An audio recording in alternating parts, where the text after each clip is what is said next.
Little backstory, I'm currently an 18-year-old female, about 5'7", and the youngest of 3 older brothers, an older sister, and really protective parents. Like seriously, if I never moved out on my own, I think my dad would actually be okay with that, as then he could continue to be the overbearing helicopter parent that he still is. I mean, don't get me wrong, I love my dad very much, but he's pretty much the definition of a helicopter parent. If he was at all tech savvy, he'd probably put trackers in all of our phones. My mom is better, allowing us a bit more freedom, but she definitely has her overbearing moments as well. I think they're just both convinced that something terrible will happen to me if they let me out of the house past like 9 p.m. So growing up with parents like these and the stereotypical, "If you mess with my baby sister, I'll hurt you," older brothers, I'm a very cautious person to say the least. The story takes place in the fall of 2017, around mid to late August. It was the time when it was beginning to get dark around 6 p.m, where precisely my mother had asked me to run up to the store to get a couple of last-minute things for dinner.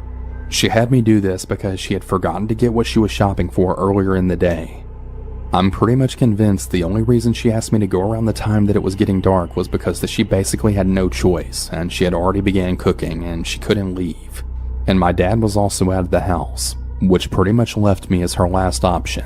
Well, that and the fact that the store was literally like a 5-minute walk away.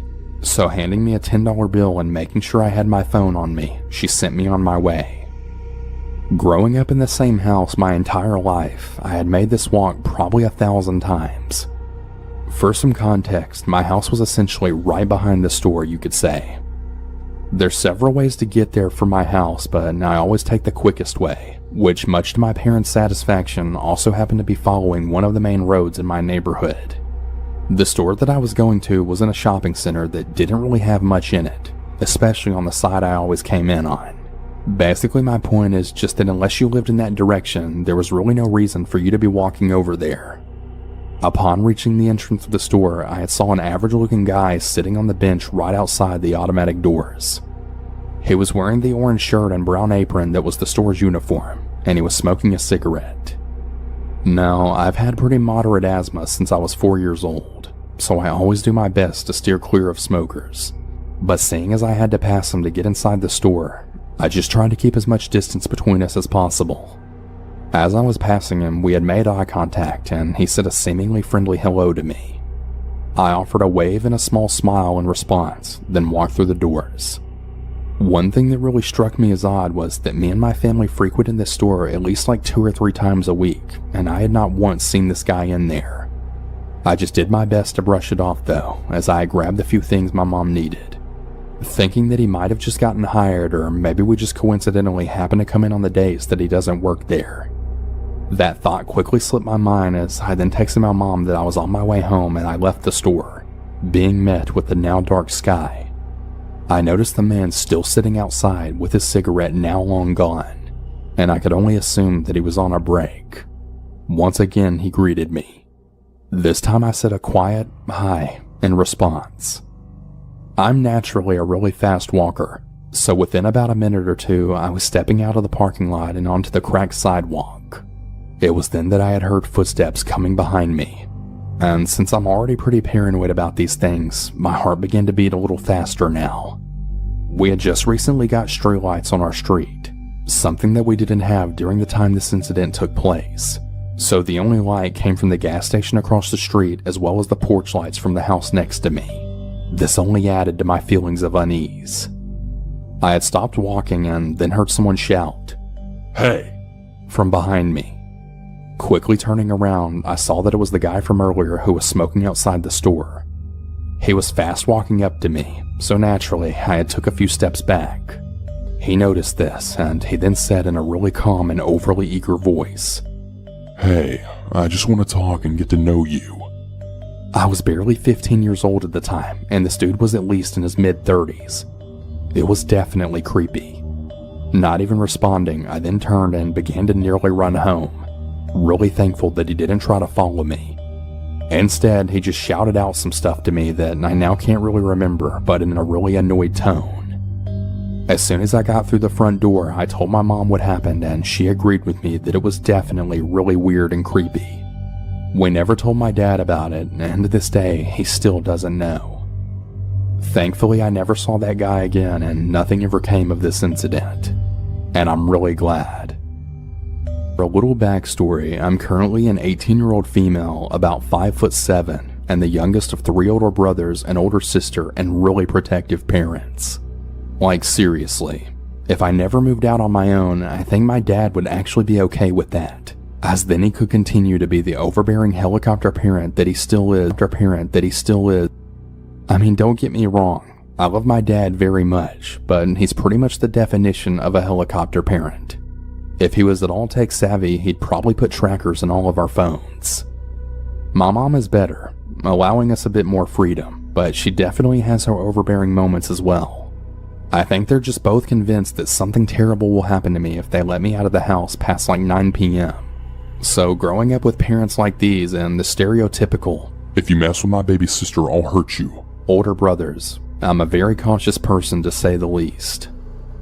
The story takes place in the fall of 2017, around mid to late August. It was the time when it was beginning to get dark around 6 p.m, where precisely my mother had asked me to run up to the store to get a couple of last-minute things for dinner. She had me do this because she had forgotten to get what she was shopping for earlier in the day. I'm pretty much convinced the only reason she asked me to go around the time that it was getting dark was because she basically had no choice, and she had already began cooking and she couldn't leave. And my dad was also out of the house, which pretty much left me as her last option. Well, that and the fact that the store was literally like a 5-minute walk away. So handing me a $10 bill and making sure I had my phone on me, she sent me on my way. Growing up in the same house my entire life, I had made this walk probably 1,000 times. For some context, my house was essentially right behind the store, you could say. There's several ways to get there from my house, but I always take the quickest way, which much to my parents' satisfaction also happened to be following one of the main roads in my neighborhood. The store that I was going to was in a shopping center that didn't really have much in it, especially on the side I always came in on. Basically, my point is just that unless you lived in that direction, there was really no reason for you to be walking over there. Upon reaching the entrance of the store, I had saw an average-looking guy sitting on the bench right outside the automatic doors. He was wearing the orange shirt and brown apron that was the store's uniform, and he was smoking a cigarette. Now, I've had pretty moderate asthma since I was 4 years old, so I always do my best to steer clear of smokers. But seeing as I had to pass him to get inside the store, I just tried to keep as much distance between us as possible. As I was passing him, we had made eye contact, and he said a seemingly friendly hello to me. I offered a wave and a small smile in response, then walked through the doors. One thing that really struck me as odd was that me and my family frequented this store at least like 2 or 3 times a week, and I had not once seen this guy in there. I just did my best to brush it off though, as I grabbed the few things my mom needed, thinking that he might have just gotten hired, or maybe we just coincidentally happened to come in on the days that he doesn't work there. That thought quickly slipped my mind as I then texted my mom that I was on my way home and I left the store, being met with the now dark sky. I noticed the man still sitting outside with his cigarette now long gone, and I could only assume that he was on a break. Once again, he greeted me. This time I said a quiet hi in response. I'm naturally a really fast walker, so within about a minute or two, I was stepping out of the parking lot and onto the cracked sidewalk. It was then that I had heard footsteps coming behind me, and since I'm already pretty paranoid about these things, my heart began to beat a little faster now. We had just recently got streetlights on our street, something that we didn't have during the time this incident took place, so the only light came from the gas station across the street as well as the porch lights from the house next to me. This only added to my feelings of unease. I had stopped walking and then heard someone shout, "Hey!" from behind me. Quickly turning around, I saw that it was the guy from earlier who was smoking outside the store. He was fast walking up to me, so naturally I had took a few steps back.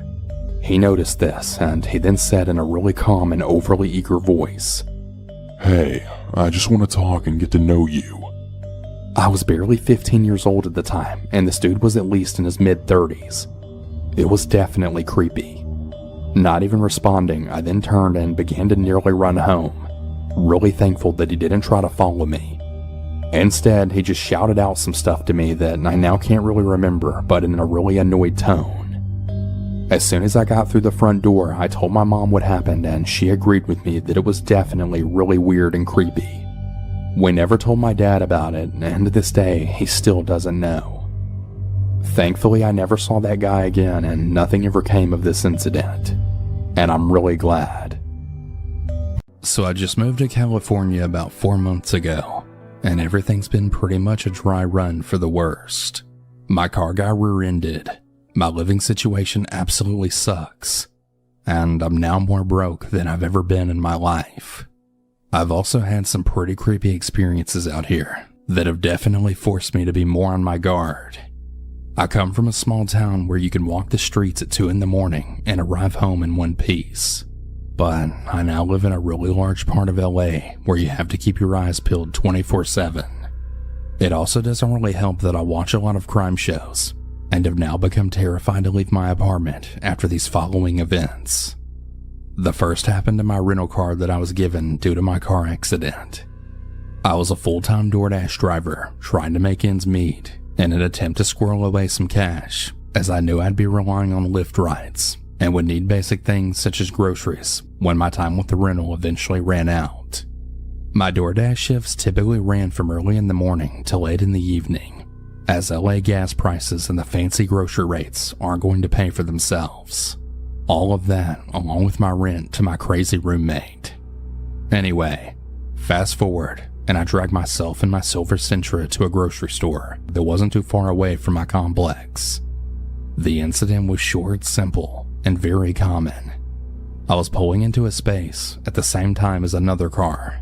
It was a larger tan SUV. At first, I didn't really get a good look at the people inside the vehicle, and without thinking of any circumstance, I pulled in. Now in hindsight, I probably should have submitted and just given the spot to them. However, it was a really long shift, I was tired, and the spot was really close to the groceries doors. It was dark outside after all, and I figured the shorter walk would be safer. Now, to this day, I can't tell you what possessed me to stay put. Normally I would have gotten out and just put my headphones in without thinking, but this time, something stopped me. I looked back and I noticed the car had parked diagonally behind me. I could easily look back from the driver's side window and see them, and they pulled in so their faces were towards me. There were 2 very oversized men in baseball caps, just looking at me. There was something in the stare that kept me locked solid in the vehicle. I locked all of my doors and kept looking back every so often. They kept their eyes glued on my every move. I felt a terrible feeling wash over me as I then put the car in reverse and exited the lot. Not much of a story, I know, but I really do wonder what the 2 large men would want with a 5'3" petite woman like myself. The worst part of the story is that I really believe I saw the same men in a different parking lot just a few days later. They were parked already and took no note of me, as I luckily sped off into the night. Fast forward 2 weeks, and I'm back at Enterprise. Well, it's the day I have to give the car back, and I'm dreading it. I should also mention that I really don't know anyone in the state of California, and I'm 2,000 miles away from my hometown. I knew that I'd be stranded at home from then on out until I found a car. Sitting at home without any weed can really be a major crisis in a time like this. The one lucky part of this story is there happens to be a dispensary about 3 minutes away from my complex. Well, I decided to take one for the team and walk there. I dressed head to toe, covering my skin. I also made sure to leave early so that there would be more people around. I even had a friend from home on the phone with me the entire time. Unfortunately for me though, this plan fell flat on its face. I walked 1 minute down the road to a gas station, and when I paused at the crosswalk, a dirty-looking man in a white truck made eye contact with me. His windows were rolled down, and he was paused at the stoplight. This is another time where I can be thankful for my intuition, as I just felt something wasn't right about that look in his eye. I stayed out until he drove out of sight, and then made my way, passing the crosswalk. I realized that the man had doubled back and followed me by truck. He made a U-turn and everything. His eyes were still attached to me as I ran back towards the busy gas station and through the busy crosswalk. To my amazement, he turned around yet again, just as I had. He passed me, but not before making that same eye contact with me again as he drove off. This time I stayed put and called for an Uber. Sometimes it's just more worth it to shell out the extra $6. Overall, the time here's been pretty rough, and I really wouldn't recommend moving to the state unless you have people you know here and a good place to live. Please stay safe out there. My name is Bree. When I went to high school, during my senior year, early on in the first semester, I remember noticing this one new kid in our school. I will call him Dave for this story. I had never seen him at our school before, and I had a history class with him. For the most part, that's all I knew of him. Beyond that, I didn't really notice him much at all. The next semester, I didn't have any classes with Dave. It was pretty early on in that second semester that one of my friends told me something shortly after I had gotten to school one day. She told me that Dave had been posting some really weird and borderline creepy Snapchat stories of me. Nobody in my friend group was friends with Dave on Snapchat, but apparently my friend had heard from a mutual friend about it. Somebody who was friends with Dave on Snapchat had seen his stories and found them really odd. When I asked for examples, I was told that he had occasionally taken photos of me in class or in the hallway without my knowledge. Other times, he would post random pictures and mention me for whatever reason. To me, this did seem pretty strange, and I felt like I should tell Dave to stop. But I knew this might be really awkward to do, or he might deny it altogether. I thought about it for a little while, but I never really saw Dave anymore anyways. I didn't have any classes with him anymore. Plus, I never saw him in the hallways in between classes either. Our school was pretty big, with about 2,000 students total. Over time, I just kind of ignored it. I figured that maybe he was a bit of a creep, or maybe he had a crush on me, but if he didn't see me anymore, he would get over it. Roughly 2 weeks after finding out about this, I was told once again by a friend that Dave had posted a weird story about me. My friend had actually befriended Dave on Snapchat to see his stories. He posted a picture of my car in the student parking lot, saying the caption, "My favorite girl's car." Obviously, I found this really weird, and I knew that I needed to ask Dave to stop. Unfortunately, I could never seem to find Dave in the hallways, and I didn't want to go out looking for him. I decided that I would just add Dave on Snapchat, just for the purpose of asking him to stop posting weird things about me. So that day, when I got home from school, I asked my friend for Dave's username, and she gave it to me. Once I added Dave, he added me back, and he immediately snapped me saying hi. I snapped him back, telling him that I was made aware of the strange things that he was posting about me, and that I needed him to stop doing so. He opened my snap, but didn't reply. Then, I deleted him. A couple of hours later, when I was in my bedroom, I suddenly heard a loud noise against my window. I had been at my desk finishing homework, which was about 5 feet from the window. I looked over to it, and there was another loud bang. This time, the window broke, and glass shattered everywhere. I jumped back and saw Dave standing right outside the window. He then started cursing at me. I was terrified. I already knew he did some creepy things, but this was really crossing the line. Then he came closer and started to crawl through the broken window. I jumped up and ran out of the room. My parents were home, but on the other side of the house in the living room. I ran over to them and was frantically screaming that somebody had broken in. Dave did not leave my bedroom, and after we called the police, he must have left because when they got there, he was gone. Thankfully, I knew exactly who he was, and he was found that same night. It was a bad idea for me to add him on Snapchat because my location was on, and I guess Dave could see exactly where I lived then. Since then, I've turned my location off, and I'm much more careful of who I add on Snapchat. Nothing else crazy like this has happened to me, though.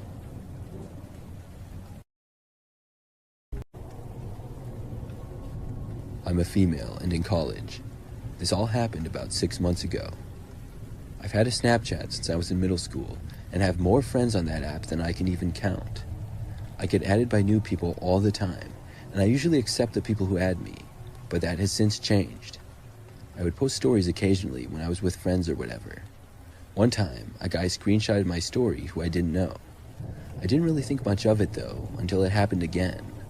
When it did, I clicked on his profile, and I really had no idea who the guy was or when we had become Snapchat friends. He didn't have a Bitmoji, so I had no idea what he looked like. I searched his name on Instagram and Facebook, but it was a pretty common name and brought back no useful results. After that, I moved on. The next time I posted a story, he screenshotted it again though. This time, I sent him a message and asked him why he always screenshotted my stories. He opened up my Snapchat a very short time later and replied with a picture. I opened it up and was extremely creeped out. It was a picture of his wall that had countless photos of me taped to it. I saw many of the photos that I had posted on Instagram and all of my recent Snapchat stories. There were also some pictures from my Facebook and basically any photo of me that was online. But it got worse. There were some photos of me on his wall that I didn't remember being taken, like just pictures of me walking. I took a screenshot of the picture that he sent me and then I blocked his account. I couldn't believe what I had seen. Then I made my Instagram and Facebook accounts private. But that's when I realized maybe this guy was already one of my followers or friends. I searched his name on Facebook and sure enough, we were friends. I showed his profile to my parents and told them about what had happened. That's when I learned something very creepy. They told me that he was one of our neighbors and lived just down the street. We live in a pretty large neighborhood, and I definitely didn't know all of our neighbors. I only know a few. I guess my dad had helped him snowblow his driveway a few years back. I couldn't believe it. My dad went over to talk to the guy, but he denied everything. I blocked the guy on all social media, and I hope I never see him again. I got married when I was 19, and my husband and I had no clue what to do with our new life together. We dropped out of college, and our studio apartment was too expensive. We thought it was the ideal time to travel and have adventures before settling down. We came across a post on the internet from a man who was looking for workers on his horse ranch.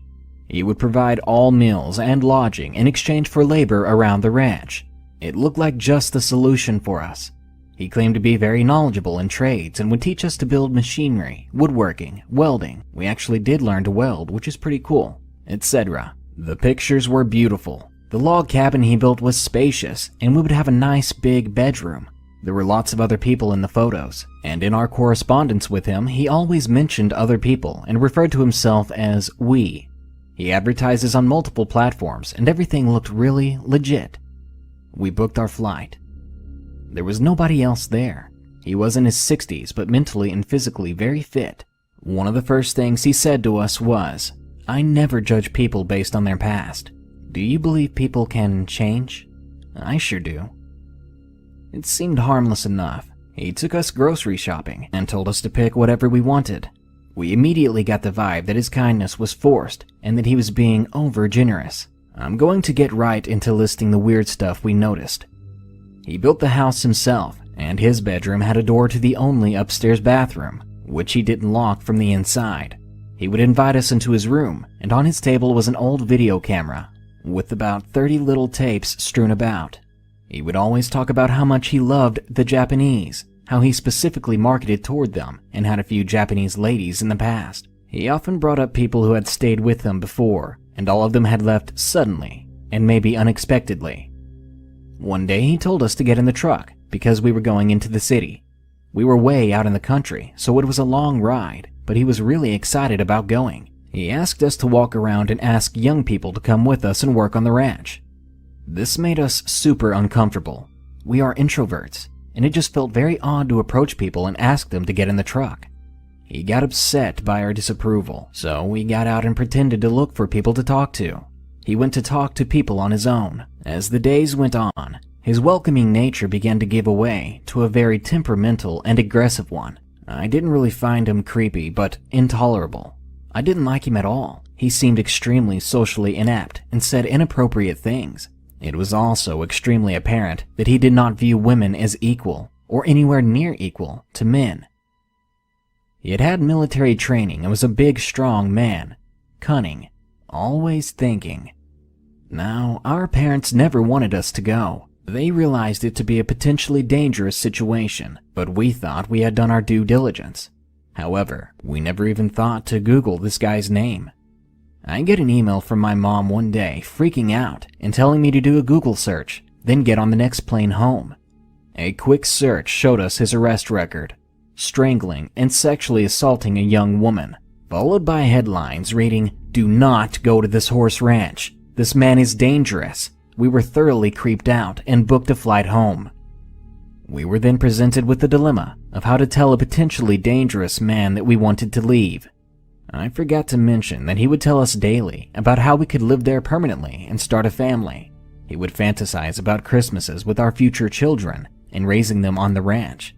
We thought it was established that this was a very temporary thing, and we had families back home who missed us. This is the weirdest part for me.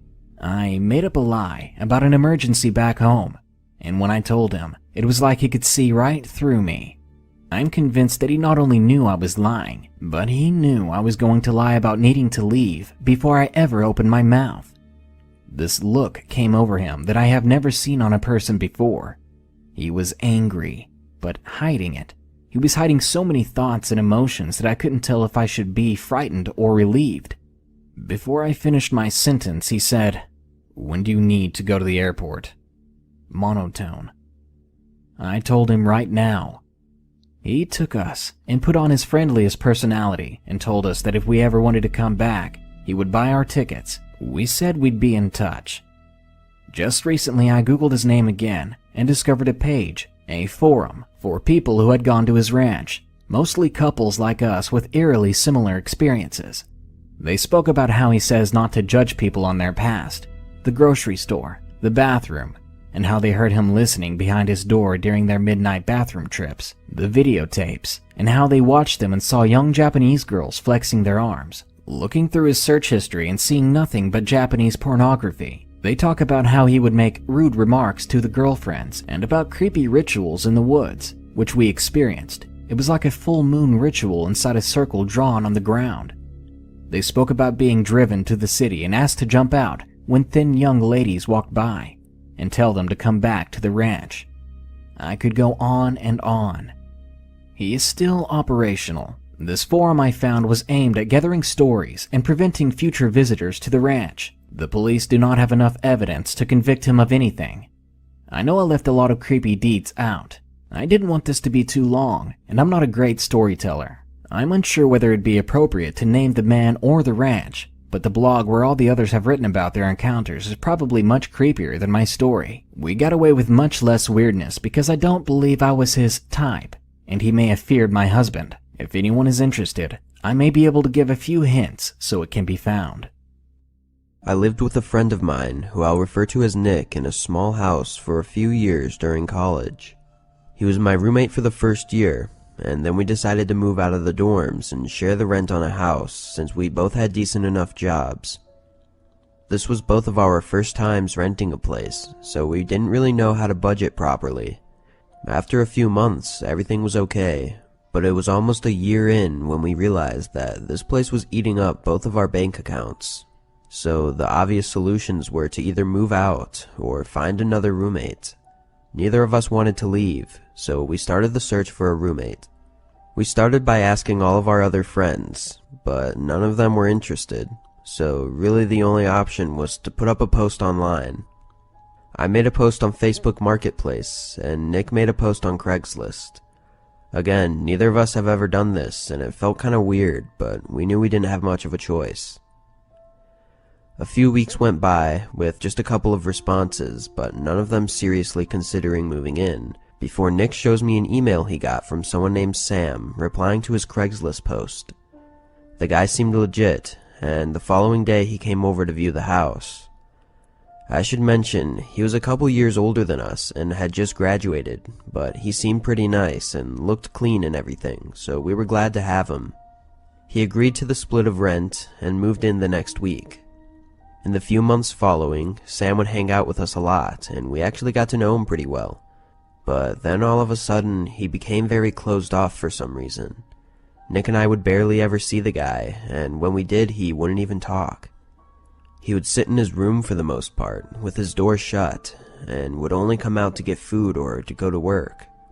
It didn't bother me necessarily, I just found it a little strange. Anyways, it was around month 4 with him being there that things started to take a turn for the worst. I had just gotten home from work, and immediately as I walked through the door, Nick calls my name quietly from the living room. "What's going on?"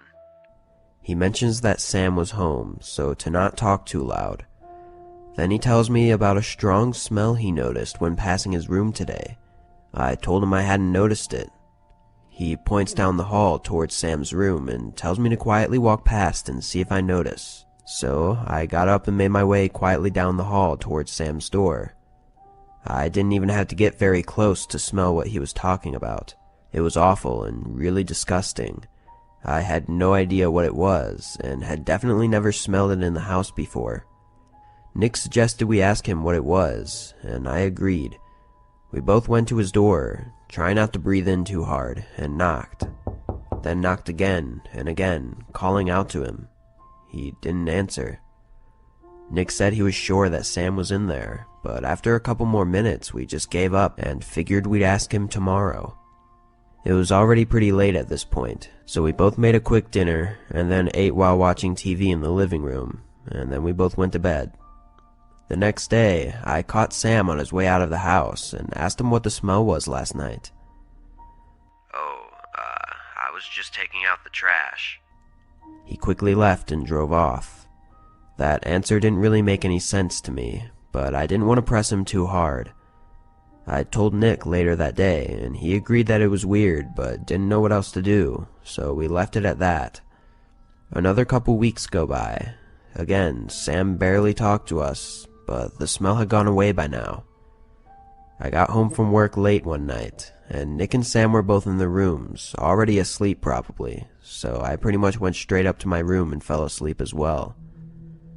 But sometime in the middle of the night, I woke up hearing some movement below my room, which was where Sam's room was located downstairs. I listened for a couple minutes, trying to figure out what he was doing, but eventually I fell back asleep. The next morning, Sam ran out of the house to go to work as usual. However, he didn't return home that night. Another couple days would go by, and he still hadn't come home. I called him multiple times, and his phone instantly went to voicemail. We were actually starting to get worried, and decided to check his room to see if there were any clues as to what was going on. His room was pretty messy, and actually kind of looked like a lot of his stuff had been packed up and taken out. I also found a pair of glasses in his drawer, with some other random belongings, which was weird because Sam didn't wear glasses. He left some clothes and all of his furniture behind though, which made us believe that he didn't just move out suddenly. Nick ended up calling the police to notify them about Sam possibly being missing, and an officer arrived that night to investigate and ask us questions. We told him everything we knew and let him look at his room. Nick also gave him a picture that we had taken together back when Sam first moved in. After that, we didn't get an update until a week later. A different detective called us and informed us that the identity of the man in the photo with us was not Sam. They said a family member recognized them as their missing son who had been gone for almost a year. After that, the case got a lot more complicated, and we didn't have much helpful information because the guy pretty much lied about everything he told us. So after a little bit, we lost contact and stopped getting updates. As far as we were told, the man was just some regular guy that was living with his parents, who suddenly went missing for no known reason. He never came back to our house though, and I'm not sure if he was ever found. It's definitely the most interesting and creepy experience I've had though. Just knowing that I was living in the same house as someone who made up a completely fake identity and was legally missing gives me chills every time I think about it. It's pretty hard not to assume that this man was trying to hide from the police because of something he had done, or was still doing. 3 weeks ago, someone added me on Snapchat called Addergreen. I thought nothing of it at first, but then a few days later I got a bus to the gym since I couldn't be bothered to walk. It's 4 miles away, so it's alright to take the bus. Sitting at the front with my headphones in, listening to music to make the journey that less bit boring. From the bus stop to the gym, I was messing around on my phone when I noticed I had a Snapchat from Addergreen. It was only on for a few seconds, but the Snapchat was a picture of me, sitting on the bus. No text, just me. It was taken from a few seats behind and shown the back of my head and some of my hoodie. I instantly knew it was me, and I felt my stomach drop. I bombarded them with Snapchats. They were opening my Snapchats but not responding. They got more aggressive because I was getting more and more pissed off. For example, "Who is this? Who are you? Answer me. For fuck's sake, just reply." You get the drift. After about a week, I got nothing, so gave up and thought one of my friends was being a dick. Then Snapchat number 2. Didn't screenshot this one either. I know I'm a moron, but I was drunk. Me and some mates were in a club in my local town, and this time someone Snapchatted to me a photo of myself at the bar. They were literally standing right next to me at the bar. I opened it the next morning and felt sick. Again, it was only for a few seconds. My friends were next to me in the photo, so that eliminated the possibility of it being one of them fucking with me. About 30 minutes ago, I got another Snapchat. This time I was ready and sober enough to take a screenshot. I've been indoors all day. I was curious what it was. That is my house, my bedroom window, and my name. I received this as I was lying next to my window on my bed watching Game of Thrones. I feel sick. Their Snapchat stories are equally as fucked up. Update number 1. I sent them a snap saying, "Are you fucking serious?" And they screenshotted it and ignored me. Update number 2. Got another brick wall Snapchat, only on for literally a second though. Update number 3. Fuck. Lying in bed watching Game of Thrones and I just got this. I'm fucking done. Update number 4. Today I got a Snapchat of that brick wall again. Update number 5. Just got a Snapchat video of weird as fuck noises and a black screen. It's in their stories too. Don't think I can post Snapchat videos though. Update number 6. It's been quiet for a few days. Sent Green Snapchats, but they're unopened. Who is this shithead? And what does he want with me? It all started when I woke up to the sound of someone hammering on my apartment door. That was the first fright I got that night, heart pounding in my chest as I grabbed the bat I kept under my bed and headed towards the door. First thing I do is look through the peephole to make sure it's not anyone sketchy, but I'm greeted by the sight of one of my neighbors. She looks terrified. She's covered in blood, and I can see just through the peephole that her face is a mess. I open up the door, she runs inside and immediately says, "You gotta get me out of here. My boyfriend's trying to kill me." I start to ask her what happened, and she says something like, "There's no time. Just please get me out of here. I swear to God, he'll kill you too for just helping me." That was what sent me into a straight-up panic, because if a guy was willing to beat his girlfriend up that badly, Lord knows that he'd be willing to put me in the ground. I just grabbed my car keys, ran downstairs with the girl following close behind, jumped into my car, then took off into the night. I remember asking her if she had anywhere I could take her, like a friend's or a relative's or something. She said no, and the best thing for us to do would be to drive to a motel so she could call the cops from there.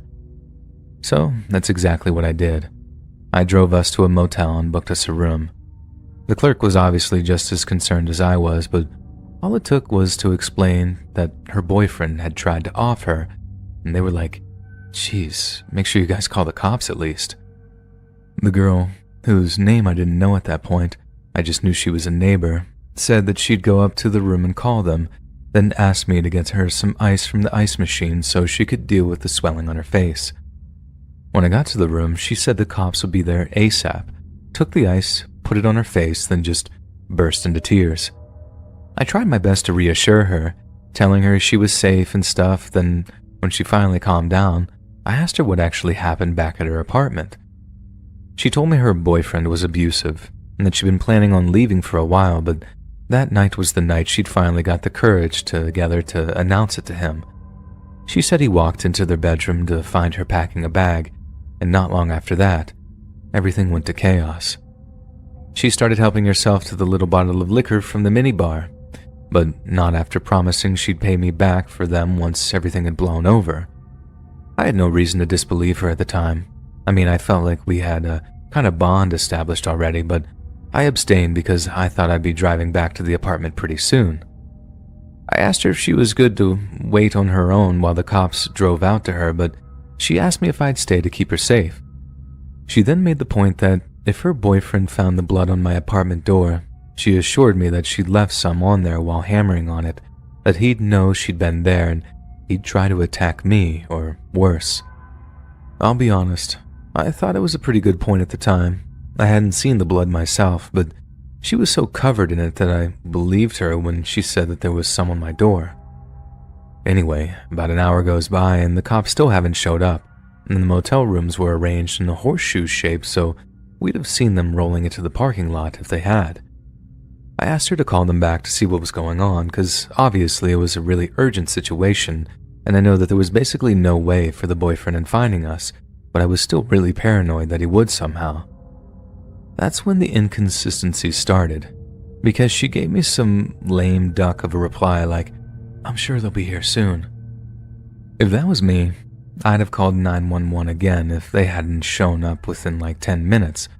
So what was she so calm about that she was just cool with waiting for them for like an hour at that point?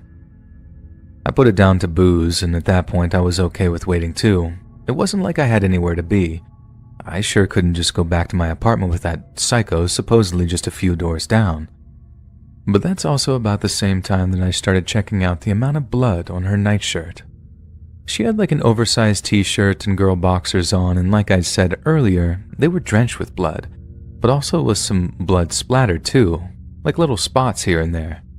She had this cut over her eye, and she had a nasty busted lip, but it looked like way too much blood for just those small wounds.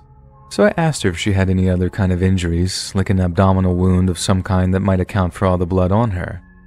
She said no, and that it was all from the busted lip in her eye. And immediately I start smelling nonsense. I asked her again what exactly had happened back at the apartment, and she started getting weirdly defensive about what she told me. I was starting to think it wasn't quite the abusive spouse kind of story that she told me the first time around, but I had no inkling of what was really going on. That being said, I was getting tired of waiting for the cops to show, so I decided to call them back myself. All I had on me was my wallet, my phone, and my car keys, the only three things I'd had time to stuff into the pockets of my shorts before fleeing the apartment.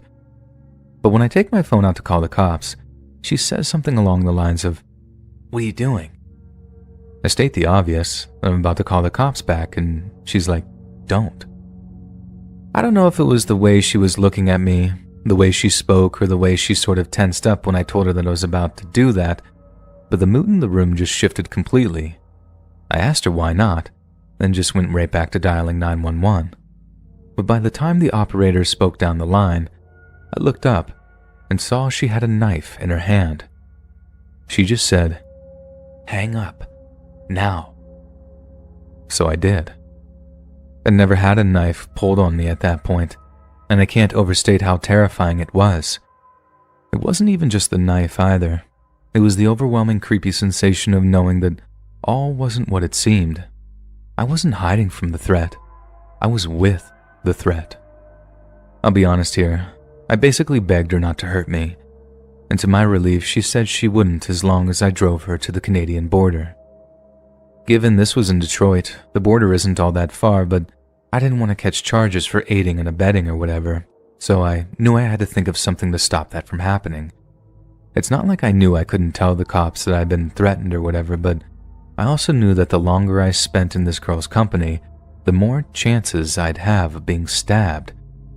So, I tell the girl that I'd drive her to the border, but that I needed to get something to eat first.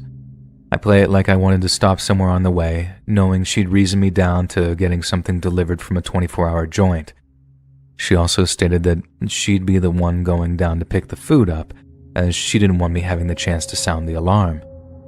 That's where she messed up, because she didn't seem to realize, to my infinite relief, that I could order from DoorDash and put something in the notes about needing the cops called to the motel. My whole plan hinged on there being a driver around that late at night, but thank God there was, and I was even able to show her the order without bringing up the notes section that mentioned needing 911 call to the motel. And the cops played it perfectly too.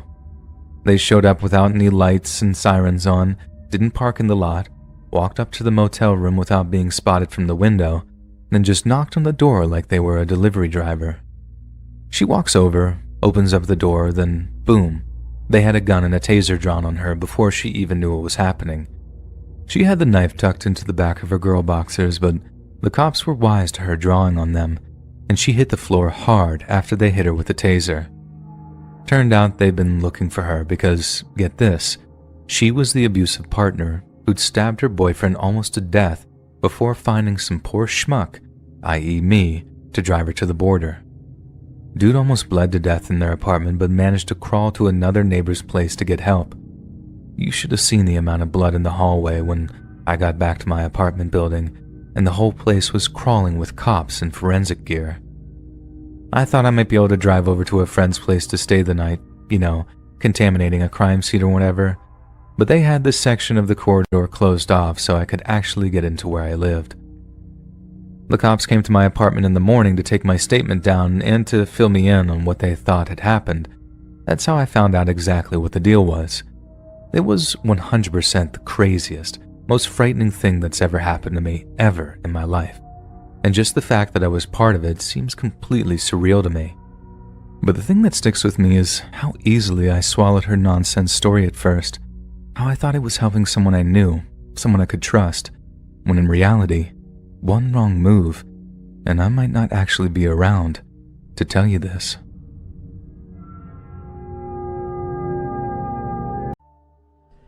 I had just graduated college, and I needed a small place to stay while I searched for a new job. I worked part-time at a small grocery store, but now that I graduated, it was time to start looking for a better job.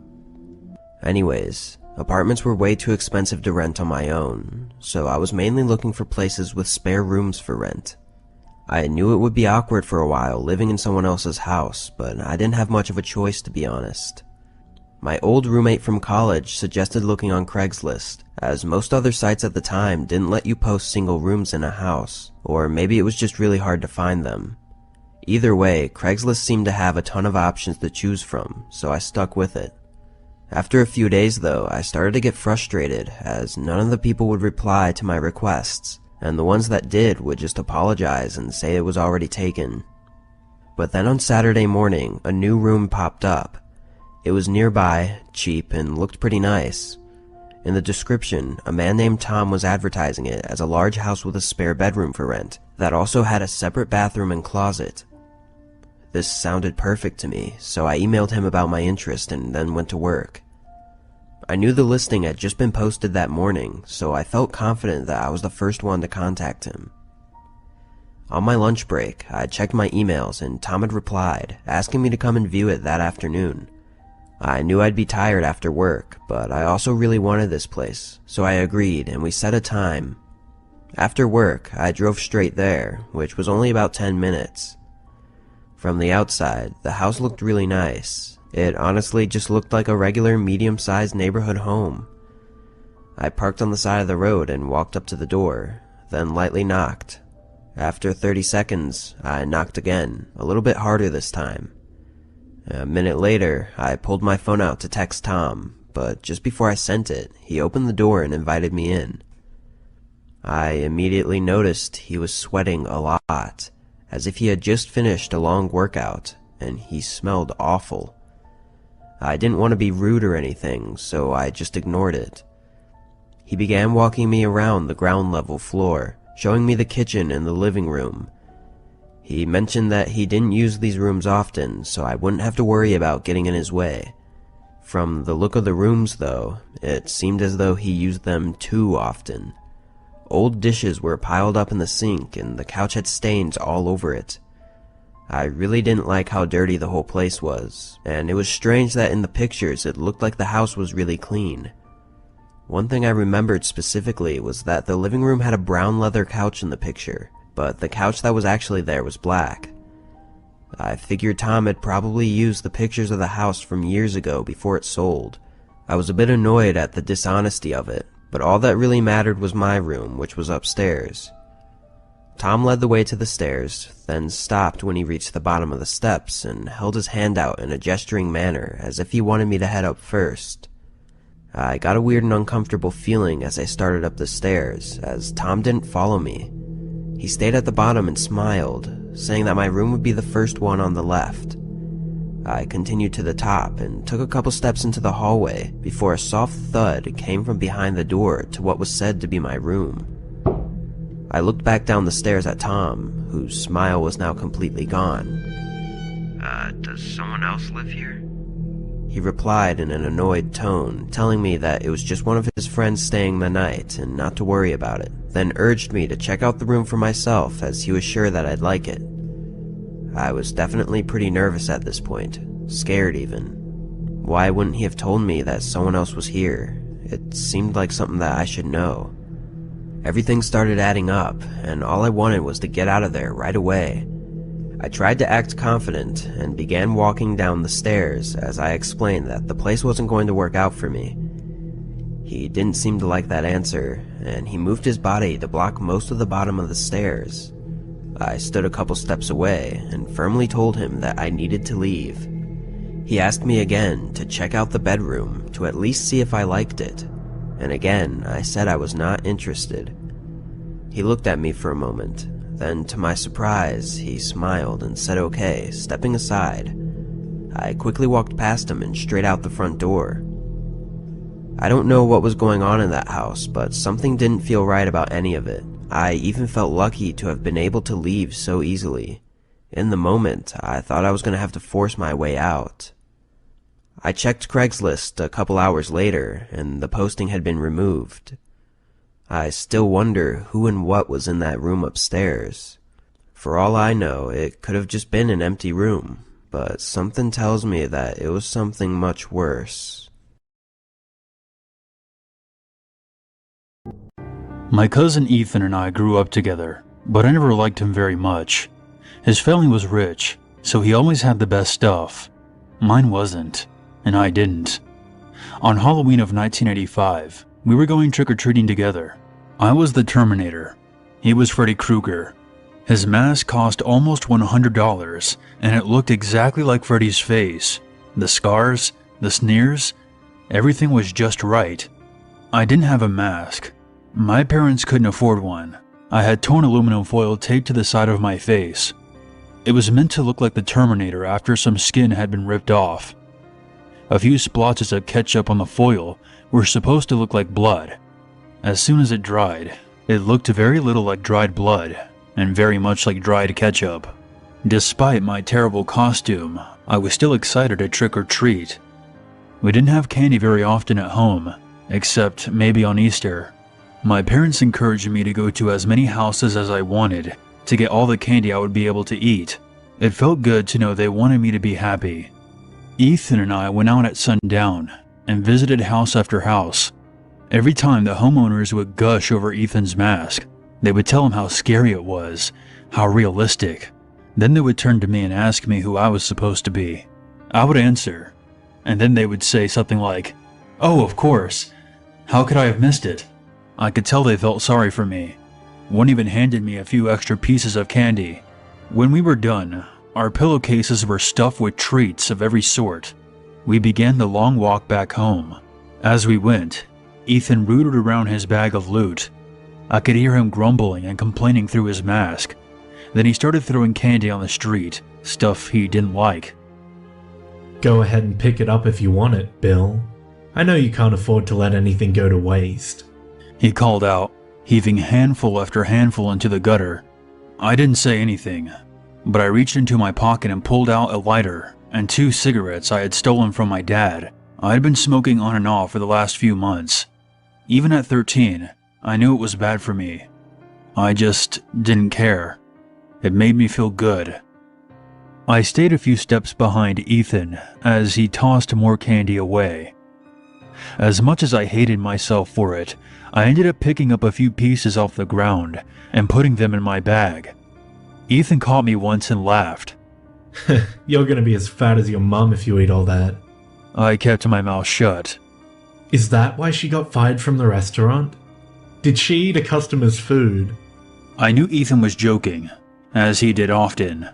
I'm sure in his mind he thought he was being harmless and playful. Still, I told him more than a few times to leave my mom out of the jokes. She had diabetes, and she hadn't mentioned it to anyone other than my dad and me, but the doctor told her that she might end up losing her foot. That's why the restaurant had to let her go. She couldn't walk around and wait tables anymore. Change the subject, Ethan, I said. I knew he heard me, and he didn't talk for another minute or so, until he did again. Hey, you think her and your dad still fuck? I wonder how he even manages to get it in there. He cackled, then insisted. Okay, I'm sorry. I'm done. Promise. I seethed as we took a shortcut through the elementary school soccer field. Let's stop here for a minute. Ethan said. We had gotten to the school's playground. I bet I could scare the shit out of some kids if they come by. He sat on one of the swings, with his pillowcase on his lap. He kicked his legs, and the swing moved back and forth. I stood there, hating him. I think I see some kids coming over the hill, I told Ethan. I'm going to hide behind the slide, and sneak up on them if they come over to you. Go for it, Ethan told me, his voice deep and distorted through the mask. I left Ethan on the swing set and walked over to the slide. I watched him on the swing, as his hateful words rang in my ears. Tears came to my eyes as I remembered my mom smiling from her spot on the couch as she encouraged me to go out and have fun. She was such a good person. She never said anything negative about Ethan. In fact, she always complimented him on his grades and his wins in basketball and even his looks. You're going to be a handsome man someday, Ethan, she told him. I bet we'll see your face in a magazine someday. Even after her kindness, Ethan still felt it was okay to trash her. I heard him laughing to himself across the playground. I didn't know why exactly, but I thought I had a pretty good idea. I reached in my jacket pocket for another cigarette, knowing a smoke would calm me down. But it had come apart. My pocket was full of loose tobacco and paper, and the lighter. Ethan was still laughing as I fingered the lighter in my pocket for a second. Then I pulled it out. I walked up behind him. Ethan didn't know I was there as he shouted. Okay, one more thing, and I'll never say anything about her again. But unless your dad's got a big dick, he'll never manage to... I flicked the lighter near the back of Ethan's neck, right where his hair and the mask met. The hair went up quickly, using his hairspray as an accelerant. Then something happened I didn't expect. The mask burst into flames. Ethan jumped off the swing and ran in a loose circle, trying to pull the mask off his head. I saw it ripping under his fingers. He couldn't get a grip. The material bubbled. His screams barely muffled as the molten chemicals clung to his skin, echoing off the brick walls of the elementary school. After a few seconds, he fell and rolled around on the playground, pushing his head into the sand to try to put out the fire. He succeeded, but the damage was done. He turned over on his back, no longer screaming, but gasping and shallow hyperventilated breaths. In the moonlight, I saw the mask was completely fused to what remained of his skin. One of his eyes had completely burst, but his other darted around, almost like he was confused and wondering where he was. I saw something moving on the other side of the field. Kids were coming. I yelled to them to call an ambulance, and I waited, unsure of how I felt, until the paramedics got there. I took complete responsibility for setting Ethan on fire. I said I had been sneaking up to scare him by flicking the lighter near his face. And yes, I got into a lot of trouble, but everyone believed it was an accident. Ethan's face was destroyed. He had skin grafts and bone grafts and all sorts of reconstructive surgery, but he never recovered, not physically or emotionally. He killed himself in 1990.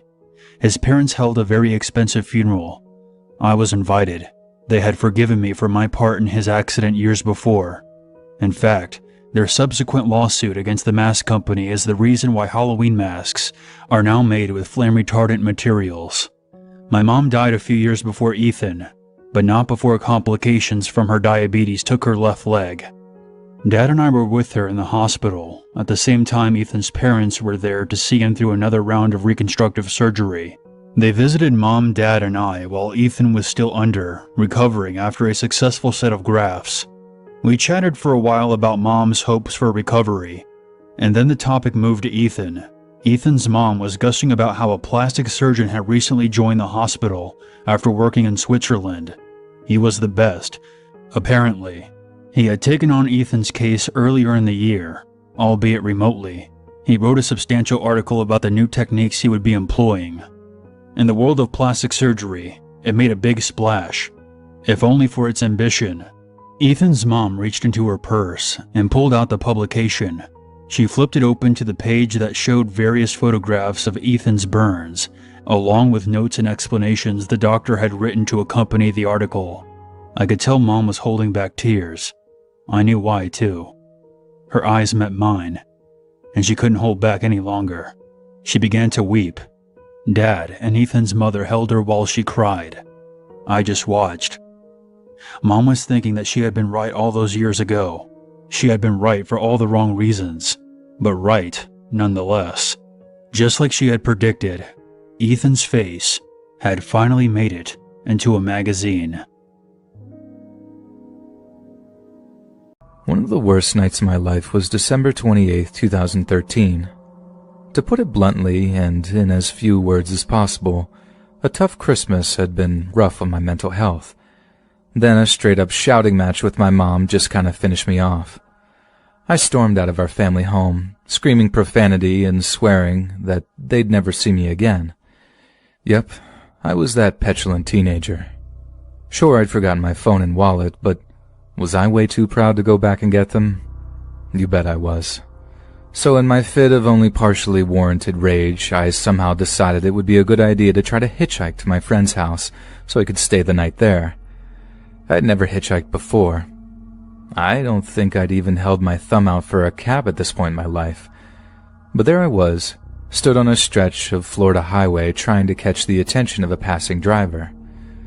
To my surprise, someone actually pulled over pretty quickly, and not the hippie bus rust bucket I'd been visualizing either. It was one of those high-end Chevys, I'm not sure which model, and the guy behind the wheel looked like he had a few dollars. I mean, he was the archetypical rich dad type, absolutely nothing to indicate that he was anything but nice and well-meaning. "Hop in," he calls out from the open passenger window. I couldn't believe my luck. Like, not only was I about to actually hitchhike for the first time, which felt pretty cool, not gonna lie, but I was about to do it in style. I can't tell the difference between faux leather and the real deal, but when you're in an air-conditioned sedan that still has that new car smell at 17, who cares? You feel as grown up as you can. So the guy asked me why I'm hitchhiking, and I'll be honest. I may have given him a totally hopped-up version of events which totally made me out to be the victim. Abusive parents, poor me, blah blah blah. Naturally, he takes this as gospel and starts telling me how his father was an alcoholic, how he sympathized with my situation. I asked him to take me as far down the road as he could, and that I had a friend that lived about 30 minutes drive away. He says cool, and down the highway we go. As he's driving, we talk a lot more about family. He pops the glove box and boom, there's a picture of his kids.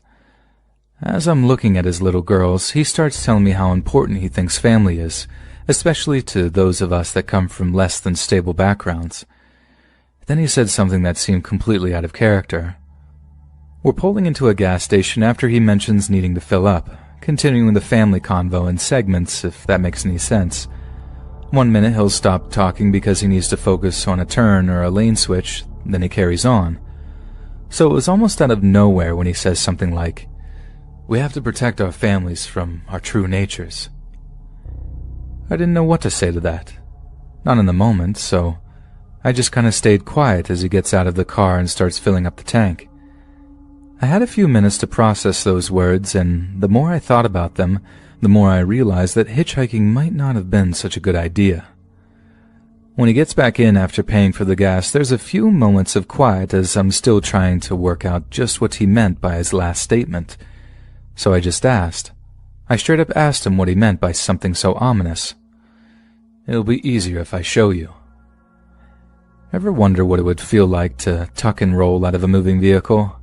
Ever try to imagine it because you're literally about to do it and you're pretty sure it'd kill you at the speeds you're traveling? Probably not. I hadn't. Not until that moment right there.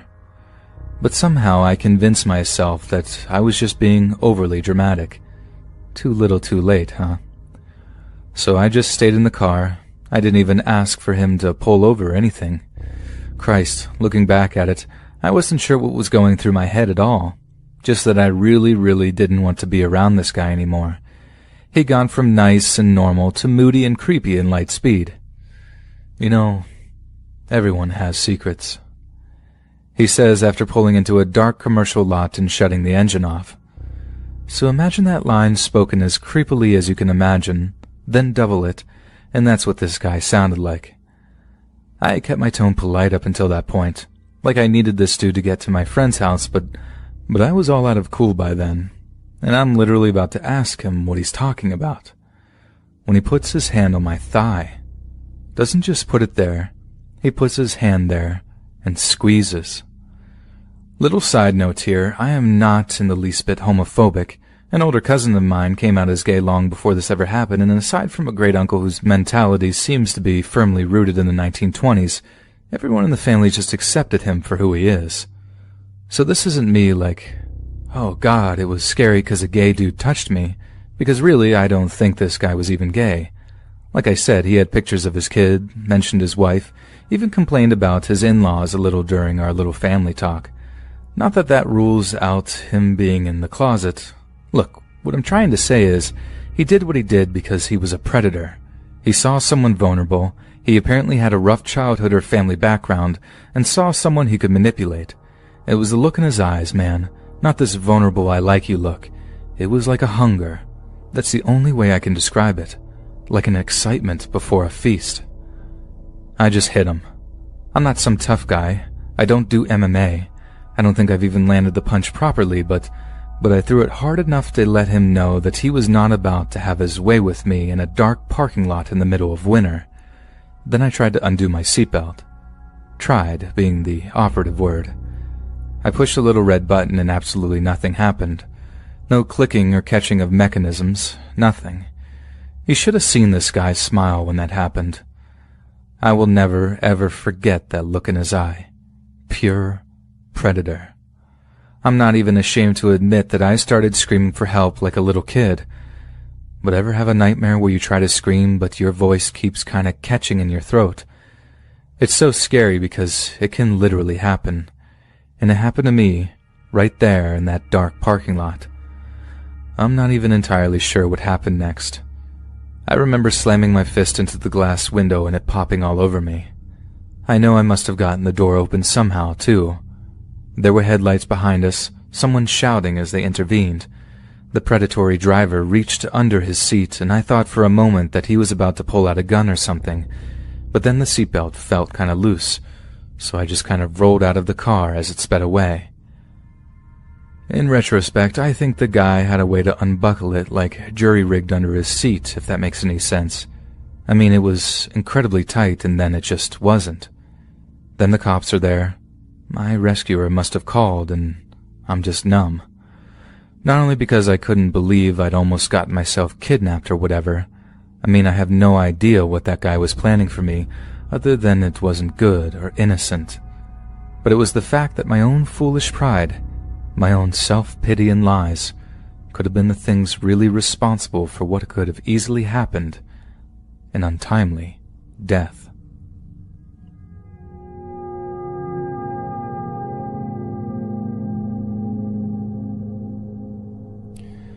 Snapchat was still pretty new when this story took place. It was sometime in late 2011.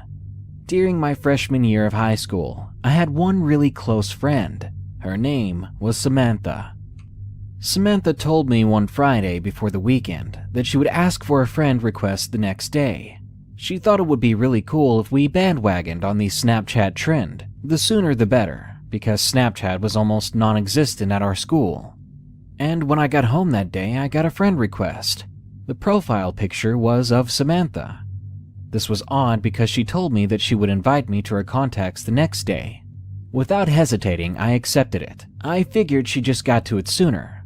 After I finished my homework the same day, I got a message from that account. 2 messages, in fact. They said, "Come to my house tomorrow, we can have a party." And the second was her address. I was really happy as I never went to her house before. We had just met earlier that year. And besides that, I wasn't often invited to parties. The address she gave me was to a house nearby, so I decided to walk over the next day. When I actually saw the house, I checked Google Maps multiple times to make sure I was led to the right destination. Because this place was very messy, and the windows were covered in those thank you bags you get at markets. Something didn't seem right. It was very modest for Samantha's family, yet we attended a private school.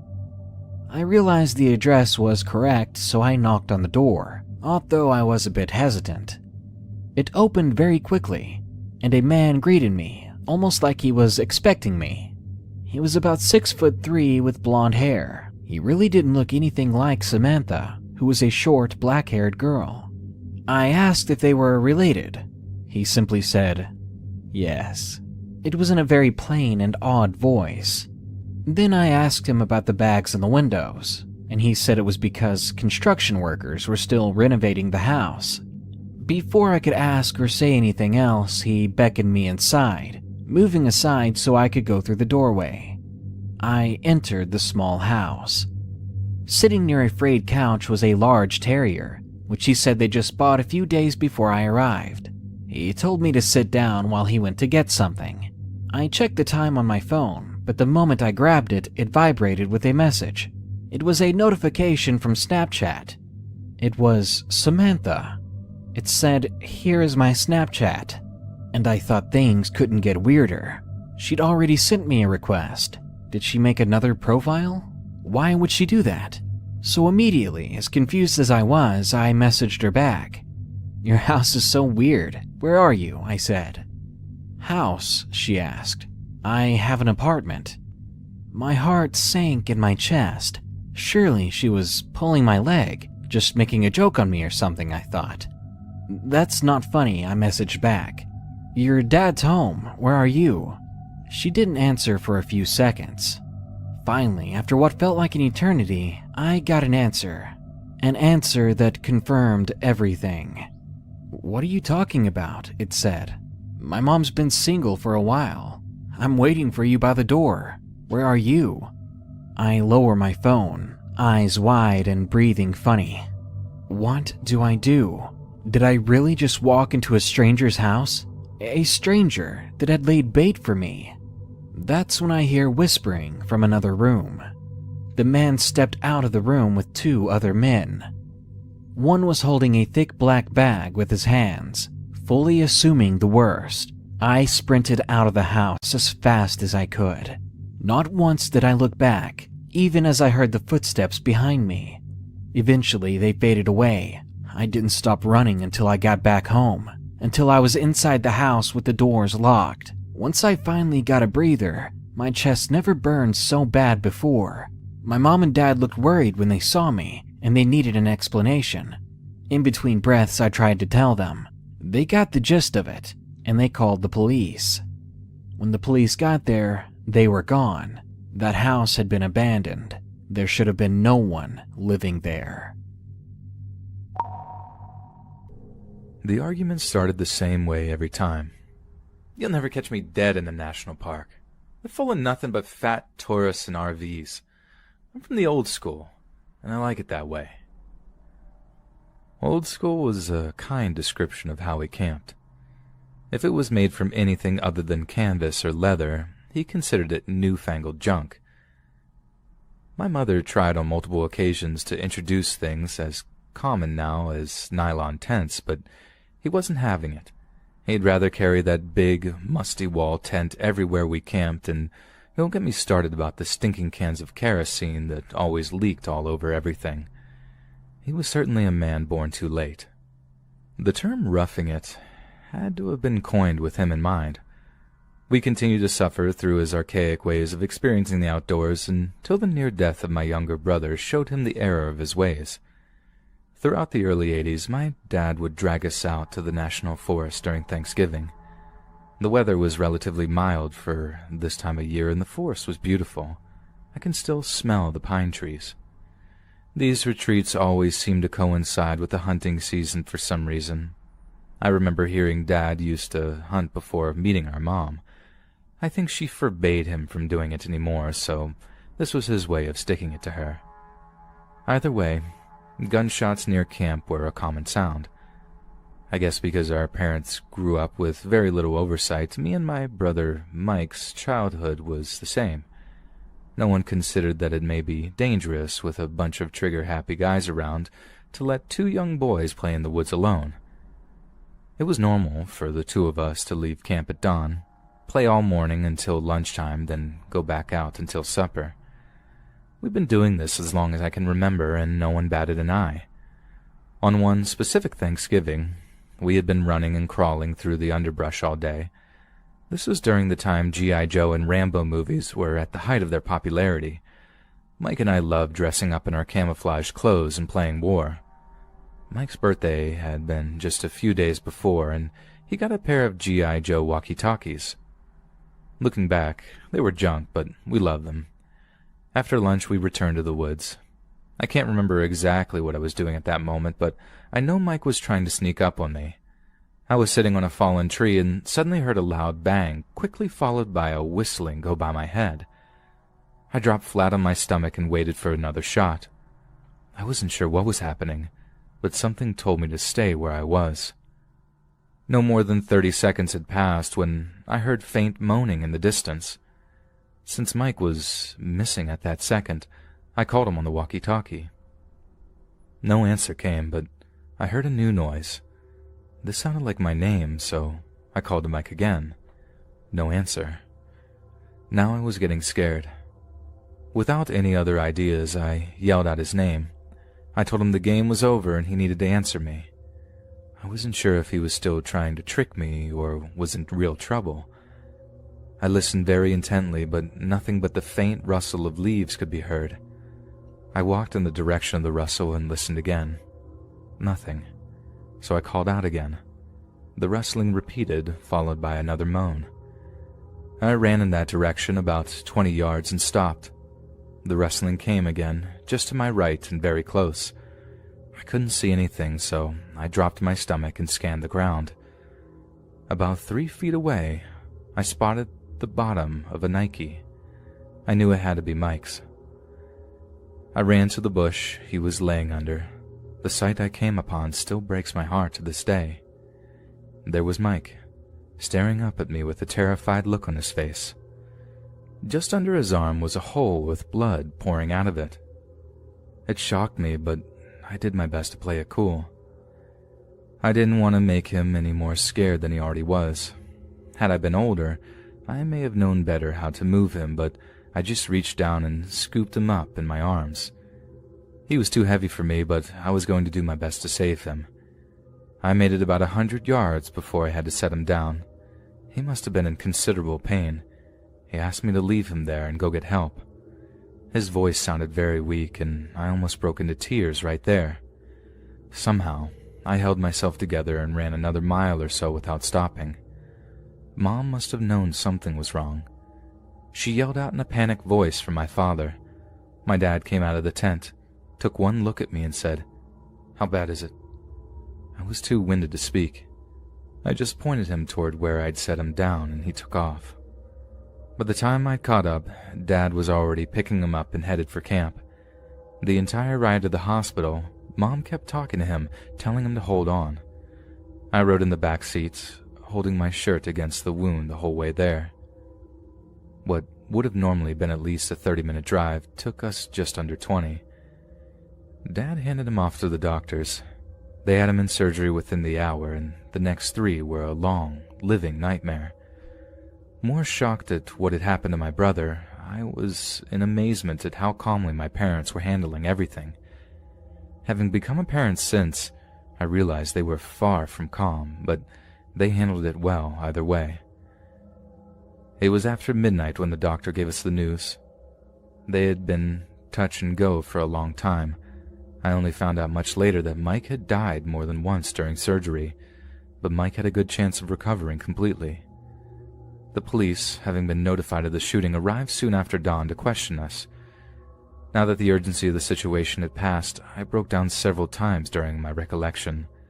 That was the first time I came to grips with the possibility that I could have been shot myself. Mike was going to be in the hospital for a few weeks, so my parents got a hotel room nearby. I think my dad considered staying at the camp, but after a very short discussion with my mom, he decided against it. The detectives handling the case kept us up to date, but as late as the day Mike was discharged, no names had been connected to the case.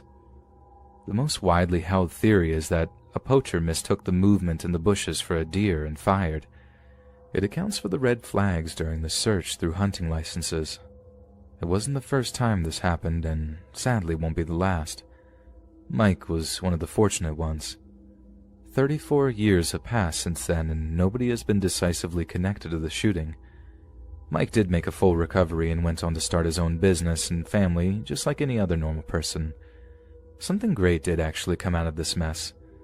We never returned to the national forest, and even better, Dad decided with all of those fat tourists with their RVs being around, it was a safer environment for he and his family. Between 12 and 17, I got to spend my holidays in awesome places like Yosemite and the Grand Canyon. This is the way I'd always thought camping should be, peaceful and quiet, and I'm almost positive Mike would agree with me. This happened in the summer, and I believe I was about 12 at the time. I was staying in a hotel in a fairly large city with my mom and my younger brother. We were visiting our extended family, but chose not to stay in their house. My brother is younger than me by a decent amount, so I was usually told to keep an eye on him. On the day we arrived, my mom told me to do just that while she checked us in and received our room card. So my brother and I sat down on the couch in the lobby and relaxed a little bit. While we were sitting, a man in about his mid-40s walked into the hotel. The couch was facing the hotel doors, so I got a good look at him. I remember that he was very average-looking. Describing his features and details could generate several different images. The guy comes in and sits on the couch opposite ours. I didn't think anything of it until I realized that he didn't go up to the counter first. He just came in and sat down. It made me feel a little uncomfortable. I thought that he might have followed us in. Thankfully, my mom called us over and told us that our room was ready. We left the lobby and went to our room. Shortly after, we left the hotel to go meet family. I forgot about the man for the rest of the day. We returned at about 7, and my mom told us that we could go swimming in the hotel pool. We all went to our rooms, changed, and went to the pool. A few minutes after we got into the water, the same man from before walked in and sat down. He was wearing jeans and a sweater, so he definitely wasn't going swimming. Again, we didn't think much of it, until I could see that my mom was visibly worried. She pointed him out to me and said that if he didn't leave within 5 minutes, we needed to go back to our rooms.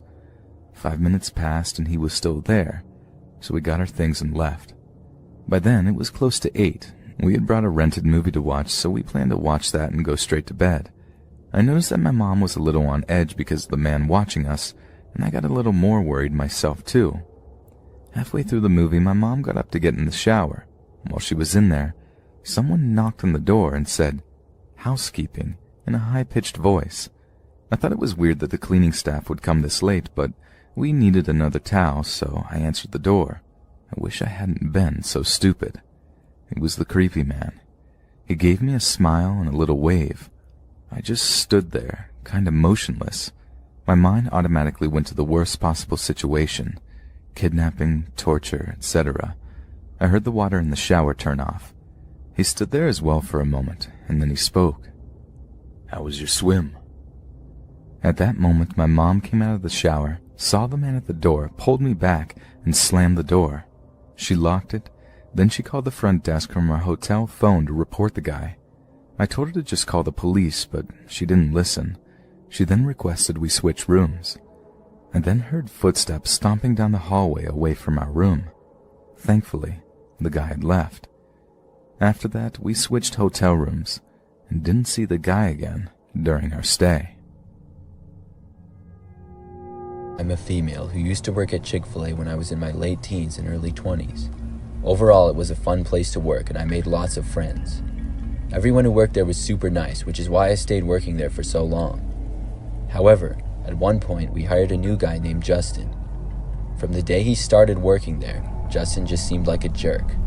He was rude and selfish and would do things like go on his phone during shifts, take really long bathroom breaks, and leave early. I found out he was a relative to one of our managers, and as a favor to his family, she was able to get him a job.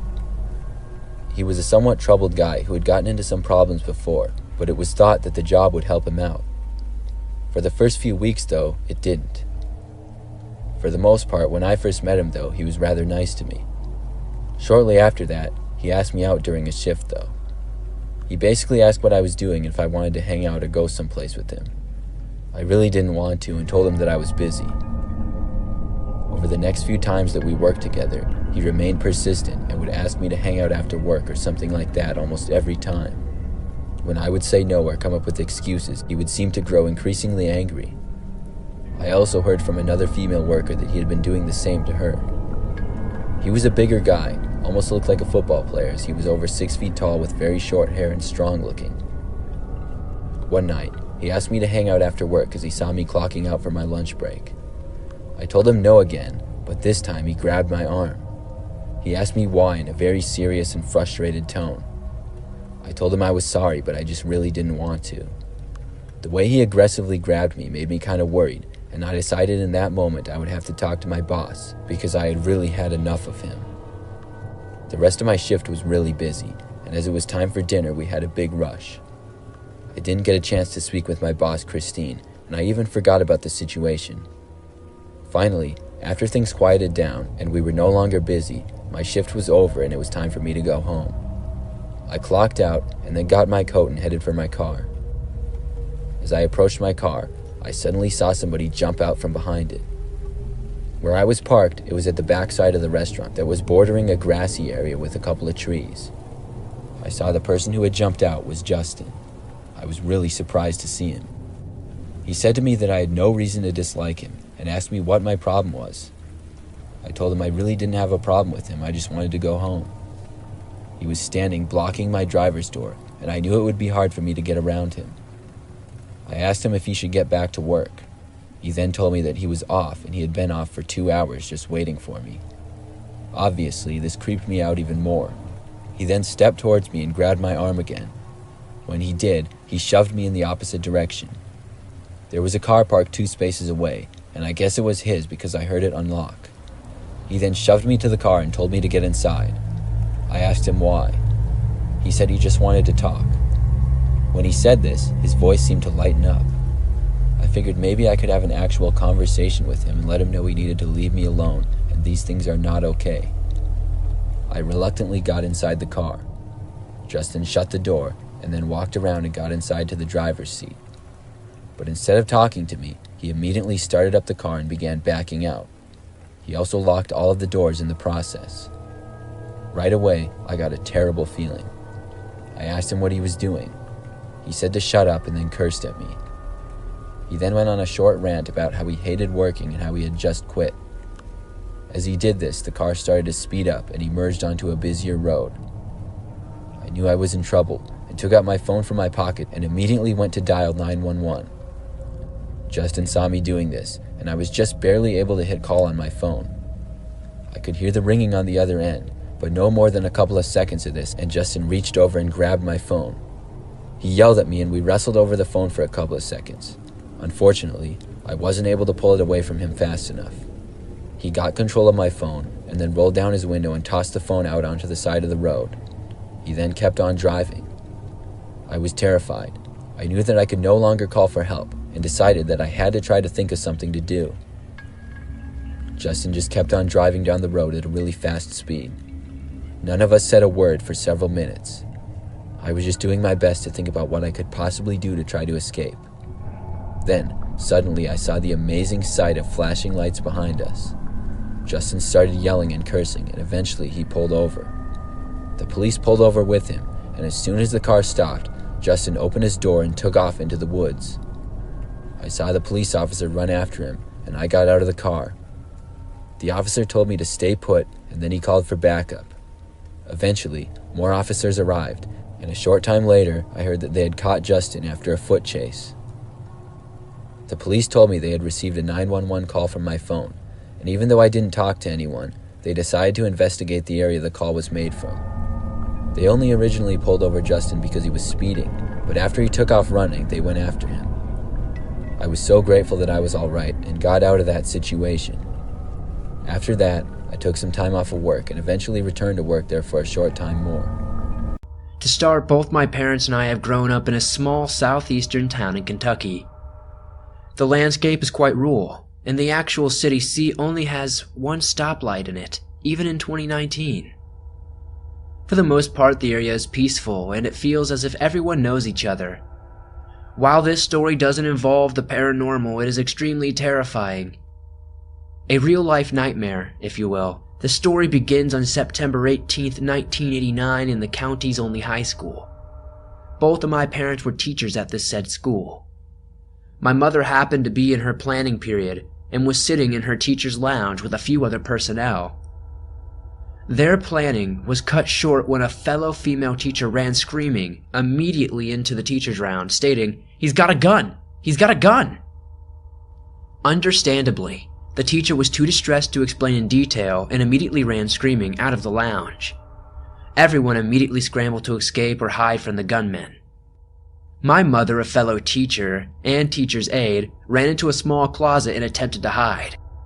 The closet was tiny, and along with 3 small women currently occupying it, was also home to a fold-away bed. No matter how hard they tried to close the door, the bed kept getting in the way.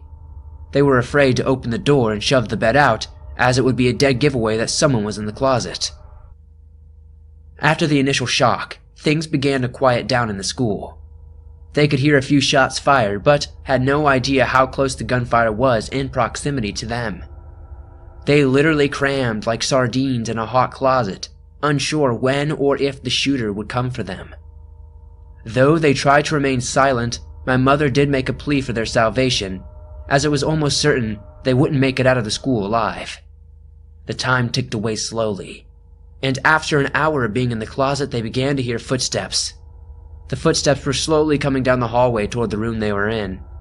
Soft sounds, clicking, as if someone was searching around the hallway. As they came closer, the footsteps stopped in the doorway of the teacher's lounge.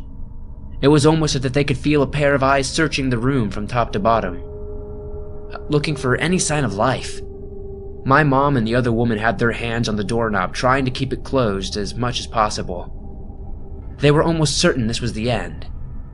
Suddenly, they heard the person walk away and enter a nearby bathroom. My father also had a free first block, so he was seated at his desk trying to catch up on grading student assignments. Suddenly, he heard a loud noise, which he said sounded like a large table falling over. He wondered at what the sound might be, but figured it was simply a table that had gotten knocked over or someone had dropped several textbooks. Unlike the teacher's lounge, my father's classroom was located upstairs in a smaller portion of the school. While he continued grading papers, he began to hear someone running down the hallway. It was a teacher that seemed to be searching through the classrooms. He stopped in the doorway and said, "One of the kids brought a gun and has taken hostages. We need to evacuate the other classmates immediately." My dad quickly said, "I'll take the right side of the hall and you take the left." They then set off running down the halls to notify teachers and students. However, most of the classrooms had already been emptied. They would find out later that many of the classrooms had heard the initial gunshots and realized instantly what the sound was. The first floor classrooms had tried to evacuate by either running to the far stairwell or jumping out the windows into the parking lot. The classroom doors had small windows in which you could see people passing outside. The classroom that was located across the gunfire had been too scared to exit into the hallway, at risk of being shot. The students were all jumping out of the windows in droves. The poor teacher was heavily pregnant, and the windows were quite narrow and only slanted slightly when they opened. It took a great deal of effort but they got her out of the window. The students and teachers were scared for their life, not knowing if the shooter would suddenly barge into their room and begin shooting as they tried to exit. My dad eventually located a classroom that had not been evacuated. He ran over to the teacher and explained the situation. He then spoke to the students and told them, "You need to exit the school right now. Don't take your belongings. Don't go to the bathroom. Don't talk to anyone. As quietly as you can, take the far stairwell and don't look behind you. Go now." My dad is likely one of the most laid-back individuals you could ever meet. The students knew this and listened closely, knowing the situation was dire. Everyone rushed to the far stairwell, away from the gunman, and exited to the bus garage. Dad said that the police arrived within minutes of them emptying the building and corralled everyone over to a funeral home that was across the road from the high school. Within 30 minutes, a SWAT team arrived and had set up a perimeter both inside and outside of the school. A family member had found out about the situation and called my grandfather, my mother's father. He had rushed to the school to check on his daughter and son-in-law. As my dad was waiting with the students in the funeral home parking lot, he began to search for my mother. My father asked one of the teachers that had been in the lounge with my mom if he had seen her. He said he thought she was outside. Dad once again searched through the crowd asking if anyone had seen my mother. By this time, my grandfather had arrived and asked my father where my mom was. He said that he couldn't find her. He again asked the teacher who had been in the lounge with her, and he said, "Well, come to think of it, I remember her saying that she might hide in the closet." Everyone was terrified of what might have happened to her, since it had been close to 3 hours since the gunman had entered the building. My father and grandfather notified some of the Kentucky State Police that were on the scene. Under the watchful eyes of snipers located in the parking lot and on the roof, the KSP officers entered the school and headed for the closet they thought my mother was in. My mother said that she and the other woman could hear someone outside, and they almost died of fright. Without announcement, the doorknob was suddenly ripped from their hands, and light flooded into the closet. Not hearing a cacophony of gunfire, my mom looked up and realized there were 2 armed state troopers standing outside the closet. She said that it was probably the best sight in her entire life. There were no times for tears of joy, though.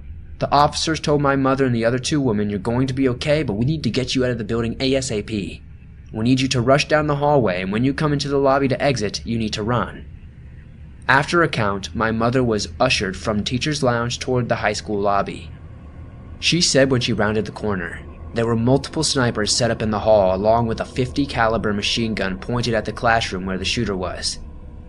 That day, my mother had worn a dress and heels, and she said she could remember trying to run across the grass in her heels, getting stuck in the soil. She kept running through until she joined the others in the funeral home parking lot. The initial takeover had begun around 9:50 a.m. during the first block of classes. The shooter had entered the school with 3 guns, 1 shotgun, a .357 pistol, and a .44 caliber Magnum, and walked into his first block class. Upon entering the classroom, he shot into the ceiling through the art classroom located above. Luckily, no one was hit by a bullet or debris of the initial shot. He released 2 rows of students and the teacher before settling in for a standoff. The woman that initially told everyone in the teacher's lounge about the shooting had been the teacher released from the classroom. Over the next few hours, students were released for small requests like cigarettes, soft drinks, and pizza. Multiple shots were fired throughout the ordeal, but thankfully no one was injured or killed. The shooter was later identified as a 17-year-old student at the high school, advised police that he would surrender if he could see his father. He told police that he hadn't seen his father since he was 4 years old. Around 5 p.m. that day, the last hostage was released.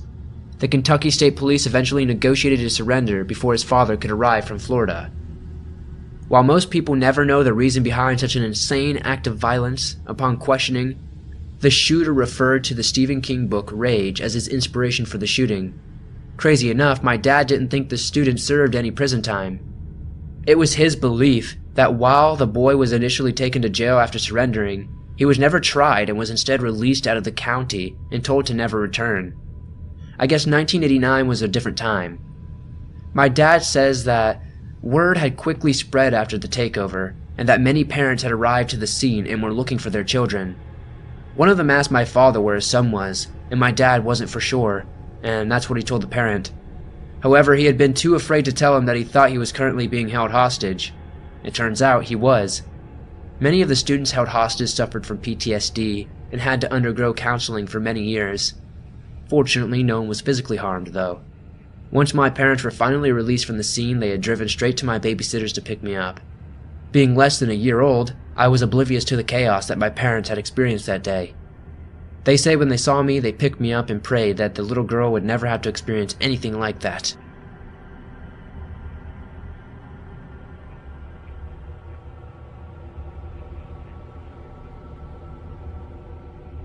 In June of 2018, Boston area anesthesiologists Jaleesa Jackson and Chidozie Iwandu decided on a week's vacation in Southern California. 29-year-old Jaleesa and 28-year-old Chidozie had met while studying at the prestigious Johns Hopkins University of Medicine down in Baltimore, and were already an item by the time they moved up to Boston together. Their personal life was hallmarked by a deeply loving romantic relationship, but their professional lives were deeply stressful, with each routinely working 14-hour shifts either 5 or 6 days a week, and even on their days off they were sometimes called into work to conduct essential medical procedures. Each of them found this lifestyle to be utterly exhausting, so when it came time to pick a vacation spot, they chose a place as far away from Boston as they possibly could: Los Angeles. After traveling 3,000 miles across the country, they checked into a small oceanside guest house they'd rented via Airbnb. The place had some truly excellent reviews, and its owner was so popular with those that rented from him that the company had designated him a superhost, meaning he provided almost flawless customer service while making himself easily available to those that stayed at the property. Waiting for them at the property was a chilled bottle of wine, along with a friendly welcome note from the owner, who referred to themselves as JJ. He wished them a delightful stay, thanked them for their custom, then left his contact details just in case they needed anything. Then, feeling like they were in safe hands, Jaleesa and Chidozie packed away their things, then settled in for the night. They believed that they were in for a dream vacation, the perfect antidote to their high-pressure, career-driven lives. Yet little did they know, their vacation would turn into a living nightmare. Around 5:30 the next morning, the couple woke up to the sound of a loud and violent banging sound coming from the front door. The commotion just about frightened the life out of them, but a brave Jaleesa grabbed her phone, readied herself to call 911, then approached the front door to see what was going on. As she got closer, she heard a rough male voice barking, "I know you're in there, Kevin." Jaleesa peered through the door's peephole, spying an unhinged, enraged man on the other side, and after barking at him to get away from the property, she decided to call JJ to let him know what was going on. But then, just as the dial tone started, the sound of a phone ringing could be heard from the other side of the door. Jaleesa then opened the door, looked the man dead in the face, and asked, "JJ?" Yet the man simply looked up at her with a startled look on his face, then ran off into the night. As you can imagine, Jaleesa was horribly confused, as was Chidozie when the details of the incident were relayed to him. Then, demanding an answer, Jaleesa began calling JJ incessantly until he finally answered his phone. JJ seemed completely unapologetic regarding the bizarre incident and told Jaleesa, "Yeah, that was me. Sorry about the confusion, but that's too short for me to give you an explanation. Have a nice time in LA." Jaleesa tried to fish for more of an explanation, bemused and outraged that a so-called superhost, who had seemed so warm and friendly in their welcome note, had turned out to be anything but. Yet before she had a chance to ask him anything, JJ hung up on her. "Maybe things are just different on the West Coast," Jaleesa told Chidozie in an attempt to explain JJ's bizarre and alarming behavior, and both agreed that it certainly made for a memorable welcome to one of the United States' most famous cities. The couple then spent the day at a nearby beach, and by the time the sun began to set, that morning's incident was almost completely forgotten. When they were done at the beach, Jaleesa and Chidozie made their way back to their Airbnb, with the remainder of their evening being pleasantly uneventful. They finished off the rest of their wine, ate some of the best tacos they'd ever eaten in their lives, then sank into bliss while enjoying a saccharine rom-com courtesy of Netflix. It was only after they'd retired to bed did the terror ramp up exponentially. Shortly after 2 o'clock in the morning, the couple was scared out of their skin when a hooded figure literally came crashing through the large window of their darkened bedroom. The violent intrusion sent shards of glass everywhere, and both halves of the couple let out screams of terror as the figure smashed their way into the bedroom. I had no idea what was happening, Chidozi recalled, but I reacted like we were under attack. In an instant, the 230-pound, 6-foot Chidozi leapt on the man as he simply lay there motionless on the bedroom floor. He tore up his bare feet on the broken glass in the process, but the surging adrenaline meant he barely felt it. In that moment, all that mattered was securing and detaining the maniacal intruder so that they wouldn't be free to harass them again. As he shoved his knee into the intruder's back, Chidozi screamed at Jaleesa to call 911. He later said that he'd feared that the man might be hiding a weapon, or that more intruders might be attempting to force their way into the residence.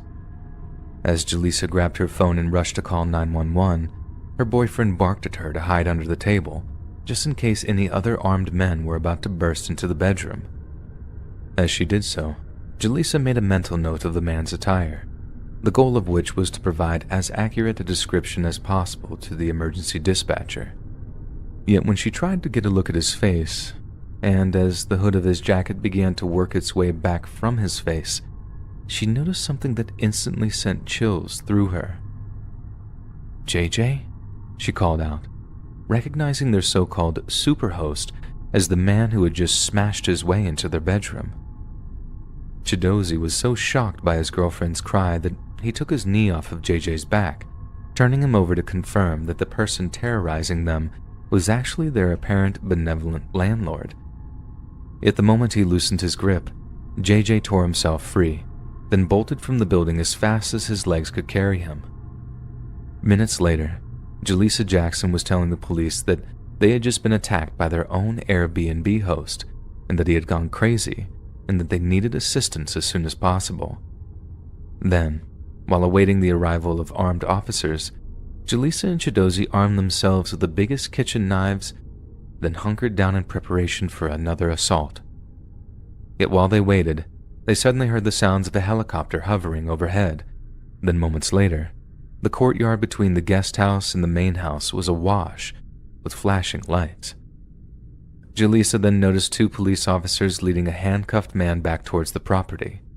It was JJ, and he was ranting and raving about cleaning fees. He had apparently told the police that he had ordered his tenants to move out after they failed to pay cleaning fees, but as commotion unfolded, an elderly woman emerged from the main house and asked what was going on. It turned out that the woman was the property's true owner, and that she had rented the guest house out to JJ on the condition that he wouldn't sublet it from anyone else. Jaleesa and Chidozi told her that, as far as they knew, JJ rented the place out all the time, and that it was in fact his primary source of income. They asked her how she hadn't noticed all the people coming and going with luggage, but the woman meekly replied that she thought that they were all just JJ's friends. Thankfully, after placing a few calls to Airbnb, the company refunded the couple the full $708 they had paid to rent the guest house, and also offered to relocate them to another property at no additional cost. However, due to the trauma they'd experienced, Jaleesa and Chidozi had no desire to patronize Airbnb in the future, and checked into a local Hilton hotel, even though it cost them an additional $2,300 to do so. In the aftermath, they sought $5,000 worth of compensation from Airbnb, owing to the terror and trauma they'd experienced. But after a period of intense haggling with the company's grievance department, the best offer they could get was $2,500. Airbnb did offer to sweeten the deal by paying for 5 therapy sessions for each of the couple, which they argued would tip the total compensation amount to well over $5,000, but Jaleesa and Chidozi refused. If you think that seems extremely miserly of Airbnb, you'd be right, as according to Forbes magazine, the company is worth around $38 billion, with an annual revenue of just over $2 billion. Almost every single night, a jaw-dropping 2 million people stay in Airbnb properties in over 8,000 cities around the world. So surely, They have the revenue to properly compensate a couple who went through something so horrific and traumatic. And for a company whose entire business model is based on trust, and who proclaims your safety is our priority, the incident in LA shows a chilling failure of Airbnb's screening system. The company itself has claimed that no screening system is perfect, but while this remains the case, couples like Jaleesa and Chidozi will continue to be at the mercy of crooks and villains who only wish to prey on their fellow man. I spend my days as a humble worker at 7-Eleven. More specifically, I was a store manager and franchise owner. I was no software engineer or doctor, and while my family did have their opinions on what I did for a living, my job paid rather well. I was a very different man in my past, but deciding to go the route of franchising a store was a more hands-on career path that mostly kept me in check. It was a low-stress but high-labor job, and that was honestly perfect for me. The job was almost therapeutic to me. It gave me something to take care of, something to look forward to every day. Of course, I couldn't do this alone. Working with me in my daytime shifts were workers Molly and Adam. Molly and Adam were young. They were working there to pay off their college tuition. We all considered ourselves like a family to each other. Molly, Adam, and I grew super close to each other in our time working there. They were like the kids I never had, and this naturally made me a little protective over them. We would always encounter weird or upset customers, and it was usually me who had to stand up for them. I didn't want anything to happen to them. They were so young. Nothing bad had happened to Molly or Adam yet, and I was grateful for that. But one early morning, that changed. It was a Tuesday morning. I want to say the incident occurred around 9 a.m. The sun was out and things seemed to be going normal. This time of day was always peaceful. There was usually never any problems. Eventually, a blue sedan pulled into the parking lot. Inside of the car was a rather average-looking middle-aged man. He stepped out of the car and started filling it with gas. While the pump was going, he then proceeded to the front of the store. As per their training, Molly and Adam greeted him. The man just nodded and started walking around the aisles. He then looped back around the store, approached Molly, and started flirting with her. Molly was visibly uncomfortable, and while I wanted to go to the back of the store and do my inventory logging, I couldn't do this, not with the man hitting on Molly like that. Adam, however, told me that he could handle the man if he started acting any weirder, and naturally, I trusted him. I reluctantly stepped in the back room and started counting down and logging all the items that were there. While I was doing this, however, I kept looking back towards the man to see what he was doing. It seemed like the man was looking back at me as well. This was odd for a number of reasons. Customers aren't supposed to be this close to the back of the store, and he kept awkwardly peering in through the utility room. To make things worse, every time I looked back, the man started to try and act busy. It was like he was trying to pass time or look natural for some reason. I stepped out of the room and asked the man if I could help him. He seemed to awkwardly and rudely shun me off and keep pacing around the store pretending like he was looking for something. For some reason, I decided to ignore all these red flags and continue my work in the back. Eventually, while Molly was passing by the back room, she whispered to me that the man was making her very uncomfortable. I told her that once I finished with the shelf I was working on, I would quickly go outside and help her. I essentially told her to hang in there and wait behind Adam.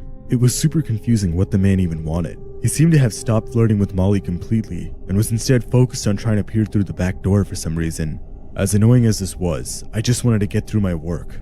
I had one last crate of granola bars to log down and I didn't want this weird man to stop that. But that's when I heard a commotion coming from the main room. "Excuse me, sir, you're not allowed to be back there. What are you trying to pull off?" "Call the police, Adam," I heard Molly exclaim right after that. I quickly ran out of the storage room to see what was happening and saw the commotion. The man in the blue car was trying to pull something off. I saw Molly in shock and fear in the corner, and Adam with his fists up standing right in front of her. "Hey, what do you think you're doing?" I asked the man. Whoa, what kind of place is this? What's even back there? What are you guys hiding?" "Get out of here, the sign clearly says employees only." "You expect me to just sit here and let you get away with this? No way in hell." We were all in complete shock. Adam tried to calm the man down, however. "Sir, we don't need to get violent, okay? You can just calm down and we don't have to— I don't want to hear another word from you psychos." The man snapped back at Adam. Molly started to cry. She was ready to dart out the store. The man then started reaching for his pocket. We had no idea what he was going to pull out. I tackled the man in the back of the shop and screamed at Adam and Molly to just head away and call the police. A few more minutes of us rustling in the utility room occurred. I managed to headlock the man, but he just kept hitting me off. After a few more minutes of us rustling and fighting in the back, the cops eventually got there. But sadly, they couldn't find him on the scene. We got the man's face on security camera, and his car was still at the pumps.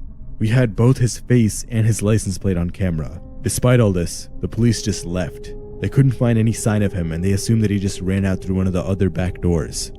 As the cops left, I made sure to dump the man's body right next to the first. As I mentioned before, I was a different man in my past. This job really changed me. It seemed like the man in the blue car clearly noticed the other body I had. Normally it's pretty well hidden. Not even Molly or Adam could find it. But I guess one of the legs must have been sticking out or something like that while I was moving stuff around. I re-looked at the security footage to make sure there was no evidence left behind. It seemed like the man wasn't reaching for a gun or a knife. He was reaching for his phone to call the police. I really didn't want it to be this way, but he knew my secret. The man was now part of my collection. Molly and Adam still have no idea what happened, and you bet I'm planning to keep it that way. They can't find out anything about my past. If they did, they'd be shattered. For now, my secret remains safe from the public eye, and I will ensure no one remembers that day. I'm a female, and I'm 15 years old. This all started a couple months back when I got my very first job as a babysitter.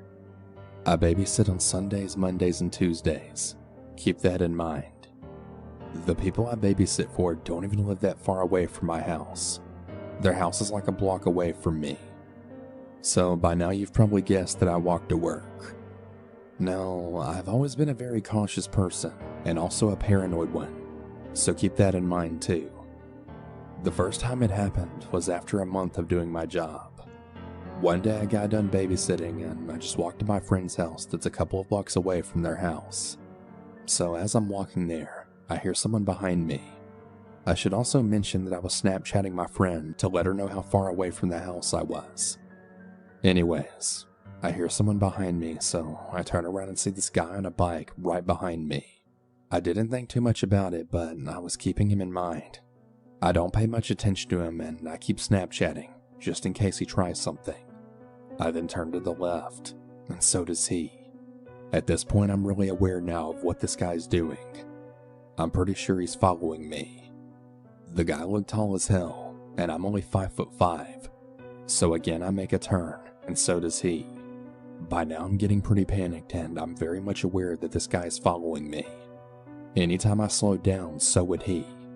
If I sped up, again so did he. My friend's house comes into view and I speed walk over there with him telling me. I reach her front door and I start knocking, and then I hear someone say, "Hey, you better watch out. I'll get you."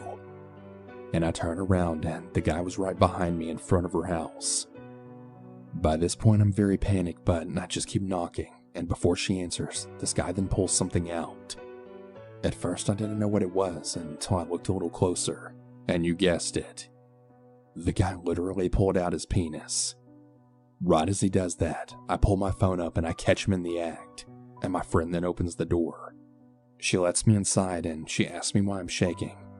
I then show her the video and she tries calming me down. Fast forward a week later as I'm walking to my job and I see him yet again. My heart instantly drops and I just speed walk to the lady's house which I work for. He didn't really say anything. It was more like he was just watching me this time. This happened every single time that I would walk to work. But he wouldn't try anything because it would be daytime, and most of the time someone was around. That all changed when they asked me to babysit their daughter at 10 p.m. I wasn't really going to walk to work alone, so I asked the lady if she'd come pick me up instead. She did, and of course nothing happened. We then started doing that until I was calm enough to walk by myself to work. The following week, she asked me again to babysit at night, so I decided to take a knife with me just in case something happens, and I told my mom goodbye. I walked out in the really dark street, and the lights in that area weren't really good, which is why I was so scared to walk there in the first place. But anyways, I was walking to work, and I then hear a crunch behind me. My body then immediately tenses up. I knew someone was there, but I really dreaded thinking it was him.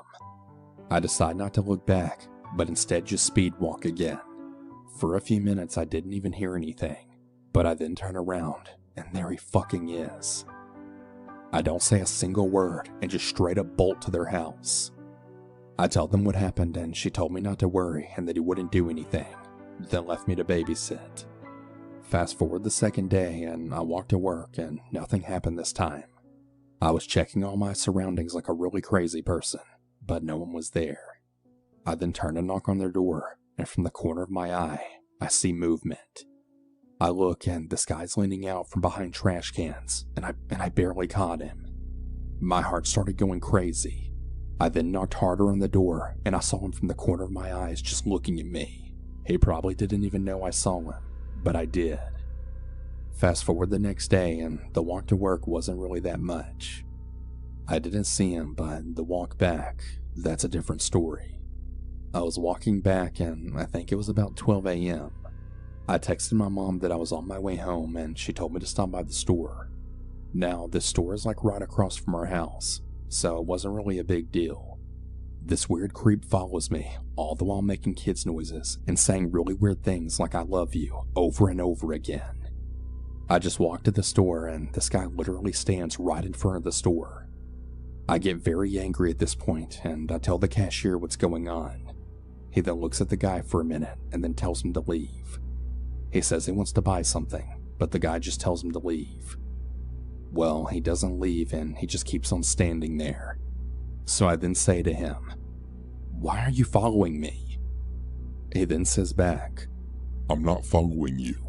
and I said, "Yeah, sure you're not." And I just stand in line and get my stuff and then walk out the door. The guy has the audacity to continue following me, all while making kissing sounds and then repeatedly saying, I love you. I'd die for you.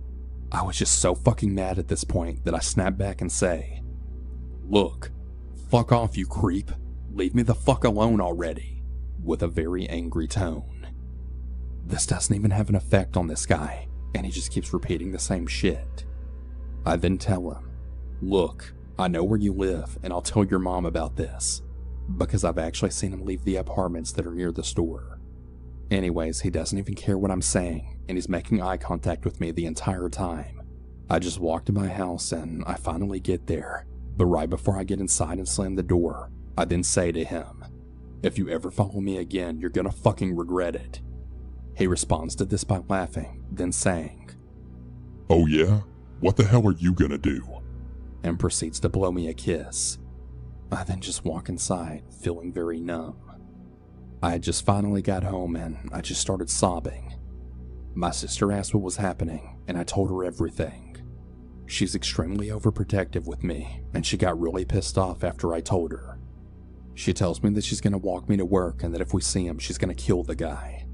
Obviously, I know that's not true, but it really made me feel better. All of this happened last week, and today in a couple of hours, I have to babysit again. I know it doesn't seem like much, but I'm still really scared of what will happen to me in the future. I really don't even know what to do at this point. If any of you guys that are listening have some advice, please tell me what to do. I appreciate you taking the time to listen, and if anything else happens, I'll definitely give you guys an update. Be safe out there. I don't remember exactly how old I was at the time, maybe 14 or 15. I had this really crazy guy that lived on my street. Everyone called him Crazy Mike, and he really was as crazy as you could imagine. But more on him in a minute. I had this one friend that was a little wild. We'll call him Charlie. He was kind of the adventurous friend that got me to do some crazy stuff. We went through a phase for about 2 or 3 months where we hung out a lot, and it was honestly a lot of fun. One of the things we would do was explore the nearby woods. There was a lot of wildlife, and anyone could go out there and explore as far as they wanted. We lived on a mountain, and we would hike up the mountain, and when we had enough for the day, we would hike back down. We normally took the regular roads back down because it was just a little bit easier to get home that way. My friend lived a few roads up from me, so I would walk up to his house with him and then go home by myself. I remember this one particular day we had gone hiking through the creek. Bear in mind, it was freezing outside at the time. There was snow on the ground and a lot of water was frozen. At one point, we had the bright idea of walking on the ice. As you might imagine, we fell into the water. It wasn't very deep or anything, not even enough to get above our chest, but we were dripping with water, and it was about 5 degrees outside. There was snow on the ground, but being the crazy kids we were, it didn't stop us. We just continued hiking even after we got soaking wet. I don't know if we just had a really high tolerance to the cold or it was adrenaline, and we were all good. We continued on for a couple of hours that day, but after a certain point, I finally talked him into heading home for the day. He agreed, and we went out and got on the road. We made our way back down like usual, but this is the point when I started freezing. I was too cold, and I knew my body. I knew that I was in some kind of danger, like getting near hypothermia or something. When we got to my friend's house, he was more than willing to let me come in and warm up for a few minutes. But just as we were getting to his house, my mom called him. She was really angry with me because I hadn't answered my phone in an hour. I tried explaining the situation to her, but she just screamed at me over and over again to come home. So I had to walk the rest of the way home, and that was that. This is where Crazy Mike comes in, because he lives one road above me, and it saves me about 10 minutes of walking if I cut through a part of his property to get to my house. He had a big fence, but so did his neighbor. There was a small walkway kind of area between the two spots.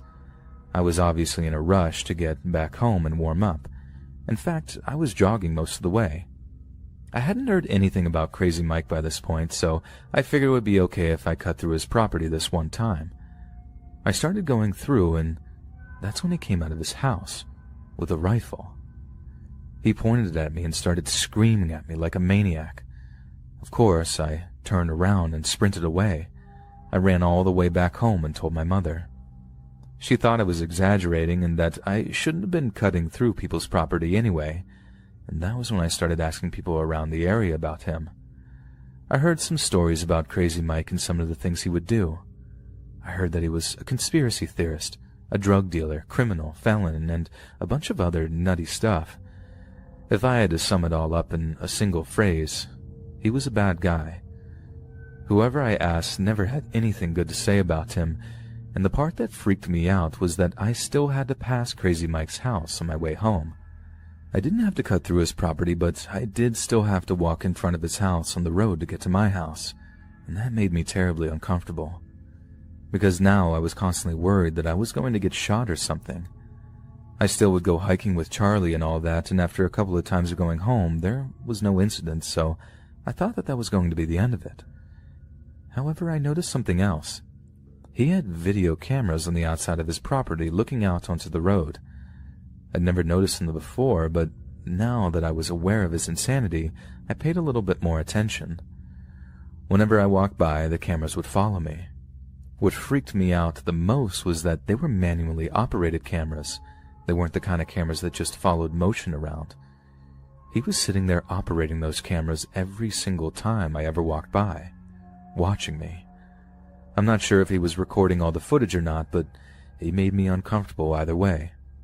I remember there was this one time when I was walking home from Charlie's house at night. It must have been about 10 or 11. It was really late, and even then, the cameras followed me as I walked by.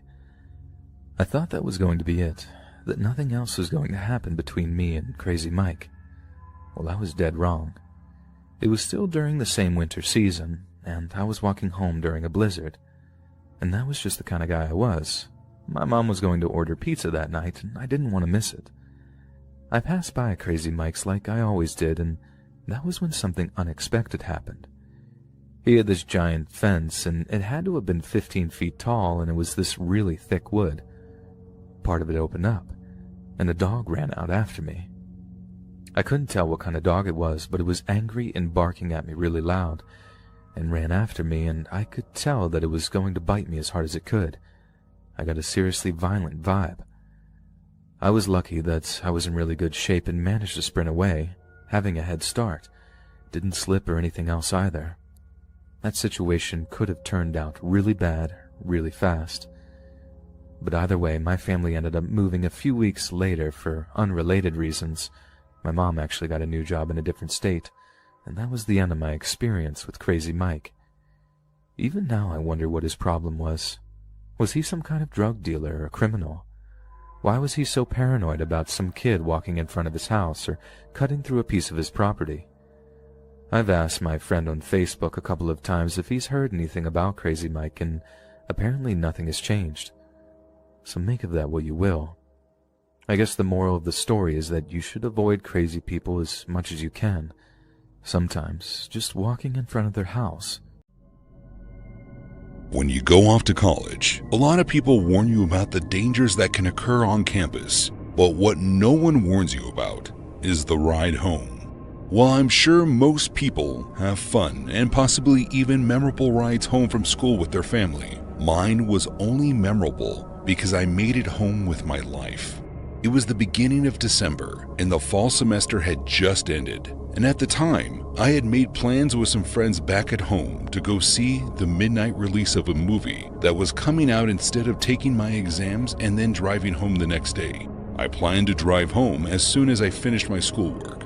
This meant that I left campus around 4 in the afternoon. I would make it to the mall for the movie just in time. So I did just that. I left right after my last test, and I could not have been more excited to see my friends. I had about a 6.5-hour drive ahead of me, so I got comfortable and began making my way home as quickly but safely as possible. Now that being said, even though I was in a rush, I was still raised to be helpful. I was always taught growing up that if you saw someone on the side of the road, you stop and ask if they need help. Sometimes people don't need anything, and you just keep driving, but you never know when someone might need you. So at around 9:30 at night, as I was driving along this dimly lit back road, when I saw a car parked on the side of the road, I didn't even hesitate. I pulled over and hopped out of my car to ask if they needed any help. Right away, I could see the car was being driven by an elderly man, and he claimed that his car had a flat tire on the passenger side and asked me if I would help him put the spare on for him. I told him of course and asked him to pop the trunk so I could get the tire out, and he did. But as I leaned into the trunk to lift up the mat that covers the spare, I felt the man press something against my neck. My entire body tensed up as I could feel the shocks from the taser that he just pressed against me fired. I keeled over forward and the man was able to easily push me and force me into the trunk of his car before slamming it shut. I recovered from being tased before we pulled off from the side of the road. But as I reached above me for the emergency handle that it's in most trunks, I couldn't find it. I could feel the tires moving as we began making our way down the secluded back street when I realized the old man had forgotten to take my phone before locking me up. He must have been in such a hurry and didn't want to risk being overpowered that it didn't even cross his mind. I squirmed around in the trunk until I could get my hand into my pocket and pull my phone out. After calling the police and telling them what road I was just on, it was only a matter of a couple of minutes before they were able to find me. I heard the sound of police sirens behind us as they pulled the elderly man over, and once the car came to a stop, I began banging on the trunk to let the officers know where I was. Once the man was in custody and I was out of the trunk, I asked the officer if he knew why the man tried to abduct me, but he didn't know why. It wasn't until the trial that we learned that this man, who I thought was old and frail, had actually confessed to abducting multiple people between the 90s and the late 2000s. I was just the lucky one.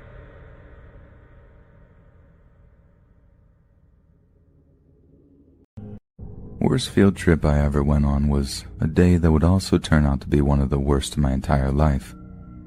I went to high school on the North Shore of Staten Island, and round about that time in my junior year I started getting mad into CSI.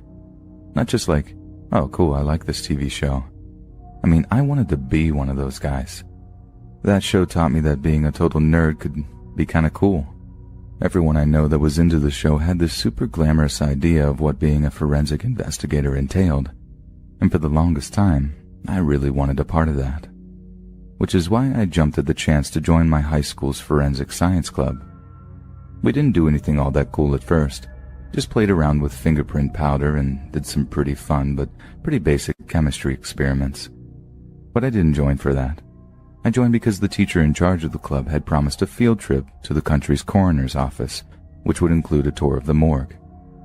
I didn't even know they gave tours of morgues, but I figured they have to run some kind of recruitment-based PR, right?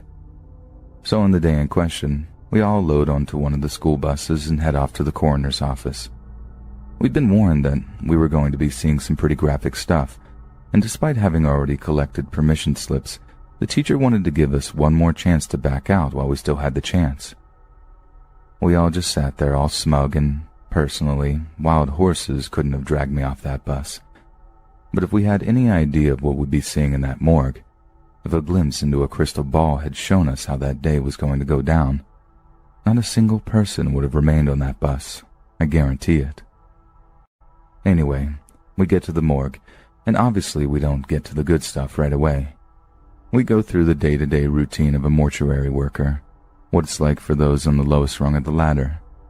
Then things get more complicated, and we start getting to see some of the labs there, albeit through a toughened glass window, but I was still salivating over all their Gucci lab equipment. CSI made it look all high-tech for TV, but the real thing was somehow even more impressive, despite not being quite as glamorous. After the lab stuff, we took a quick lunch break in tandem with the mortuary team. The afternoon promised to bring all the more macabre stuff that the more ghoulish of us have been looking forward to, and you could definitely feel a few ripples of excitement running through us as we ate our pre-packed food.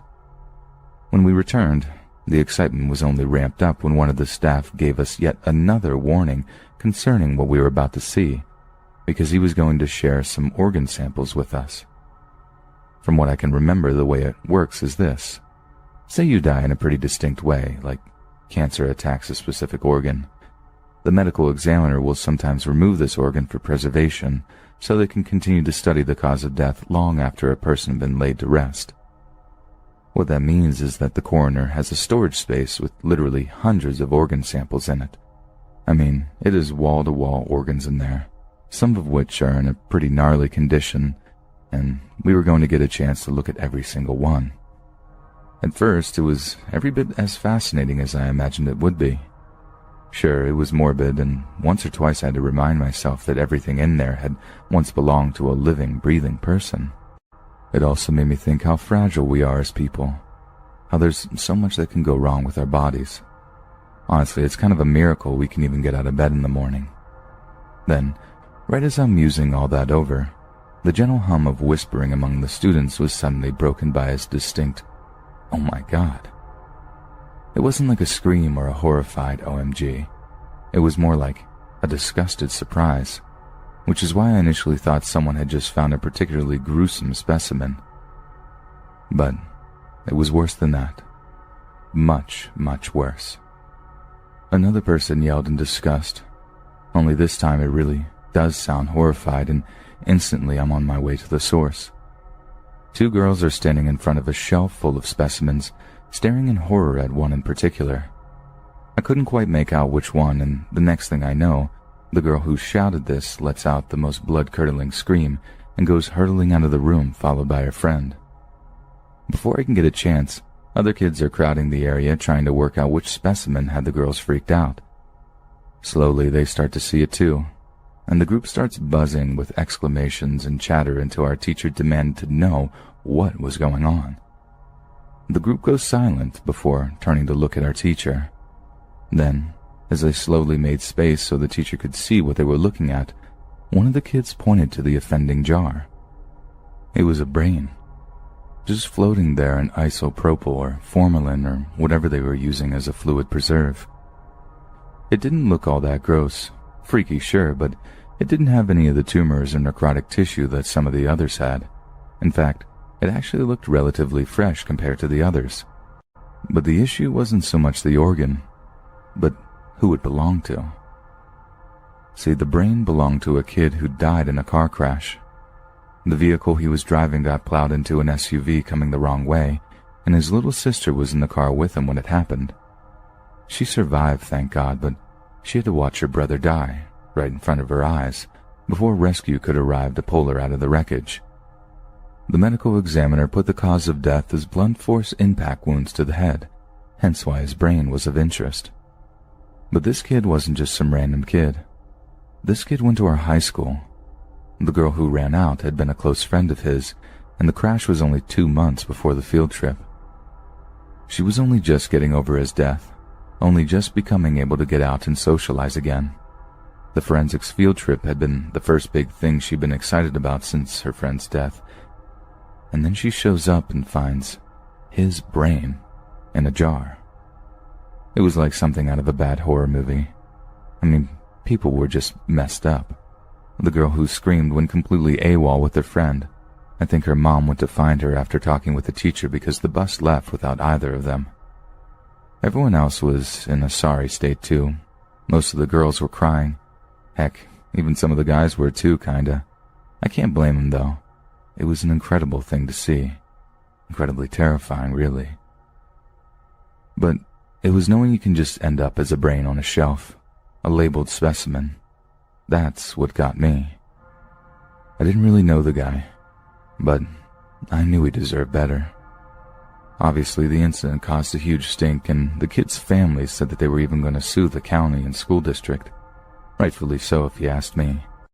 But the trouble was, the guy was an organ donor.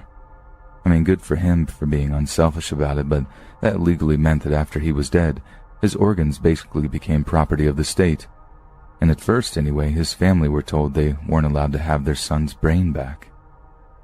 All they wanted to do was bury him again, and they had to get an emergency order signed by the governor or somebody so they could get him in one piece again. I can't imagine how horrible that must have been. Not one funeral for your dead son, but two. The family weren't done litigating, though. They wanted to get paid. I don't even think they really wanted the money either, or rather, they didn't need it. I just think they wanted to bleed the state government for what they did. I mean, they didn't even tell his parents that they were going to harvest his brain, let alone put it on display for high school kids to look at in less than 10 weeks after his death. It took them a while to get the case to court, and I remember being happy for them that they might get a little justice. But then word swept around town that they didn't get a dime. Some judge said that the state were well within their right to cut that kid's brain out. Like, I'm sure it wasn't phrased like that, but whoever had the balls to tell a kid's parents, "So what if we butchered your boy? Suck it up." There's a special place in the dark recesses of the afterlife for that guy. Oh boy. That court thing was only a few years back, and that's why it became the worst day of my life. Because it wasn't just finding the jar or seeing people's reactions to it. It was the fallout. It was knowing that poor kid's parents were reliving the torture of losing their kid over and over again for like a decade straight. And that's the real nightmare here. Not just finding a brain in a jar. And knowing that just makes the world seem a little bleaker. Back in the 1970s, my uncle used to spend a couple of weeks in his hunting cabin that was in the middle of nowhere up in Canada. Most of the time his trips were very relaxing and enjoyable. He would head back home afterwards feeling refreshed, having unplugged from society for a bit. He used to tell me that he had some of the best moments of his life sitting on his front step, watching as the stars faded from the sky and the dawn appear on the horizon. He was a real man of the earth, who enjoyed being one with nature. I'm surprised he never sold his condo and went full Amish. There was one year that nearly derailed his loner lifestyle and scared him so much, he nearly sold the cabin and never went back. It's the most popular story circulated through my extended family, and the reason I always triple check my locks before going to bed. Now, for some context, the cabin wasn't accessible by vehicle, and there was a small amount of hiking involved to reach it. It was about 400 square feet and was made up of a single room. There was no running water and no electricity. It was a wooden structure built upon a small stone foundation, and because of this, there was about a 12-inch space between the ground and the floor of the cabin. There was a trapdoor by the fireplace where he would drop extra logs of firewood, so he wouldn't have to venture outside to collect more. The incident happened in October.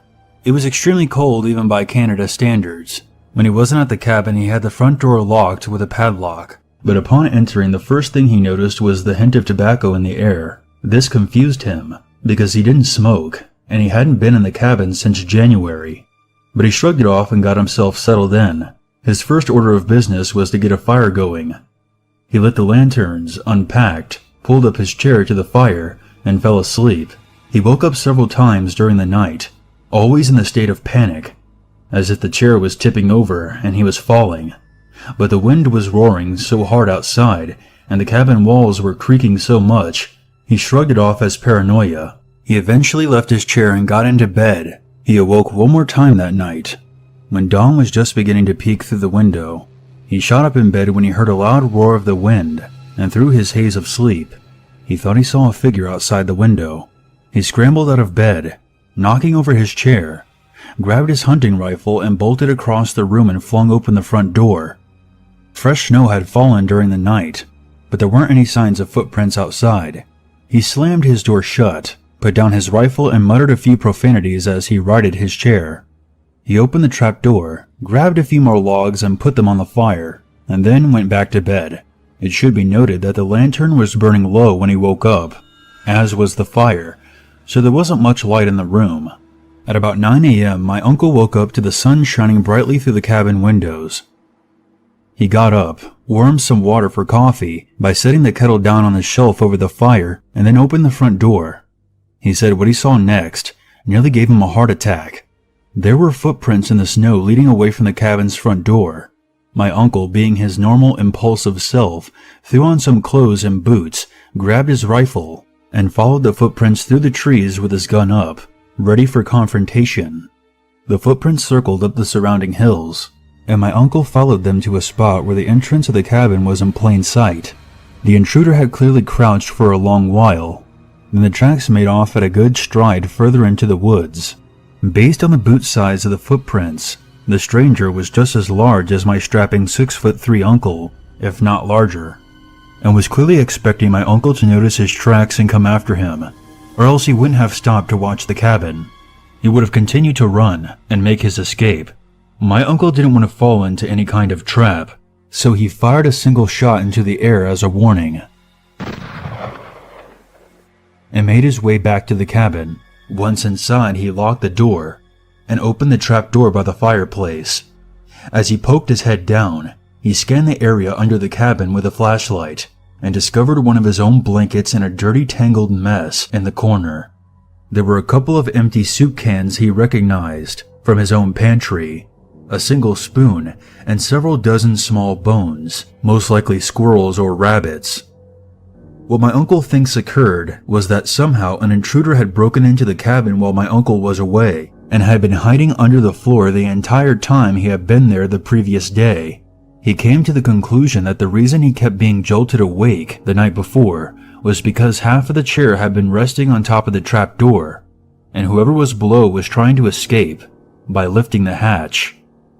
Later on, when my uncle thought he saw a figure outside the window, he later realized that the figure had actually been inside and was heading for the door, but was interrupted, and the man had likely leapt back down through the trap door when my uncle sprang to life and noisily knocked over his chair.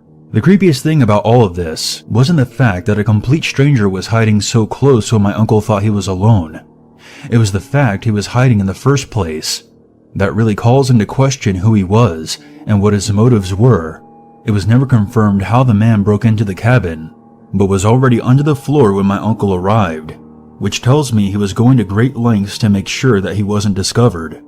When he finally emerged from under the floor, he could have killed my uncle in his sleep, but he took the opportunity to run. It's possible that he simply decided that he didn't want to risk a struggle, but I think whoever he is, he was on the run, or at the very least, had something to hide. Earlier the same year in May, not very far away, a 17-year-old girl had gone missing while walking up the road to visit her cousins, and shortly after in August, a 21-year-old woman was found stabbed to death on the very same road the girl had disappeared on. I believe whoever was in my uncle's cabin could very well have had something to do with one or both of these unsolved crimes. My uncle never reported the incident to the police, and to the best of his knowledge, the intruder never returned. But it makes me wonder to this day, are we ever really alone when we think we are?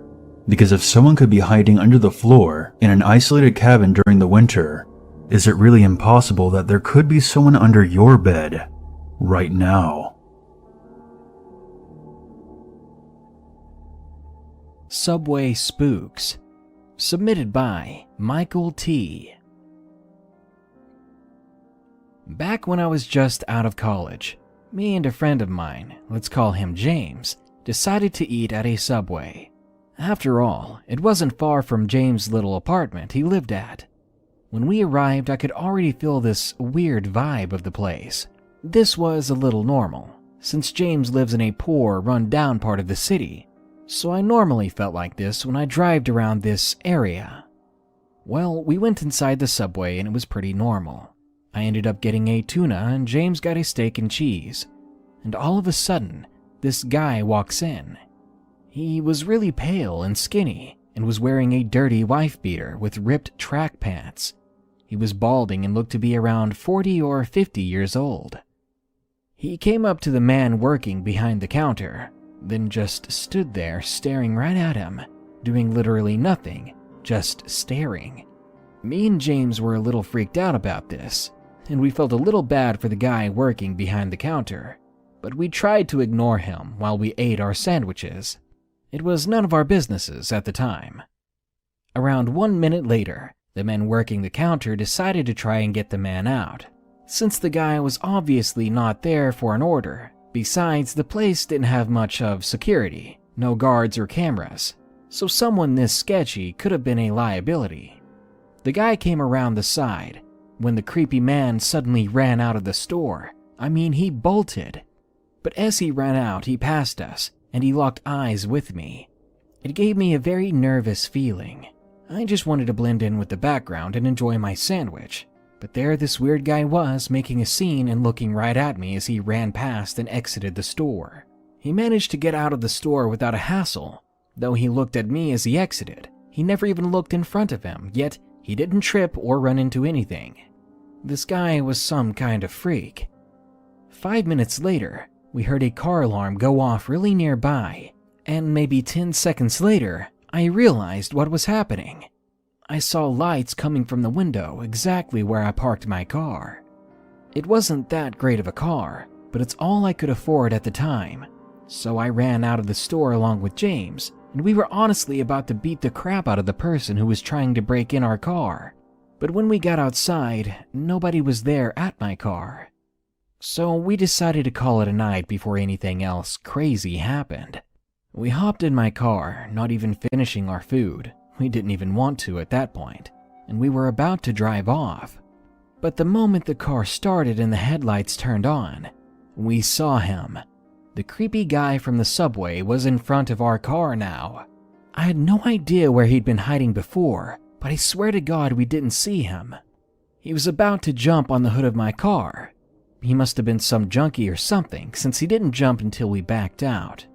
We sped off on the way to James's place, until he said he didn't want to go home. He lived too close to the subway, and the last thing he wanted was that guy to see where he lives. I couldn't say I blamed James. I think I would have done the same thing, but it was weird coming from James, because he was the bravest person I knew. So I told him that he could stay at my place, then we went home. Honestly, that was the last I saw of this creepy subway guy. I don't know what was wrong with him, and I've never seen him again, but probably because of him, I'll never be going back to Subway. At least, not that one. This story happened to me when I was in 3rd grade. I was about 8 years old at the time. My regular babysitter was ill, so my mom asked one of our neighbors who had kids and babysit a lot of the neighborhood kids if she would watch my brother and I for a few hours. We were having so much fun at Brandy's house when my mom came to pick us up. I asked if I could stay a little bit longer and finish Madagascar, as we had just started watching it. She said that it was fine, but I was to walk straight home right after. It was like maybe half a block, so not that far at all. So as the movie finishes, Brandy said that I needed to get home really fast because it was dark out. As I'm walking home, this other neighbor, Dennis, is just standing outside in his front yard. Now, I had seen Dennis around the neighborhood because his wife was very unforgettable looking. They have a daughter that was like maybe 4-ish at the time, so I didn't ever play with her or know her family outside of seeing them around the neighborhood. Dennis starts calling out to me, saying, Hey, what are you doing? I'm just going to my parents. Do you want to come inside for a little bit? No, that's okay. My mom told me to come straight home. Aw, come on. I'm sure she wouldn't mind. No thanks. Come on, I have a daughter who would absolutely love to play with you. We can even make snacks. At this point, I was just like, red flag, abort mission, and I started booking it home really fast. Then he starts following me. Not quickly, just kind of walking like Michael Myers. It was creepy. Luckily, I eventually made it home, and once he saw that I was approaching my house with my porch light on, he completely backed off. I'd like to mention that behind our houses was a giant wooded area with paths that led to a nearby lake. So, I mean, this dude could have caught me and dragged me into the woods or something. I try not to think like that, but like, what other motives could he have had, you know? Fast forward until I'm in high school and working at a restaurant in town. I see creepy Dennis and his wife all the time. As it turns out, they were secret shoppers at our restaurant. I don't think he really recognized me working there though. Anyways, I know this isn't your typical horror story of someone getting dragged into the woods, but still, as a child, this was a very creepy experience to go through. If you're a young child walking home alone, always watch your surroundings. You just never know. For a few years there, Omegle and chat roulette were like the best things ever. I know it sounds dumb, but the idea of coming face to face with random internet people absolutely terrified me at first. I wasn't the most confident of people when I was younger, and believe it or not, using stuff like Omegle actually helped me come out of my shell a little and learn how to talk to people. And naturally, like anyone who's spent a lot of time on Omegle, I have a lot of stories detailing some of the weirder encounters I've had on there. I mean, I've had some pretty amazing ones. I met one of my long-term gaming buddies on Omegle, and you'd be surprised at the number of girls who just want to show themselves off, so to speak, every once in a while. But I've also had my share of gross, sad, irritating, and downright scary encounters on Omegle too. And what I'm about to tell you is by far the most disturbing. And it's not some dumb creepypasta either. Every word of this is true. So I just gotten home from this terrible part-time job I was working in 2012, and at the time, my routine was like, get home, sneak one of my stepdad's beers from the garage, and see how palpable the mental illness was on Omegle that afternoon. I was actually having a good run at one point. I had a guy singing that Call Me Maybe song, another dude who did a magic trick, and a handful of pretty girls, and I think one dude was on acid or something. So all in all, I was in a pretty good mood by the time I hit end and knew for what turned out to be the final time of that night. Because when I do, I just see this dude sitting at his desk, staring blankly into the webcam. Immediately this hits me as unusual because most people are looking at their screens to see who you are and not straight up staring into the camera. I said like, "Hey, what's up?" or something. But the dude didn't reply, so I figured that there was just something wrong with his audio. Now I should add that it was usually around this time that I'd just end a chat and start a new one. If the person on the other end seemed too weird or like they wouldn't be much fun, I'd just skip them entirely. So as you can imagine, coupled with all the other weird stuff you're likely to see during an Omegle session, I ended up doing a lot of skipping. But something about this dude really got my attention. At first, when I saw him, he looked like he might be in his early to mid-teens, dark hair and eyes, kind of a baby face with scrawny shoulders. But the more I looked, the older he seemed to be. The guy had crow's feet, deep bags under his eyes, pretty sure he had flecks of gray at his temples too. Like if he was as young as I thought he was, then he must have had the most brutal paper route in history. So for some reason, at a time I'd normally just ghost him, I said, are you okay, dude? Can you hear me?" He nods. He could hear me, and it hit me that this might be another case of someone browsing Omegle while they're high. It might sound a little mean or whatever, but I figured that I'd just mess with him just a little bit. Maybe see if I could guess what kind of drug he was taking. I start talking real slow to him, trying to make him think time is slowing down or something, but he barely reacts. And it's then that I realize that he hasn't looked at his screen or monitor. The whole time he was literally just staring at this little lens on his webcam. I break from the play acting and just ask him straight up, "What kind of stuff are you on, dude?" He just shakes his head. So I ask him if he means he isn't on any drugs at all, and to that he nods. Now I'm torn between laughing because of what could have been a blatant lie and kind of freaking out because if he wasn't lying, and that was him sober, that made for one real creepy guy. And then out of nowhere, this guy reaches up towards his mouth like he's about to take out some gum or something.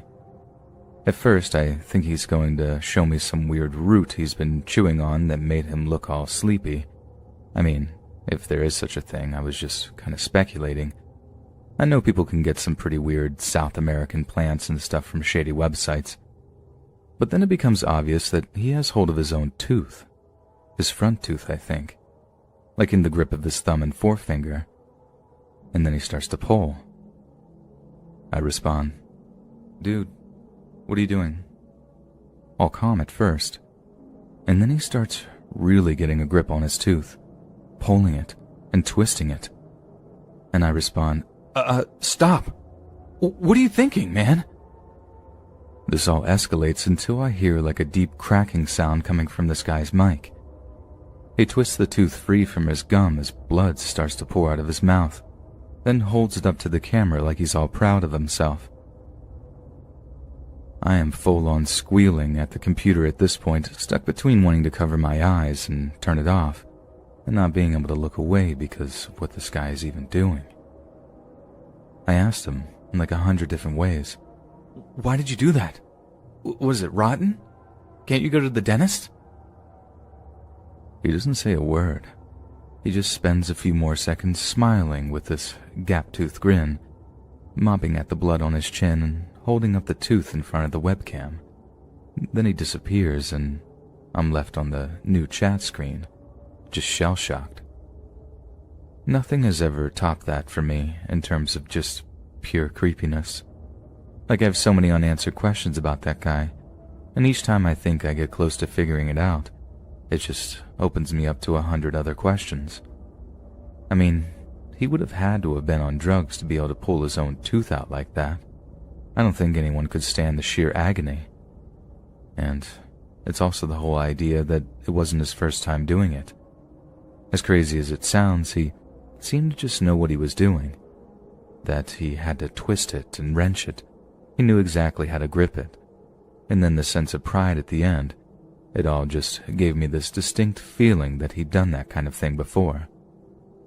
I didn't see anything else that ever made me react so strongly, and after that, all the random guys just sort of playing with their junk that you'd see didn't seem to faze me at all. Like as long as there wasn't any tooth pulling, it was just water off the duck's back. So, I guess I have something to thank Mr. Toothpuller for, although saying that it's not something I want to see again. In fact, I hope I never meet Mr. Toothpuller online, or in real life, ever again.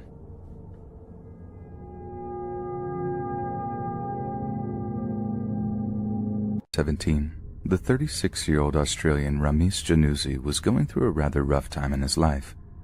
He had been working as a bricklayer in recent years, but a long drawn-out struggle with illegal substances had resulted in Ramesh's lifestyle and health deteriorating rapidly. Drastic measures were needed and fast, but to his credit, Ramesh had the presence of mind to understand that he needed to break from his old life entirely. And so, Ramesh downloaded the Airbnb app and started browsing affordable, rentable properties around his home city of Melbourne. Ramesh didn't have a particularly large budget, so when he found a room for rent at a very reasonable price, he leapt at the chance to rent it. To Ramesh, it didn't matter that the place had a couple of less than glowing reviews. He didn't care if the atmosphere wasn't friendly. He didn't care if the plumbing looked dodgy. He just needed somewhere that was away from his old haunts so he wouldn't be tempted to feed his addictions. What exactly happened during Ramesh's first 2 weeks in the property isn't exactly clear, but it seemed that Ramesh's roommates and he didn't exactly see eye to eye. There was no kind of confrontation or animosity between them, but we know for certain that at some point, Ramesh complained to a friend that he didn't like the vibes between himself and his housemates. Yet despite their apparent bad vibes, Ramis chose to extend his stay in the property, which added an extra 210 Australian dollars to his bill. Yet on his final day at the property, Ramis was horrified to find that he had no money in his bank account.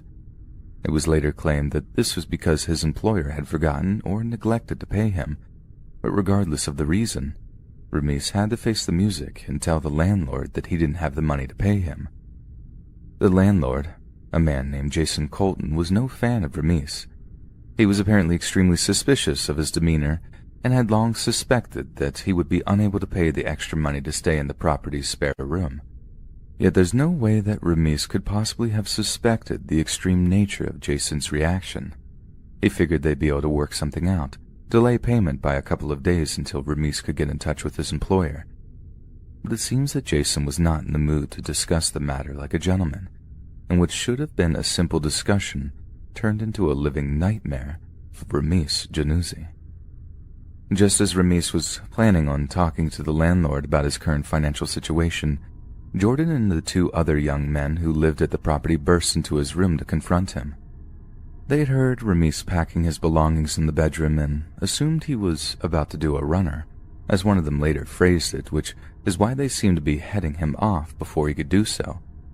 Ramis apologized profusely before showing Jason a banking app on his phone, illustrating that he didn't have the money he owed.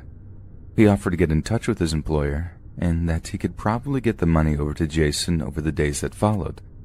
As he spoke, Jason's features turned from pale pink to deep red, and as he finished talking, his rage erupted in a fiery display of pure wrath.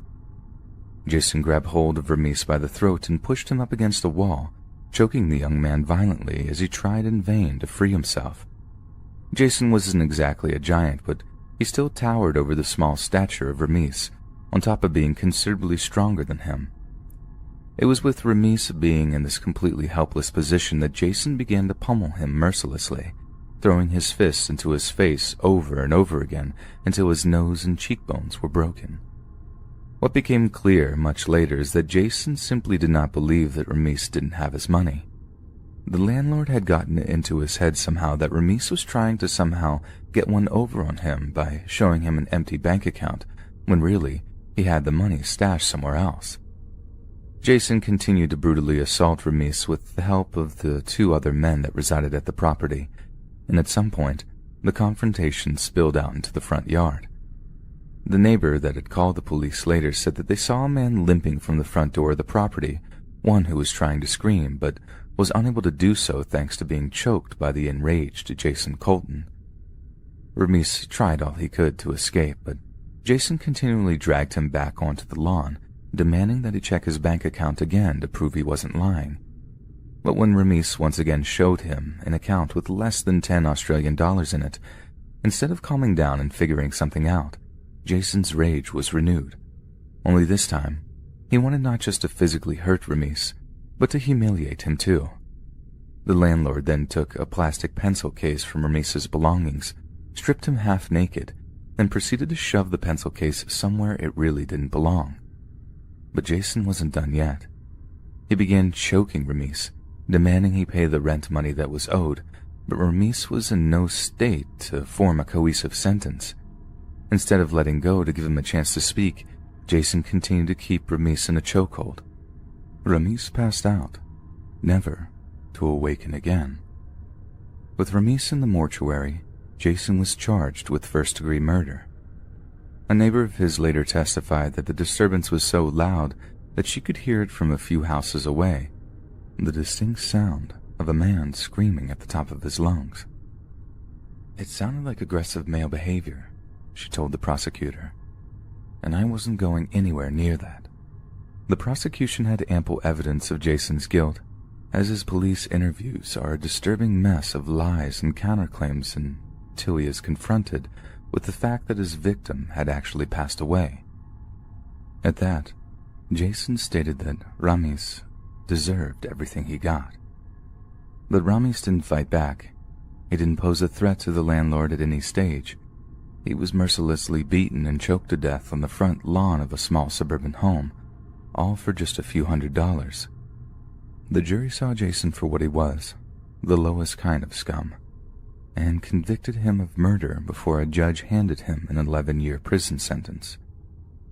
When we use services like Airbnb, we take a great deal of comfort in the flashy website and lose ourselves in the glossy photographs of our potential rentals.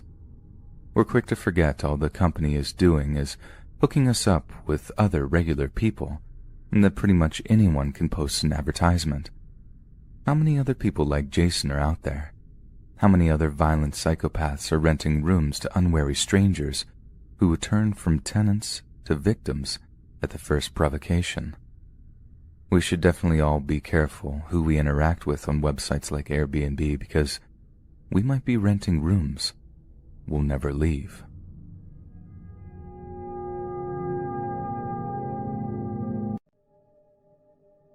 I was 23 years old when this happened, and was living in the city of brotherly love at the time, Philadelphia.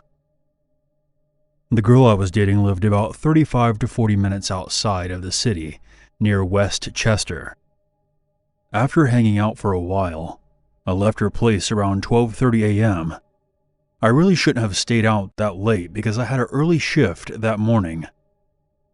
As soon as I left her neighborhood, I noticed that my gas light was on. I put in directions to the nearest gas station on my GPS and drove 5 minutes to the local Wawa. I was familiar with this area. It was very low on crime, unlike many other places outside of Philly. So stopping here this late at night wasn't something that I was nervous about. There were 2 other cars parked there when I pulled in. I filled my tank, and I realized that 2 of my tires were low on air. So I drove to the corner of the parking lot where they had the air pumps. I started working on my first tire. When I looked up and saw an older pickup truck pulling into the parking lot, I didn't think twice about it, until it drove up right next to my car. The truck began backing into the area where another air pump was. Any other day, I would have just assumed that it was somebody else trying to get air into their tires. But something gave me a bad feeling. The driver exited the truck. He looked to be in his late 50s, early 60s, and had scruffy facial hair and glasses. He looked like the stereotypical creep. He just stood by his driver's side door and stared at me. This was when I began to feel uneasy. Is your pump out of order, sir? I asked, trying to break the tension. The man did not respond. He just kept giving me that cold stare. He finally moved away from the door and reached into the bed of his truck, his eyes never leaving me. He then produced a rope and began sprinting toward me. I immediately threw down the air nozzle and jumped into my car, which was already running. I threw it into drive, when suddenly, a hand slammed directly on my driver's side window and dragged sideways as I peeled out of there, leaving a smear. As I was driving home, my heart was pounding out of my chest for the first 10 minutes. I've never had anything like this happen to me. 2 weeks later, a girl I was friends with on Instagram posted an article about multiple kidnappings in the Westchester area. I immediately thought back to that man in the truck. I'm thankful that I was able to escape. I almost became a statistic.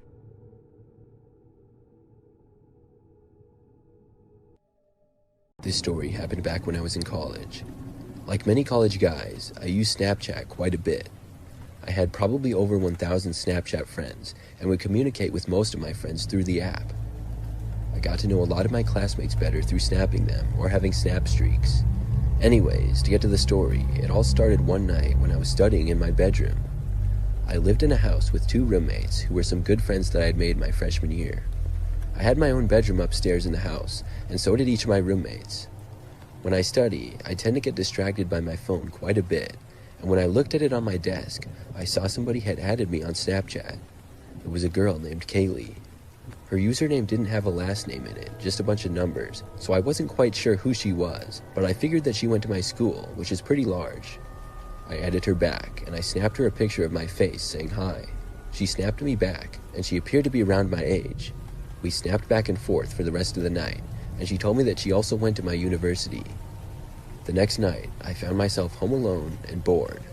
Both of my roommates went to their intramural sports games, and I had stayed home with an assignment, but I finished much earlier than I thought I would. I was still snapping Kaylee, and I told her about my situation. That's when she asked if I wanted her to come over. I really hadn't expected that, and I would have expected her to want to meet in a public place, or at least snap a few days before meeting, but I was cool with it. Kaylee asked me for my address, and I gave it to her. Both me and her were both on the snap map, and it appeared that she lived on the other side of campus. Kaylee snapped me that she was leaving and would be at my place shortly. I went down and attempted to clean up the house a little bit. About 15 minutes later, there was a knock at the front door.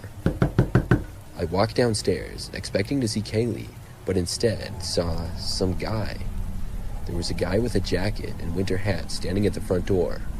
I was really confused. I opened up the door crack and asked what the guy wanted. He told me that he was Kaylee's friend and had given her a ride to my house. He told me that Kaylee was in the car down the street, but he wanted to make sure it was safe and I wasn't some crazy person. He told me that he was just trying to look out for her and asked if he could come inside and look around. I was really weirded out by this. It caught me by surprise, and I told the guy to give me a second, and then I closed the door. I checked the snap map, and it showed Kaylee as being literally right outside of my front door, right where the guy was standing. I knew this wasn't right. I snapped Kaylee, asking who the guy was. She began typing quickly, and as she was typing, I looked outside and saw the guy typing on his phone. Eventually, she sent me a chat, and it said basically the same thing that the guy had said. The guy then knocked on the door again. I yelled from the other side for the guy to just leave, and I wasn't falling for his tricks. I then watched him walk away, and thankfully, he left. About 20 minutes later, I got a snap from Kaylee. I opened it to see a picture of the guy flipping me off.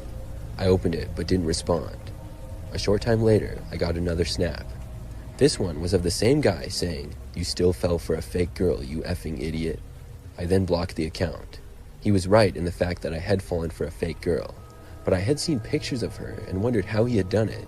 After some research though, I learned that the guy probably got some type of app that allows you to send pictures of snaps of whatever you want without it appearing as an uploaded photo.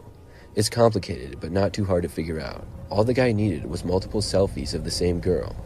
I had noticed that her selfie style was a little different, but I looked past it. This whole thing was kind of embarrassing for me, but I'm just happy to say that I'm okay. I was helping my boyfriend move from Wisconsin to Colorado. I had driven out to Wisconsin and picked up some of his stuff, while he carried the rest of it in his own car. So we were driving separately. Somewhere in the middle of Nebraska, towards the end of the day, we found out that his car was having some issues that would need to be repaired before we could make the rest of the trip to Colorado. We decided to stay at the motel for the night and find somewhere to repair the car at in the morning. We took the car into the shop and it was actually able to be repaired before the end of the day. The shop called my boyfriend to let him know he could come pick it up, so I drove him out there. When we got to the shop, I realized that I'd left my phone at the motel. I wasn't too worried, as even though I wasn't too familiar with the area, I figured I could follow my boyfriend as he drove back to the motel for the night.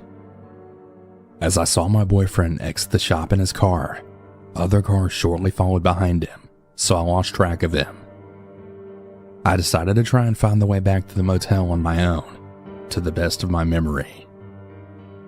It was pretty much just straight down the main road until you saw the sign for the motel on the left side. I kept driving down the main road until I realized I'd never even seen the motel sign.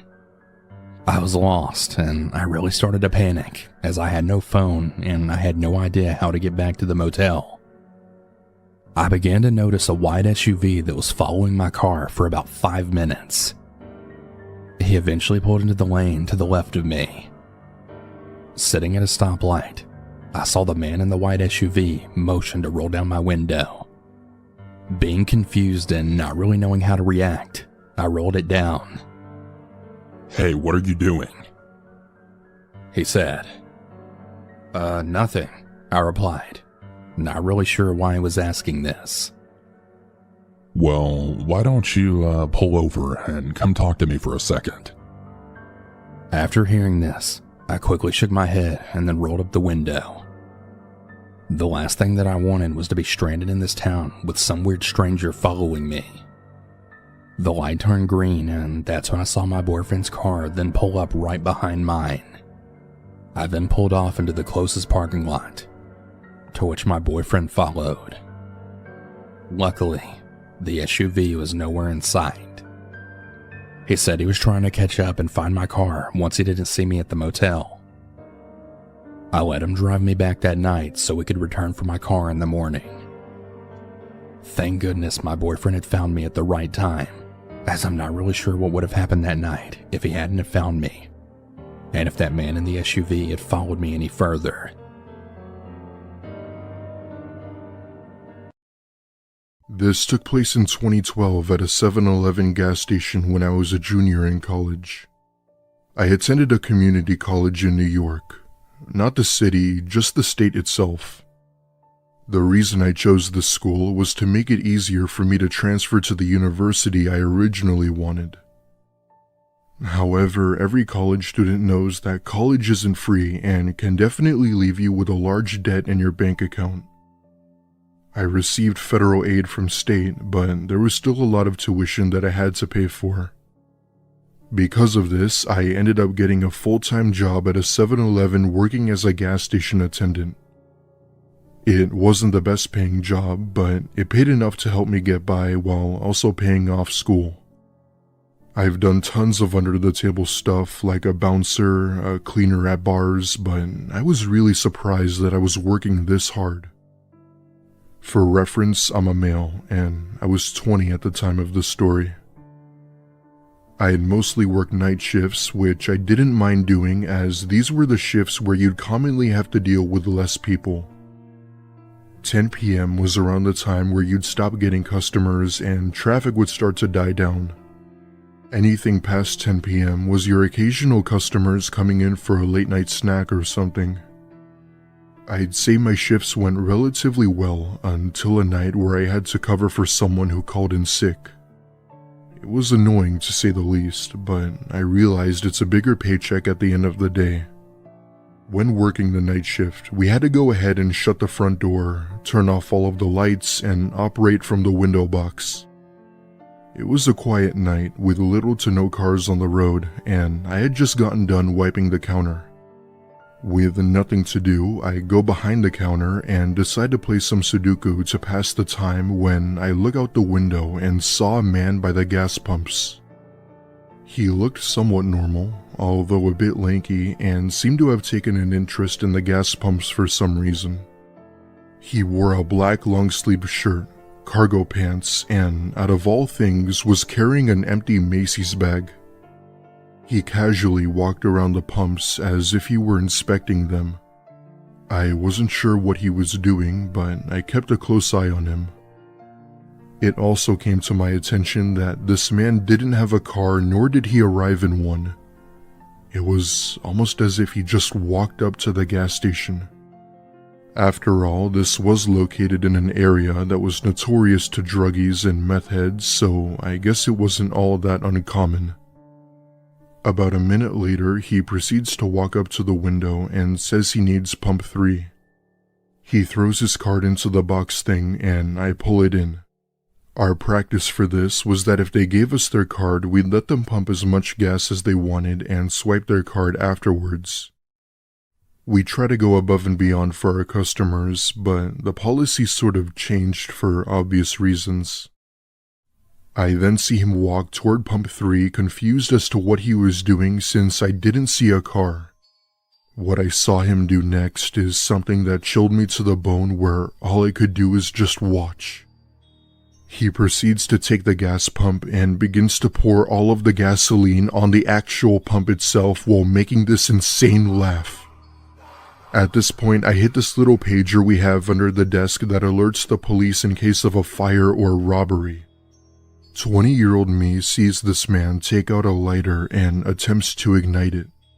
By some stupid luck, the lighter isn't working, and I'm crouched down by the counter praying the police make it in time before this place goes up in flames. These pumps are extremely flammable, and I knew that if he had managed to light it that it would have been over. The more he tried to light the lighter, the more irritated he became, and that was when I hear the sound of police sirens approaching. They get out of their patrol cars and tase him on the spot before he could start up the lighter. I come running out of the gas station, nearly crying, knowing that if they had arrived any later I'd probably be dead. Both police and the fire department arrived on scene, where they were thankfully able to remove the gas. At that point, I fall to my knees, bawling my eyes out as my body hit the concrete of the gas station. I was comforted by police and was taken to a hospital to check if I was exposed to any hazardous chemicals. I obviously ended work early that night, but still got paid for what I was owed. A week later, I got laid off from 7-Eleven, but ended up getting a huge severance package to pay for school. I ended up getting a new job shortly after that, after my previous employer wrote a glowing recommendation letter for me. While something good did happen, this also had a major impact on my mental health, as I had to get years of therapy. It's been 10 years now, and this incident is still brought up by my parents from time to time. I'm now in my early 30s and have a lovely wife and have moved past it. I urge anyone reading this to cherish the time you have, as you don't know what will be your last day. Had that man managed to spark that lighter, I wouldn't be writing this right now. The whole gas station would have exploded, and that's exactly what I thought was gonna happen. I still don't know what his intentions were or why he did what he did, but to be honest, I don't want to know. I'd like to think that he was on something, but maybe that's just because I'd rather not think of the alternative. I still think about how it would have turned out had the police arrived even a minute later. So, for some backstory, I moved from a very small town to a relatively large city. It was for university, and I was around 19 years old. Since I wouldn't be in the new city until around September, my soon-to-be roommate decided to look for a place for us to live in the fall. In mid-July, she finally found us a decently priced, newly renovated, close to everything apartment. It was on a pretty busy road in the city. Fast forward to September, when it was time for me to move in. Myself and my parents get to the building, and it looks a bit disheveled from the front, and upon entering, the inside of the building was an absolute mess. Appliances in the hallways, plaster was running up and down the walls like a child had been given the material to play with, and the flooring was missing in most places. Since the apartment was actually kind of nice, and since it was my first ever apartment away from home, I was absolutely thrilled to finally have a place of my own. Now, this apartment housed many students, as well as the landlord and the superintendent, so it seemed like a relatively safe place to live, right? Wrong. My roommate had the door buzzer hooked up to her phone so that when someone rang, her phone would ring and she had the option to let them in or not. About a week after school had started, I was home since I didn't really have class until later in the day, and my roommate was at work. She texted me to let me know that someone had tried to buzz into the apartment, and when she answered, all she heard on the other end was an unfamiliar voice practically screaming, "Let me in! Let me in right now!"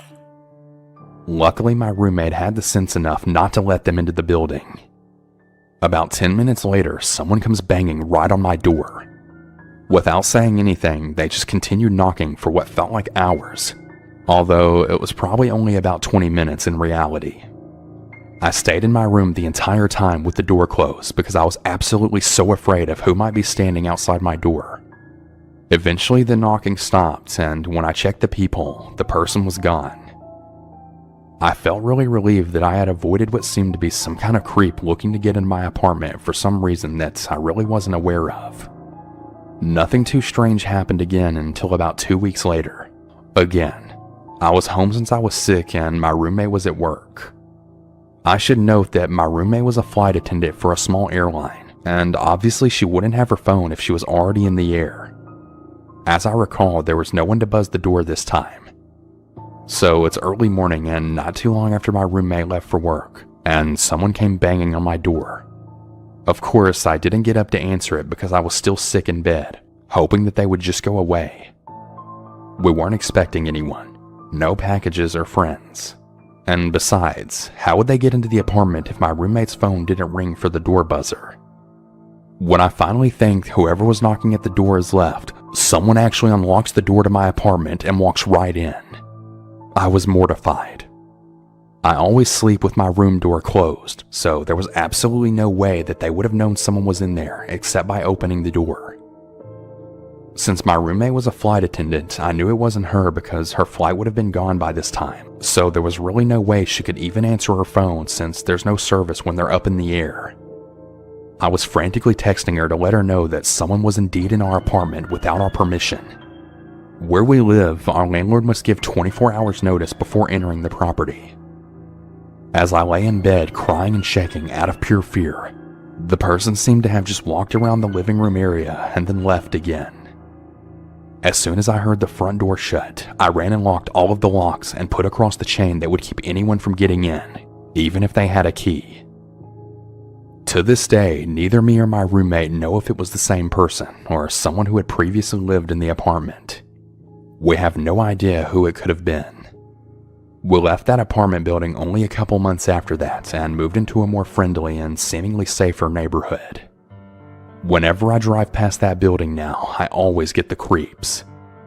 I don't think that I'll ever forget what happened. I feel like I should preface this by making it clear that I'm not one of these paranormal-obsessed, ghost-hunting loons that think there's orbs in all their photos.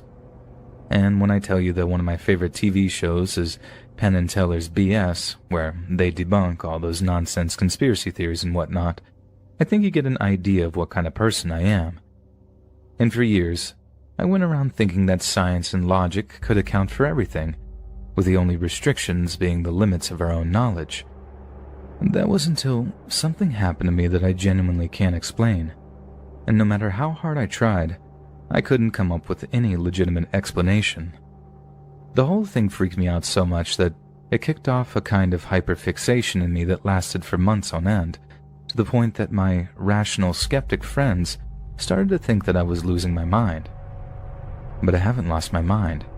It actually happened, and as much as people try to tell me that it was nothing but my mind playing tricks on me, I know what I saw, and it just about put the fear of God into me. We're going back to early spring of 2017 here, the time of the year when it's still getting dark fairly early here in the Northeast. It's around 9 p.m. and I'm driving back to Narragansett from my buddy's place in Newport, when I decide to take a shortcut through Saunderston. It's a drive I'd done like 100 times by that point. I felt like I could do it with my eyes closed at a push. But maybe that's what made me so complacent, a self-assured cockiness that's gotten me into trouble on more than one occasion, because about halfway into the journey, I must have switched off and taken a wrong turn. Next thing I know, I'm having to turn into a residential cul-de-sac to make a complete 180, and I'm so embarrassingly lost that I find myself reaching for my phone to check Google Maps. I check my position, mentally make a note of the turns I have to make to get back onto the highway, then start turning off the street as I put my phone away, when bam, there's a car in front of me. I slam on the brakes, let out a string of curse words, and prepare myself for, at the very best, a few scolding honks of their horn. I then start mouthing apologies at the driver, taking my hands off the wheel and being like, "Dude, I'm so sorry. My fault. My bad." When I noticed something really unusual about the car they're driving. It was a legit classic car. And don't go thinking 70s Camaro or something. This thing was a Buick, like one from the 30s or 40s or something. The kind of car you'd expect to see Al Capone climbing out of in Prohibition-era Chicago.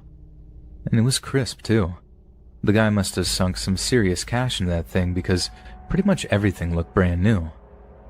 I suddenly realized that while I'm checking this guy's old car out, I'm actually still blocking him in. So I start backing up after giving him a nice car kind of thumbs up after pointing to his hood. The guy doesn't react though, at all. The whole time he's just smiling at me through his windshield.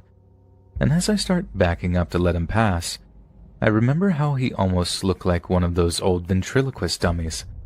Something about his hair or how waxy and pale he seemed to just trigger the association. Then, right as I'm about to give him enough space, my car just shuts off. The engine, the battery, everything. I jiggle the keys around, kind of frantically by that point, because I figured I'm making a total idiot of myself in front of the dude with the cool vintage car, but nothing happens. Lights won't turn on, engine won't fire. My first thought is, God, of all the times for my battery to die, why now? My car was a piece of garbage back then, making it disappointing, but not a total surprise.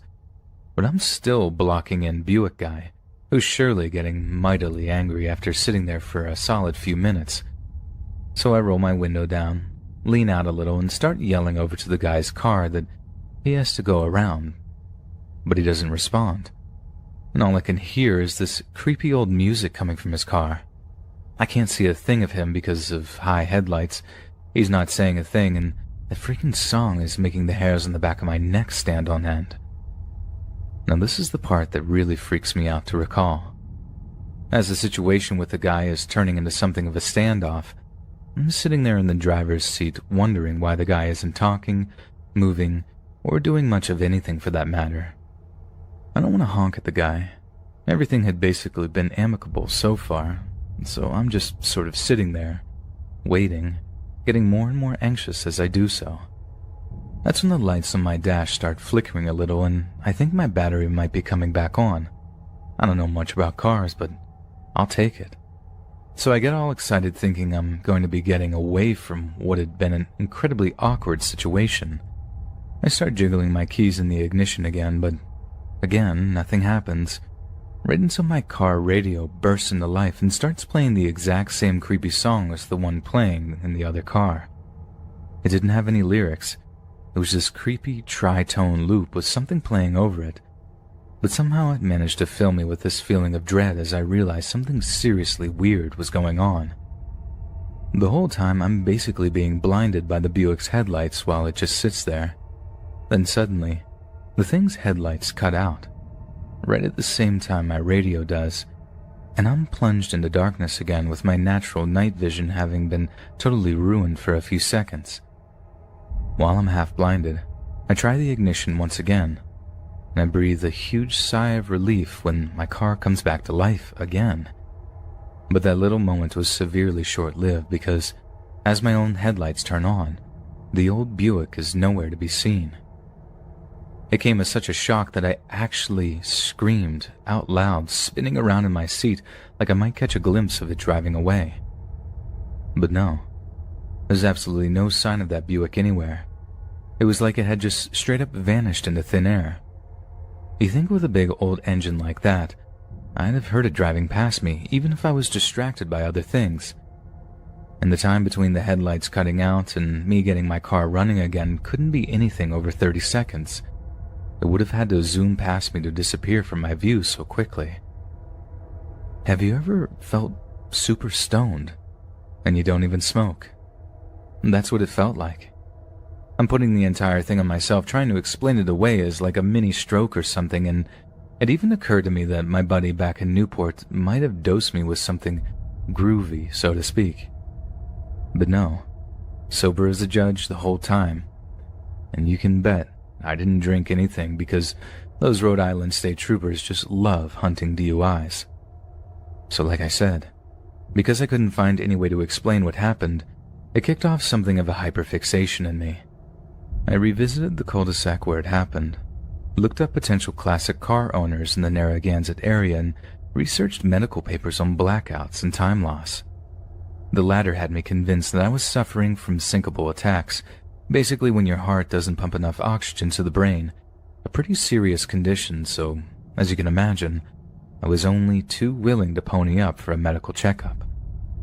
Doctor listens to my heartbeat and checks my blood pressure, then, without any further examination, declares there's nothing wrong with my heart. He did say that the blackouts can be caused by stress, but at the time, I wasn't particularly stressed about anything, so I ruled that out as an explanation. One point, I went far out and ended up researching those UFO encounters where people experience time loss, but I figured I'd gone far too down a weird rabbit hole with that one. But as for the thing that people really pick up on with my story for some reason, is the fact that I did actually have a bit of luck when it came to my classic car search. There was a guy out in Middleton who had been trying to sell a 1937 Buick Special for years. The thing was a wreck, but he figured it might catch the eye of some vintage car enthusiasts who'd find the time to fix the old beauty up. I played it off like I was interested in making a purchase and still feel guilty about how excited he got, and he got his nephew to text me over some pictures of the old thing so I could take a good look at it. I'm not saying it was the same model or shape as the one I saw in that cul-de-sac, but I'm not gonna lie, it looked pretty similar. But it's an absolute impossibility that it's the same car, right? A coincidence, if ever there was one. Yet some of the people I talk to about this will always point out the connection and tell me I should have asked where he'd gotten it, if the old thing had been involved in a murder or a hit and run. Truth is, the guy didn't know. He said his dad picked it up at a police auction and died before he could get a chance to fix it up. And obviously, anything he knew about the car was buried with him. I suppose I've rambled on enough about this now, and I've already made my point that I can't explain what happened to me that night without sounding like a complete fruitcake. So, I guess I'll just do what I always do, and leave it up to you guys to decide what it was. But please, don't tell me ghost car or whatever, because I've been hearing that nonsense for like 4 years now and I'm sick to death of hearing it. And besides, hypothetically I did believe in ghosts. I think it would mess me up pretty bad to think that I got so close to one, but still drove away, unscathed. I suffer from chronic pain from a back injury that has been operated on 3 times. Most of the time I deal with it and live my life, but every few years it really gets to me. I go into these bad states of depression, and I stop talking to my family, and generally turn into a hermit. When this happens, my family gets very worried that I'm going to hurt myself. I have no idea why. I have never made an attempt or even said that I was planning to. They send me to a psych ER, at which point they usually put me on a 5150. For those who don't know, that means a 3-day hold. They send me off to the local psych ward. None of this has really bothered me before. I have good insurance, so the place they send me is basically like a hotel, where you can't have shoelaces. When they wheel you in is the worst part, and if you're admitted in the middle of the day like I was, you're wheeled right through the day room, where all the other patients stare at you coming in. This might be a good time to describe myself. I'm a male, just a bit over 6'2", around 285 pounds, with tattoos covering both arms, and since I have been depressed for months, my beard and hair were out of control at this point, and I looked like a generic biker. So generally I don't ever have a problem with people trying to mess with me. I'm a very friendly guy, but unless you know me, I don't look like it. As I have been through this a couple of times before, I know the gist of what's going to happen. They take all my info, make sure that I have no laces or anything with strings, and they then show me to my room. This psych ward is co-ed, but roommates can only be the same sex. It's also low security, meaning everyone in here is supposedly non-violent.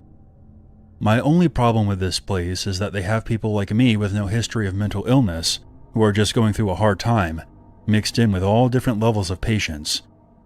But in the last 2 visits here, I've never had a problem with anyone, and I was hoping that I would just do my 3 days and be done. They send me to my room, and the nurse says that my roommate's name is Tim. She also starts to say something along the lines of, Tim's a really nice guy. Which of course made me a bit weary. But we're in a psych ward. Everyone in here has some issues. These rooms are basically like any crappy motel, except maybe a bit bigger. There's 2 beds, a bathroom, which annoyingly doesn't have a full door, 1 desk, and each patient gets their own dresser. It's 3 p.m., and Tim is sound asleep, which isn't that weird, since everyone is on different medications that knock them out or make them just have weird sleep habits. So I don't think anything of it.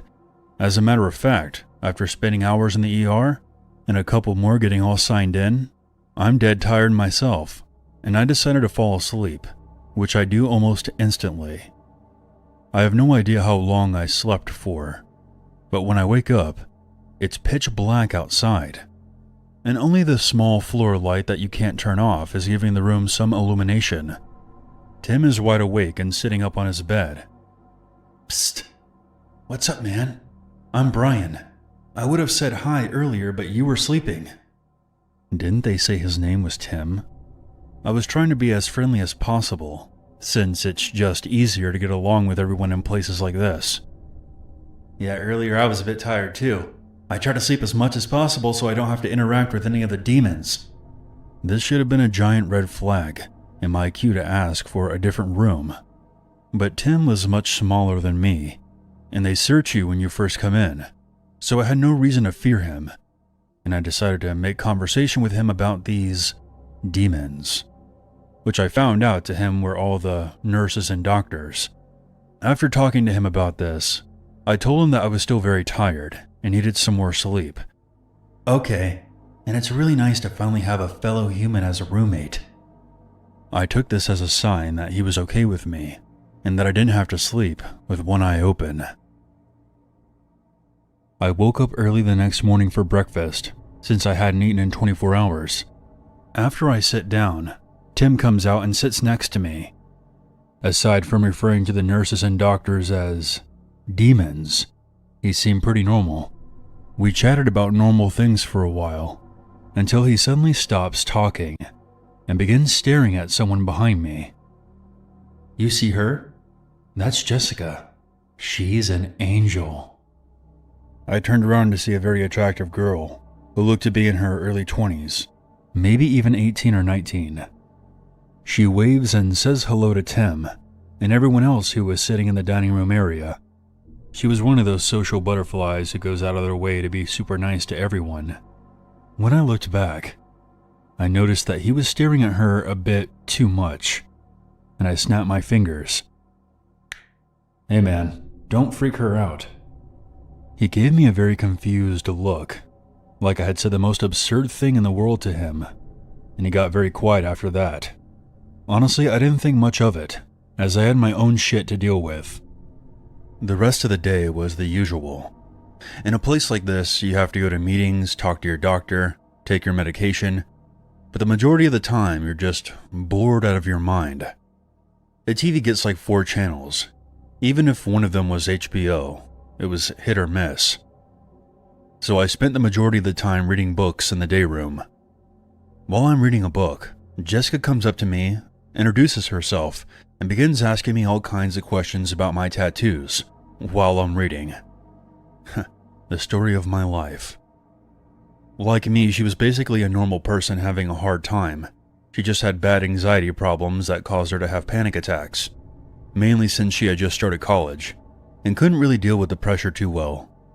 We ended up talking for a couple of hours, and I didn't even think about it until after. But Tim was walking past us, over and over. A lot of people did laps in this place to pass the time, so I didn't really think much of it. I later learned he was basically staring a hole through the back of my head the entire time. After talking to Jessica for a while, I tell her that I'm going to go take a shower before dinner, and we'll catch up later. As I said before, the bathrooms in this place only have half doors. Picture those old Western saloon doors. So when I'm done, I can see Tim's legs under the door. What's up, man? Do you need to use the bathroom? I'll be just a minute. I gotta change.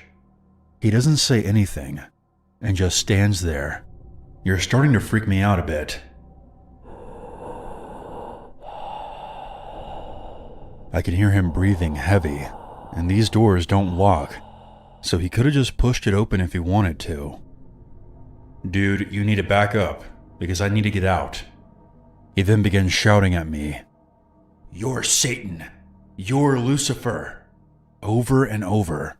I am now full-blown freaking out at this point, If I open the door and beat the shit out of this guy, it's going to be me who gets shot in the ass and put into the quiet room. But I don't know what else to do. Even though he's screaming as loud as he can, no nurses seem to be coming out. The doors to the bedroom in this place are very thick. I'm pretty sure it's because if some of the patients scream in the night, they don't want the other patients being woken up. After what felt like 10 minutes, but was probably closer to 1, he stops and leaves the room. I get dressed and instantly go find a nurse to tell them what just happened. I have no idea what they said to him, but they immediately put me into a different room. I don't see him at all for the rest of the night, but I'm legit freaked out. No one has ever screamed at me or cornered me like that before, and I couldn't sleep at all that night. Since they don't have clocks, I have no idea what time it is when I hear him from the day room, where the nurse's station is. "Where is he? Why isn't he coming back to sleep?" It was the same tone he was using when he was screaming at me in the bathroom. I cracked the door just a bit, so I could hear the nurse talking to him. "You'll see him in the daytime, and you can talk to him then. Now go back to bed." "But I have to see him tonight. It's an emergency." This goes on for another 30 seconds, before security finally gets there, and I hear a scuffle. But there was no way in hell I was going out there to see what was going on. I can still hear him yelling, but I couldn't make out what he was saying, and it eventually starts to fade. I figure that he was escorted to the quiet room, which was on the opposite side of the ward. Needless to say, even with him in the quiet room, I laid awake the entire night. Morning came, and my doctor is already there, which I found very strange. I usually only saw him well after dinner time. He calls me into the interview room to talk to me. He basically asks me about all the interactions I've had with Tim. I go over everything. When I was done, he tells me that I no longer have to worry about Tim, because he's been transferred to a different hospital. I have lived around here my entire life, so I actually knew about the hospital he was sent to, and it's pretty hardcore.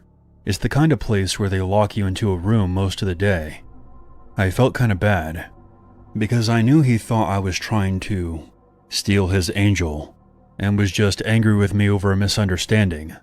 But whatever. It's also nice to know that I'm not going to have to hit some poor guy in the face for creeping me the hell out. I finished my stay, and I actually felt a lot better about everything. My pain is being managed better, and I'm ready to stop being such a hermit.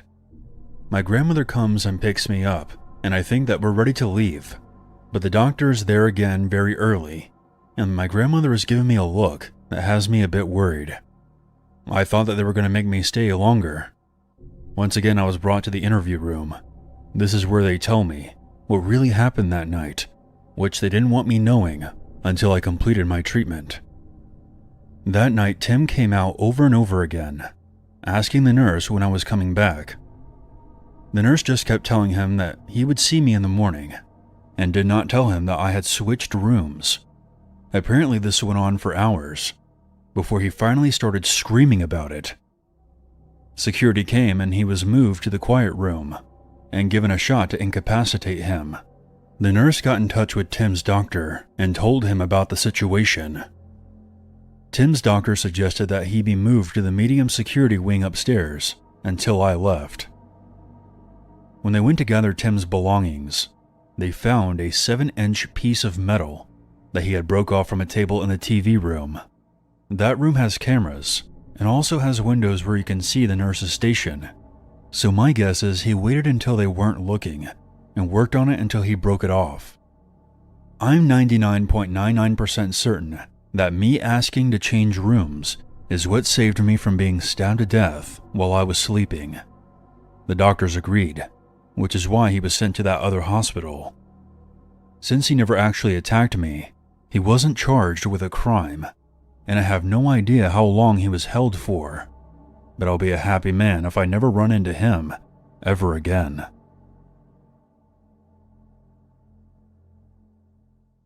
Story takes place in the Great Smoky Mountains National Park in Tennessee. For those who are not aware, the Appalachian mountain range is approximately 480 million years old, and I've always wondered, while hiking in the park, about what kind of animals once roamed the hills we hike today. In the summertime, the dense vegetation and the abundant rhododendrons can take you back to a prehistoric age when the dinosaurs would have foraged among the same hills that hikers now casually walk, basking in the unparalleled beauty that is the Smokies. This event happened in late December, when the leaves fall off the deciduous trees, opening the hills to your eyes, allowing you to see the contours of the land as you hike. Me and my girlfriend were staying in the small town of Weirs Valley, which is approximately 45 minutes west of the bustling tourist trap of Gatlinburg. We'd stayed in Gatlinburg in years past and decided that this year we wanted a small cabin far from the normal hustle and bustle of the late December tourist rush. Many of the locals spitefully call this period from Christmas to New Year's Hell Week. Knowing this, we decided to stop at a small hiking store and inquired about a day hike that would take us far into the backcountry. They pulled out a map detailing the western end of the park and showed us multiple trails that would fit our description. We ended up settling on a trail that was about 4 miles one way, with a massive waterfall as the reward at the end of the trail. We arrived at the trailhead at about 9 in the morning, and there was only about one car there already. Perfect. It was an elderly couple getting their packs ready for their hike, and we were excited at the lack of hikers. As our goal for the day was to try and not see a human being for the entire hike, the first half of the hike was entirely uneventful. We reached the waterfall after about 2 hours or so, and sat down and took a lunch break before departing back towards the trailhead. Before I continue the story, I want to make a note that we had not seen a single person the entire hike so far. We had not even seen so much as a plane flying overhead. That's why we turned the corner on the trail and we froze in our places. There was a girl walking alone about 50 yards ahead of us. Now, normally it's not uncommon to see people hiking alone, but they typically look the part. They usually have a hiking pack, hiking shoes, and they'll almost always acknowledge you and ask you how your day is before you go in your separate ways. Not this girl. First and foremost, she did not look like she belonged out there. She looked like she was about 15 or 16 years old, and she did not have a bag or any water. She was about 15 or 16 wearing tennis shoes, which was odd considering that this rugged trail demanded heavy hiking boots. We were shocked to see her out this far by herself, and we were even more disturbed that we didn't see her before turning the corner on the trail. She essentially appeared out of nowhere. After me and my girlfriend exchanged concerned looks, we decided to continue down the trail as normal, as we didn't want this girl to turn around and see us just standing there and spook her. We made ourselves known as best as we could by kicking rocks with our boots and talking to each other. This girl didn't turn around and acknowledge us or even respond to us one time, even when we said hello. After about 50 yards of following her at a distance, we reached a creek crossing with a rudimentary path of dry rocks as the only way to cross. She put her arms out to balance herself, and we both noticed that when she put her arms up, it didn't look right. Unless you had terrible balance, there was no reason to balance yourself on this little creek crossing.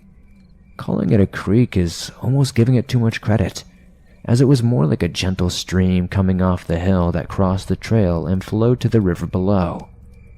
The water at its deepest was no more than 6 inches, and if you had halfway decent hiking boots, you could simply walk through the water without getting your feet wet. Wanting to be considerate of our fellow hiker, we decided to wait behind her as she arduously crossed the creek. She took way more time than she needed to cross, and it felt like she was deliberately walking slow to creep us out. We crossed the creek in about 30 seconds time after watching her take 2 or 3 minutes. Keep in mind, this creek was maybe 15 feet long at that, and as I mentioned, maybe 6 inches deep. I decided to cross before my girlfriend, because I had a nauseating feeling in the pit of my stomach about the entire situation, and I wanted to put something between her and my girlfriend. Because I had my eyes glued on this girl, I wasn't paying attention to where I was walking, and my foot slipped from the rock and fell into the water, making a very loud splash. Even though this girl was less than 20 feet ahead of us, she still did not turn around and acknowledge us. After me and my girlfriend crossed the creek, We could see that shortly ahead were a set of switchbacks going down the mountain. We decided to stop and put some distance between us and the girl. She was walking at an incredibly slow pace, and we waited for a couple of minutes before we saw that she had gone around the corner down the first switchback. Me and my girlfriend had a brief conversation about what the heck just happened, and we collected ourselves and continued down the trail. We didn't think anything much of it, we just tried to continue going without being unnerved any further. We thought that was the case, and so, when we turned down the first switchback and saw something terrible, well, we saw nothing at all. The girl had vanished, unless she took off at a sprint as soon as she turned the corner. We should have seen her. The switchback was very gradual, and we could clearly see the next 5 or 6 switchbacks below us. The leaves were gone off the trees, allowing us to see every foot of the trail below. Even if she started running, we would have heard her. The main river was about 500 feet below us, and the rushing water was barely audible from where we were standing. She either vanished, hid behind a tree from us, or somehow managed to sprint a quarter-mile down the mountain in complete silence away from us. We had absolutely no idea what to think, so we once again stopped to collect ourselves. We were terrified and were not sure whether to go back up the mountain or continue down as planned. After a hurried deliberation, we decided to proceed down the trail as normal. We never saw her. As we reached the trailhead, we ran into a group of hikers, and we figured we'd ask them if they saw a teenage girl hiking along without a backpack. They gave us a strange look, and said we were the first people they'd seen on the trail all day. We simply thanked them and continued, as to not scare them. I've always heard of paranormal things happening in the Smokies, from Bigfoot to skinwalkers to a group of wild mountain people living primitively within the park. I've always entertained these stories because who doesn't love a good ghost story? I've never anticipated having an encounter of my own in the woods. The scariest thing to me about the encounter all these years later, though, is that we never saw her face. I grew up in a place called Hemel Hempstead here in the UK. It's a fairly small but old town just over 20 miles outside of London. Nothing much happens there. It's honestly a pretty boring place. But it currently wasn't boring in December of 2005. In fact, something happened down there that I don't think anyone who was around for it will ever forget. So picture the scene. It's almost Christmas for 17-year-old me. Decorations are going up all over town. Christmas songs are starting to be getting played on the radio, and with every day that passes, the town center is getting busier and busier with everyone doing all their Christmas shopping. Saturday evening of the 10th of December was one pretty much like any other. I played a lot of football in the park with my mates in the afternoon, then got home just after dark to tuck into the Indian takeaway that my dad brought home pretty much every Saturday, a fond little tradition we had going at the time. Mom and Dad stayed up quite late, just watching telly and working their way through a bottle of wine while I stayed up in my room playing PC games until about 2 a.m. the next morning. I was absolutely exhausted by the time it came to climb into bed, and I drifted off fairly quickly, having planned on sleeping until late Sunday morning. But just a few hours later, I found myself jolted awake by something horrifically loud. I rolled over in a fright, and because it was still dark at the time of the morning, it took me a minute to work out that there was broken glass all over my bed and all over my carpet. The windows in my bedroom being completely and utterly smashed in, and there was this deep rumbling sound grumbling all over the neighborhood outside. I had no idea what was going on, but I remember my first thought being that our house was being violently burgled or something, so I threw my trainers on to not cut my feet on any of the broken glass before getting up to run into my mom and dad's room. And that's when I caught a glimpse of the open windows. In the distance, this huge bright orange fireball was rising up into the sky. I mean, it was absolutely massive, and looked almost identical to the kind you see after a nuclear explosion. I was absolutely horrified, like I legitimately thought someone had dropped a bomb on UK, and 1,000 terrified thoughts rushed through my head all at once, picturing the nuclear apocalypse that would inevitably follow. The entire world was about to be thrown into a horrific atomic dark age, and I believed that I was witnessing the first moments of it. Right then, my dad came running into my room to check if I was okay, and when he saw that fireball, and uttered a shell-shocked, "Oh my God." He had a fear in his eyes that I'd never seen before or since. We both watched for a moment as fires engulfed a huge spot on the horizon, and big patches of the starry night sky were being totally blocked out by smoke. Then we saw and heard more explosions, flashes of orange on the horizon, and these weren't nearly as big as the first one. So at the time, I was obsessed with this game called Fallout 2. It was a bit of a cult hit at the time. Not all that many people have heard of it, unlike now when all the other games have meant that pretty much every gamer on every platform is familiar with the Fallout universe and all it entails. I absolutely love Fallout 2. I still do, because it completely captured my imagination and filled me with a morbid fascination with all things atomic warfare related. It sounds a bit daft in retrospect, and maybe it was just how tired and frightened I was, but I really did think it was the end. But Dad was quick to reassure me, in a pretty grim way to be honest. "It can't be a nuclear bomb," he said, still sounding pretty shaken. "I mean, if it was, we'd all be dead, son. Quick as a flash. Besides, there's an oil storage place out those ways, isn't there? It's gotta be that." And he was dead right, because the morning of the 11th of December 2005 was the day the Hertfordshire oil storage terminal blew up, and what became known as the Buncefield explosion. From what I read later, the first explosion, the one that blew our windows out, happened just after 6 a.m., and firefighters were on the scene less than 10 minutes later. It was all because of a fuel leak apparently, quite a slow one that caused a vapor cloud that was eventually ignited by something, causing a gigantic boom that was apparently the biggest explosion in Europe since the end of World War II. I know the bang had smashed out windows for miles and all that, which actually still boggles my mind to this day, but you really didn't get a sense of the destruction until the sun had risen a little bit, and you saw the cloud of smoke rising from the oil terminal. It was gargantuan, and I know I can't get it across in words. Like, if you get a chance, Google it and you'll see what I mean. It blocked out half the bloody sky, like I've only seen things that big in freaking Godzilla movies and stuff. It was so massive it was like your brain just couldn't even compute the size of it. I really haven't seen anything as big before or since. About 2 hours after the explosion, we got a knock on the front door from the police, telling us and our neighbors that we had to evacuate our houses for safety reasons. Not only was there broken glass everywhere, but apparently local authorities were extremely concerned that the wind might change and that the huge smoke cloud would engulf the area, which, as you can imagine, would have been really bad news for us. We ended up staying in a hotel for a few days, and as a weird kind of silver lining, we got a few days off of school since a lot of similar damage was done to the buildings there, and they had to get structural engineers in to give the place a look over before they announced it was safe. I'm not traumatized by what happened that morning, but all in all, the Buncefield explosion was one of the most terrifying experiences of my life, and one that I will never, ever forget as long as I live. I'm from a city in the northwest of my country called Garanuns. It is a very beautiful place. Some call it the City of Flowers.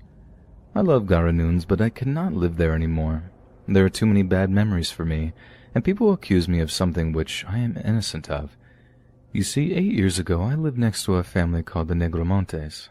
They seemed like very nice people, but they did not have a lot of money since the man of the house, Jorge, could not find a job for some reason. It was spoken in our neighborhood that Jorge could not work because of an illness he had, but he had helped support his family by making and selling pastries to his neighbors, including myself.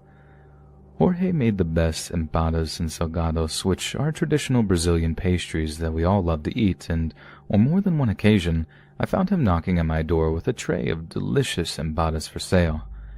They were very affordable and very delicious, and I know I am not the only one in our neighborhood who used to buy them very regularly from him. It felt good to be able to help him support his family like that. Some people said Jorge was mentally ill, but it seemed obviously to be that he had some kind of physical condition too. Sometimes, when Jorge called over at my apartment, he would burst out laughing for no reason at all, like he had heard someone tell a funny joke that only he could hear. Sometimes his arms seemed to shake when he had out the tray of empadas for me to look at, and one day he started having a nosebleed which dripped all over the pastries. He apologized a lot and seemed very nervous as he walked away from my door, but when I assured him it was okay and that I hoped that he would feel better soon, he broke into this high-pitched laughter as he disappeared around a corner. Jorge could act very strange like that, but I just felt sorry for him and kind of admired how determined he was to support his family like that by working hard at making delicious food.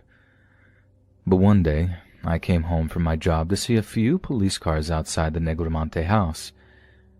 All of the neighborhood had come out of their homes to see what was going on, and we were shocked when a forensics team showed up too. These are the police who wear the white overalls and masks, the ones who look for pieces of dead bodies when there had been a murder. There were many rumors about what the family had been doing, but we did not have to wait long to find out what was going on. The pictures were all over the newspapers one day, and everyone heard the story being told on the local radio and TV stations. Human remains had been found in the family's backyard, and they were identified as belonging to a local homeless girl named Jessica, who had gone missing some time before. The news reports told us that the Negromantes had apparently lured her into the house with lies that they were looking for a nanny to look after their young child, but had then killed her and buried it in the backyard. We were all shocked by the news, but as time went on, even more disturbing facts were made public regarding the murders. I remember the day that the police had a press conference with journalists from all over the country. They claimed to have found a 50-page book that had been written by Jorge that he had titled Revelations of a Schizophrenic. The book was all about how he claimed to have been hearing voices talking in his head about how he should kill women, how what he did was all part of some kind of terrible satanic purification ritual, and that he had a plan to purify the world and reduce its population.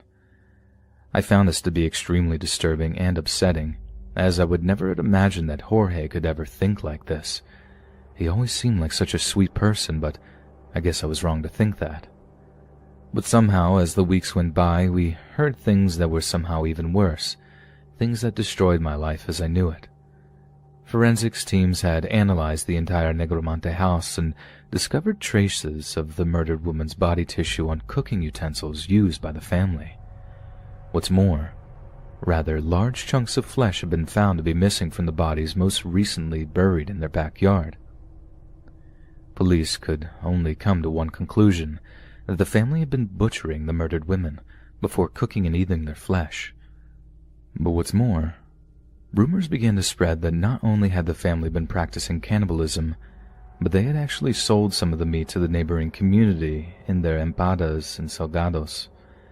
It was horrifying to learn, as, of course, I had bought Jorge's pastries from him many times before, and not only had I eaten them, I thought they were very tasty. I remember sitting on my couch watching the TV when I heard the news. The room began to spin. I felt numb for a few moments, unable to properly compute the information that I had just heard, until it all became clear to me in one single horrible moment. I had eaten human flesh without my knowledge. I ran to the toilet and was violently sick. This was all traumatizing enough for me, but then rumors began to spread that the whole community was part of some satanic cult, and that we actually knew that we were eating it. People from all over the city came to our neighborhood to harass the people living there, including myself. Despite our denials, they called us all cannibals and told us that we were no longer welcome to live in Garununs. I personally had a note posted through my door from someone anonymous telling me that I would be killed in revenge if I did not leave the city. I didn't want to risk my life, so I left for the coastal city very far away from Garununs, where I currently live alone. I don't eat meat anymore. I am purely vegetarian because the taste of meat brings back horrible memories for me and makes me instantly sick every time I taste it. So, now you understand why I don't wish to give my name or give too much information as to where I live, as I'm afraid I'll be hunted by these people seeking vengeance for Jorge Negromante's terrible crimes. But I swear to Jesus Christ I did not know what I was eating, and if I ever did, I would not have eaten it, and I would have reported Jorge to the police. So please, although you think you might know who your neighbors are, ask yourself, Do I really know who I'm living next to? Do I really know what they're doing behind closed doors? Because for some of us, we don't know exactly who our neighbors are. Not until it's far too late. I'm 24, male, and still a virgin. A fact that severely bothers me in recurring phases. And one of those, a couple of months ago, I boldly decided to finally inquire the services of an escort girl. Prostitution is legal in my country, so I wasn't planning on breaking any law. I got in contact with a pretty blonde Russian girl in her early 20s that I found on a website dedicated to private escort girls and their insertions. We decided to meet a couple of days later. She appeared quite short-spoken, almost blank, but I figured that was just a habit you'd evolve in that line of work. If I had to handle lusting guys on an everyday basis, I'd probably be like that too. I took that particular day off from my pretty stuffed work plan and drove to the nearest big city where we arranged to meet. See, I live in a semi-rural student town where I couldn't really find anyone to my liking. It took me a good 2-hour train drive to get to the town, which I really wasn't that familiar with. Strangely enough, she told me that I would only get to her address a couple of hours before the date, for reasons that I couldn't really follow.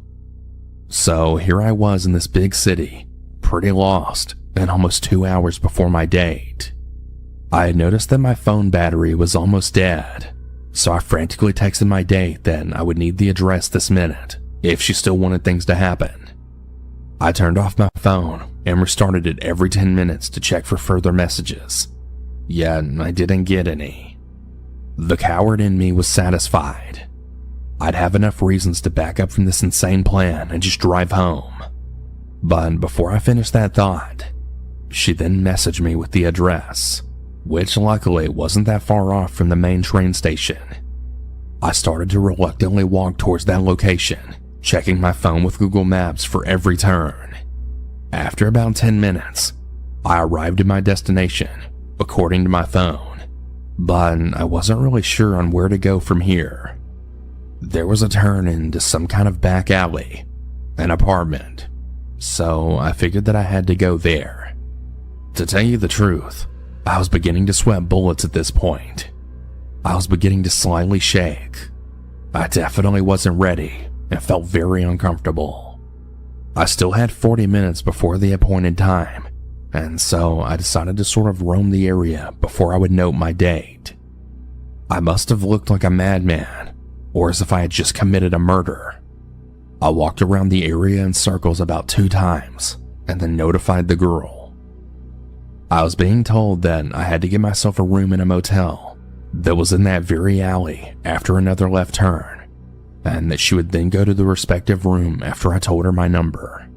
I was relieved. I'm a student. I only had just about the money for the services that she was offering. I surely didn't have the money to pay for some extra rooms. So I was already on my way back, 5 minutes in, texting her that I'm truly sorry for the misunderstanding and that I didn't bring any extra cash for motel rooms. Yet she stopped me dead in my tracks and told me that the room was already calculated in her services. Oh, fuck me. Well, I went back and I made that additional left turn, and there it was. Some 2-story cubicle form motel hidden in the midst of the other buildings surrounding it. It appeared very weird, as if it wouldn't belong here or was just randomly dropped at this place. I reluctantly approached it, even though I was beginning to get annoyed. All I wanted was a friendly person to discreetly help me in this once-in-a-lifetime step, and now it seemed that I had to deal with some rundown whorehouse clerk who would be in the perfect knowledge that I was here because I wanted to pay for sex. The door of the building was open, and there seemed to be some kind of counter. Yet the building didn't seem like something you would just walk inside like a customer. So I told my date my doubts, but she insisted. I waited for some time, and then suddenly a man appeared. He guided a minor-looking girl into that building. It was only after the whole incident that I realized the implications of this. I guess I thought she was his family, but she wasn't even in the same ethnic group. I inquired about her room, and his pupils enlarged.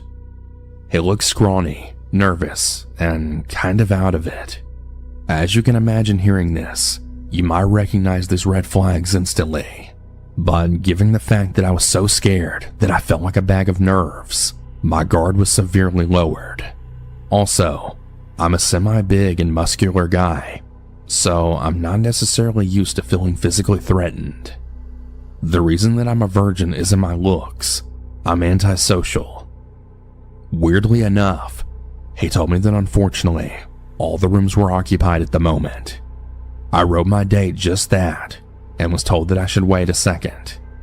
Just 5 minutes after that, she texted me that she was now in the process of making herself nice for me, and that I was supposed to go up to the second story and knock at door 2. And so I did. I entered the building. The man from before was not there. Nobody seemed to be there. My first impression was that it looked weirdly sterile, bright one-sided color patterns. I hesitantly walked up the stairs that were directly next to the entrance, step by step. It was dead silent. If all the rooms were in fact occupied at that moment, they sure were a silent bunch. I knocked at the door. It took suspiciously long for the person to open the door, but she was telling me that she was still prepping herself up after all. I heard her approaching the door and some kind of noise. Some clicking sound, or the sound of something closing. She finally opened the door, and to my surprise, there didn't stand the attractive 20-something Russian girl that I texted with, but some ugly, stocky, at least 50-year-old hag with leather-like skin. Before I even comprehended the situation, I had already stepped inside of the room out of reflex, and I noticed the door closing behind me. Fight or flight then kicked in, even though I didn't feel any particular danger coming from that person. She tried to lure me inside of the room with those expressionless eyes, the dead friendliness of a lizard. I must have stuttered like an idiot trying to find a way out. I don't exactly remember what I told her. I was giving her some bullshit excuse on why I needed to leave for a second, again promising that I'd be back ASAP, and I noticed that she was hardly able to comprehend full sentences in the native language, so I just made my best attempt of giving a reassuring hand gesture, then pointing to the door and said 5 minutes, and then immediately left without waiting for her reaction. I practically ran down the stairs, arrived at the first floor, and then out of nowhere, the same scrawny pimp from before then creeped upon me from behind and asked me if I made any progress in finding my date. Without stopping, I just grabbed the door handle and I told him that unfortunately, progress has not been made, and then left the building, speed walking out of that godforsaken place. I texted her once again to confirm that I didn't just confuse the room. I didn't. After I confronted her and told her that I wasn't going to get scammed, I expected to get something along the lines of, "You have to pay me, or my protectors will do such and such in return." But instead, I got no reply at all. I don't know what I walked into that day. Maybe it wasn't even that insidious. Maybe I was just scammed, which is frankly bad enough, but the whole thing gave me the creeps. Friendly piece of advice: if you want to solicit adult services, pay reasonable prices, and don't ever enter any fucking motels. When I was 17, I had the extreme misfortune of breaking both of my legs at the same time. I had been playing football with some of my friends out behind my house in a wide open field. There was a barn that had been abandoned and was slowly rotting away. The way the barn was built, it was nestled right onto the side of the hill. So you could walk around the far end of the barn, climb up the hill, and walk onto the roof. I was being a bit of a dick during the game, and I deliberately ran through what we had marked as out of bounds and ran up the hill and across the barn roof, intending to leap down off of it and score a bogus touchdown. But due to the rain, the wooden roof beams were wet and soggy, and when the wood gave out under my feet, I crashed downwards through the ceiling and landed hard on some old farming instruments, including buckets, a set of horseshoes, and a spare tire for an old tractor. I'm actually pretty lucky that I didn't get impaled by a pitchfork or anything. To make a long story short, I broke both of my legs, dislocated my left arm, and had a concussion. I was rushed to the hospital and was discharged in a wheelchair, where I was forced to stay on the ground floor of my house. One night my parents and sister decided that they wanted to go see the new Lord of the Rings movie that was playing, and kind of without warning they said they were leaving. I found myself in the house alone. At first I didn't mind. I had complete control of the TV and could play my video games as loud as I wanted to. But before long I got frustrated. Most of my games were upstairs where I couldn't get them, and couldn't reach the microwave or most of the higher cabinets from my wheelchair, so I was very limited on what I could do, and I began to feel very bitter. I rolled myself into the dining room without turning on the lights, and peeked out into the backyard, out across the field and into the barn. I'm not sure why I wanted to look back there. It was dark out, and there wasn't much to see, but I'm the type of guy who always has to be aware of his surroundings, in order for my mind to be at peace. I looked out at the stars for a few moments, and was about to roll myself backwards, and return to the kitchen, when I saw something. By the light of the moon, I saw two figures walk out of the barn, and make their way towards my house. I froze, too nervous to even let the curtain fall back in place. I made myself stare back towards the approaching figures. They weren't just walking, they were holding hands. I remember speaking out loud, "Are those kids?" I felt most of the fear melt away, and was replaced by rage. Who were these brats trespassing on our property at 9 o'clock at night? We lived in a pretty secluded area, and it would have taken quite a lot of walking through the woods, in the dark, to enter our backyard from that direction. That's when I made my first mistake. I opened the window and called out to them. "Hey, what are you doing?" Both figures immediately stopped in their tracks, still holding hands, but otherwise keeping completely still. "Get out of our yard," I called out. There was perhaps 5 seconds of silence before one of them called out, in a voice so calm, it made all the terror and fear come rushing back. "Can we come in?" The voice sounded muffled, and at this point, my eyes had adjusted to the darkness. Now that I had a better look at them, I could tell that they weren't kids.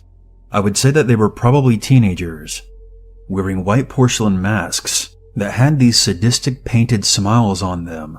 My response died in my throat, and my hands began to shake. I slammed the window shut and wheeled myself fast back across the dining room and into the living room. I shut off the TV and lights, casting the house into darkness, and rolled into the den. I got out of my wheelchair and crawled across the floor to the window and peeked out. They were both at the same spot, still holding hands, still staring right at the house. I watched them for a few more seconds, and then one of them raised their hand and waved at me. Not in the general direction of the house, right at me. I ducked back and started freaking out and cursing. I hadn't turned on any lights. There was no way they could have seen half of my face peeking out at them from the distance in the dark. I had no idea what to do, and I didn't know if all the doors were locked, if the garage door was shut, or even when my family would be back home.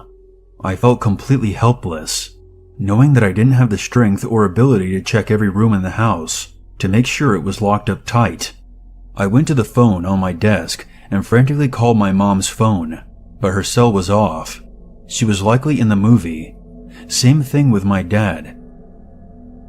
I thought about calling the cops, but I didn't know exactly what to tell them. Sure, there was 2 people trespassing on my property, but they hadn't threatened me or attempted to break in yet. I didn't know how to put into words the sense of urgency and danger I felt.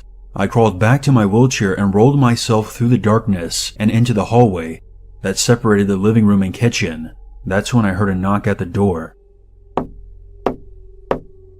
and I heard a muffled voice ask, "Can we come in?" I turned away from the front door and made my way towards the stairs, intending to climb them on my hands and knees, crawl to my room, and lock myself in there. My front door had a strip of narrow windows turning vertically down along the doorframe, and when I was nearly at the stairs, a masked face appeared through one of the windows, and shortly after I heard giggling. Upon making eye contact with the mask, the person crooked their head to the side. I froze like a deer in the headlights. All I could do was stare back. I remember it so perfectly. As I'm typing this, my hands are shaking. The mask disappeared from view. And that's when I noticed the deadbolt to the front door was unlocked. All anyone had to do was turn the knob, and they could walk right in. Then there was a knock on the back door. And another small muffled voice. I could barely hear what it said because of the sound of my heart pounding in my ears. I shut my eyes and buried my face into my hands. I heard rattling coming from the back door. I'm not very religious, but in that moment, I prayed to whoever would listen. I'm not sure how long I sat there, crying, and waiting for one of the doors to open. But after what felt like 10 minutes, I looked up. There was no one peeking through the window at me. I slid out of my chair, crawled slowly to the stairs, and into my room, where I shut the door and locked it. I'm not positive about this last part, but right before I shut the door, I glanced down in the dark hallway, and I thought I saw the shadowy outline of a dark figure, slowly tiptoeing up the stairs. I locked the door and proceeded to suffer through the longest night of my life. I never heard anything else from either inside the house or outside. My parents and sister arrived after 1 a.m., and by that time my shirt was soaked through with sweat. They thought by the look on my face I had suffered a stroke or something, and nearly called the ambulance for me. I never saw these masked people again. Of course, my parents didn't believe me. Why would they? There was no evidence that someone had broken in. It was just much easier for them to conclude that I just had a nightmare. My legs have since healed, and even though I still walk with a slight limp, there was otherwise no permanent damage.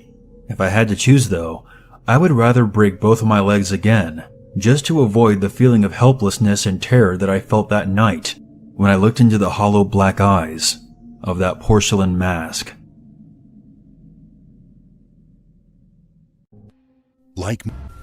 I recently moved across the country to a new town to go to school. I was able to land a job as a pizza delivery driver pretty easily. I've done this job before, and I like it because it's relatively easy and I make good money on tips. I work a lot of really late night shifts. A couple of weeks ago, I was working and at about 2 a.m. an order came in. It was for a large cheese pizza. At that hour, it was just a couple of us working, so I made the pizza myself and then put it in my car and went to deliver it. I didn't know the area very well, so I would always put the address in on my phone and then just follow the directions. I got in my car and typed it in. It said it was a 15-minute drive. As I drove, it seemed to be taking me into the middle of nowhere. I drove for about 10 minutes through woods with not a building or house in sight. Then finally, I was supposed to turn onto a little dirt road that I could barely see. If it hadn't showed up on my map, I would have almost certainly missed it. I slowed down and then turned onto the little dirt road. The map showed me continuing on this road for about 1 more mile, and then I would take a left, and the destination would be there. I began driving down the dirt road, which was surrounded by woods. Then suddenly, my phone lost signal. I wasn't all that surprised being so far out from the city, but I was concerned because I needed to find the house to deliver the pizza. I kept driving very slowly and looked for a road on the left side. Finally, I saw it and I turned.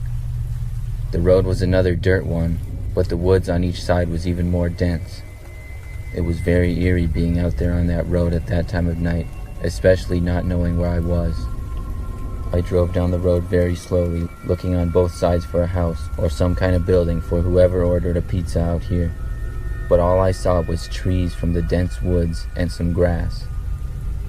I still had no service at all on my phone, but I knew I had to be close to where the delivery was supposed to be. It was very dark and hard to see, with the only lights coming from my headlights. I wasn't seeing any kind of buildings at all.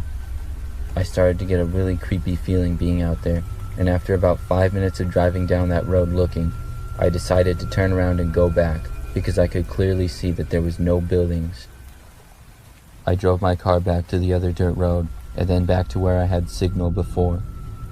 At last, I was finally able to get connection on my phone, and when I did, I looked at the map again, but the address had been erased and it was not there. I found the card that I had wrote the address on and put it back into my phone, but this time it said address not found. I decided I would just head back and try to figure out what was going on.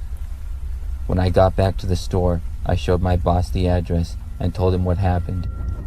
He looked surprised when I gave him this information. Then he told me that there are no houses or buildings in that area at all. I went back to look at the order that had come in, but it was gone. I chalked it up to a lack of sleep, but to this day, I really don't know how to explain what happened. Maybe I was just really tired, but it was still a really creepy experience. Born on September 2nd, 1965, Andy Puglisi grew up in the small city of Lawrence, Massachusetts. By the time he was 10 years old, Andy resided with his mother and stepfather at the Stadium Housing Projects in South Lawrence, named so because it lies in the shadow of the city's Veterans Memorial Stadium. Residents remember the housing project as a fine place to grow up, a short walk from the Sean Sheen Ballpark and Stadium Plaza Shopping Center. There was plenty for little Andy to occupy himself with when he wasn't at school, but perhaps his favorite place to hang out was the public swimming pool just across the street from his apartment building. Around noon on August 22nd, 1976, Andy was paddling around the pool with a friend named Melanie Perkins. Then, just after 2 p.m., Melanie began to feel hungry. She told Andy that she would be heading home to get some lunch, but despite her family's apartment being less than 200 yards away, she professed a fear of walking home. In the end, Melanie convinced her older brother to walk her home, and she did not return to the pool that day. Around 5:45 p.m., around 15 minutes before Andy was due home for dinner, the pool's lifeguard spotted him wandering around the water's edge. However, when 6 p.m. came and went and Andy hadn't returned home for dinner, his parents went looking for him. They arrived at the pool just minutes later, but little Andy was nowhere to be found.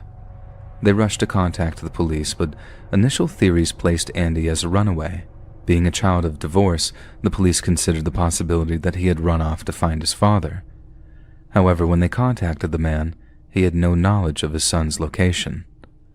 The next day, a team of police officers, civilian volunteers, National Guardsmen, and off-duty Special Forces soldiers scoured the surrounding neighborhood equipped with sniffer dogs and portable CB radios. The search was then expanded to the city dump, while specially trained divers dredged the bottom of the nearby Shashin River. But perhaps the area of the most interest to search teams was the wooded area adjacent to the public swimming pool. Some theorized that the woods would provide cover for anyone who wished to prey on the swimming children.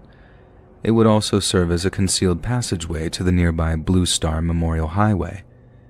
Additionally, there is a much larger wooded area across the highway, which extends all the way to the residential areas of neighboring North Andover. These wooded areas were extensively covered by sniffer dogs and off-duty Green Berets, but there were no signs of any struggle or scent trails. However, as one of the Green Berets pointed out, if Andy had been abducted right after getting out of the swimming pool, there was very little chance the sniffer dogs would be able to pick up his trail. Either he had been snatched up by an intelligent, predatory, and extremely dangerous individual, or something much more terrifying and inexplicable had occurred. Just 6 days after Andy was declared missing, law enforcement scaled down the search, and Andy's family was forced to face the heart-wrenching reality that he might never return alive. A week later, a man by the name of Wayne Chapman was arrested in Waterloo, New York, on suspicion of impersonating a police officer. Inside his van, law enforcement discovered indecent images of children, maps of wooded areas, duct tape, high-end camera equipment, and a single blood-stained child's sock. When confronted with the overwhelming evidence of his guilt, Chapman confessed to violating 2 young boys, with both assaults occurring in Andy Puglisi's hometown, Lawrence, Massachusetts. Yet despite being considered a prime suspect, Chapman was never arrested or charged in relation to Andy's disappearance. And that's because, despite the mountain of forensic evidence, there was nothing that directly linked him to Andy's case, and this is where the theories get weird. In 1998, Andy's old friend Melanie Perkins rounded off 7 years of hard work by releasing the documentary film Have You Seen Andy? The feature-length documentary explores the events of that fateful August afternoon and re-examines facts surrounding Andy's disappearance. It is a thoroughly well-researched film, and in the process of creating it, Melanie discovered something truly shocking. According to the case files, police have estimated that there were at least 5 known predators in the vicinity of the public pool on that day Andy vanished, one of whom stalked a school bus full of children with the intention of snatching one. But perhaps the most mysterious and chilling of all the film's testimonies comes from 2 local men named Alan and Tony, who were children during the late summer of 1976. Around a year or two after the events of that late August afternoon, Alan and Tony were walking through the woods behind the same public pool from which Andy disappeared when they made a startling discovery. Set into the forest floor, maybe 50 feet away from the public path, was a large, perfectly rectangular hole in the earth. It had flat sides and a flat base, the men claimed, almost as if something large had been removed from it, like a chest or coffin. When they returned 2 days later, the hole had been filled in again, and so effectively that it was almost impossible to discern its original location. Neither believed it was connected to the Andy Puglisi case, but when they heard about the documentary, they decided to finally break their silence. In the documentary, Melanie mentions how she once heard rumors of a forensic dig site in the woods behind the public pool, and believes that this is what the 2 men had encountered. Alan and Tony disagree. The men claim that the deep pit appeared to be perfectly cut out of the earth, as if by a giant cookie cutter. There was no police tape, no shovels or picks, and no attending police officers to warn them away from an active crime scene. But most importantly, there were no piles of displaced earth surrounding the hole. The boys walked in the area often and dismissed any idea that they missed or simply didn't remember any law enforcement involvement. To them, the hole was there one day, then gone the next, and they've never been able to properly explain it. Those more practically minded tend to lean on Wayne Chapman as their number one suspect, or tend to have some other more rational explanation. But the mysterious hole in the ground has become a point of fascination for the more preternaturally inclined. Andy's case has since attracted the attention of readers of David Paulides' Missing 411 series. The books detail a number of unsolved missing person cases, but these cases tend to fall within a certain category. The subjects are often children and tend to mysteriously disappear around forests, mountains, or bodies of water. But what makes a Missing 411 case so unique is the potential for supernatural involvement. So many roll their eyes at the sound of the word, but in this case, supernatural might not necessarily refer to Bigfoot or UFOs, but rather some other more tangible yet unexplainable phenomena.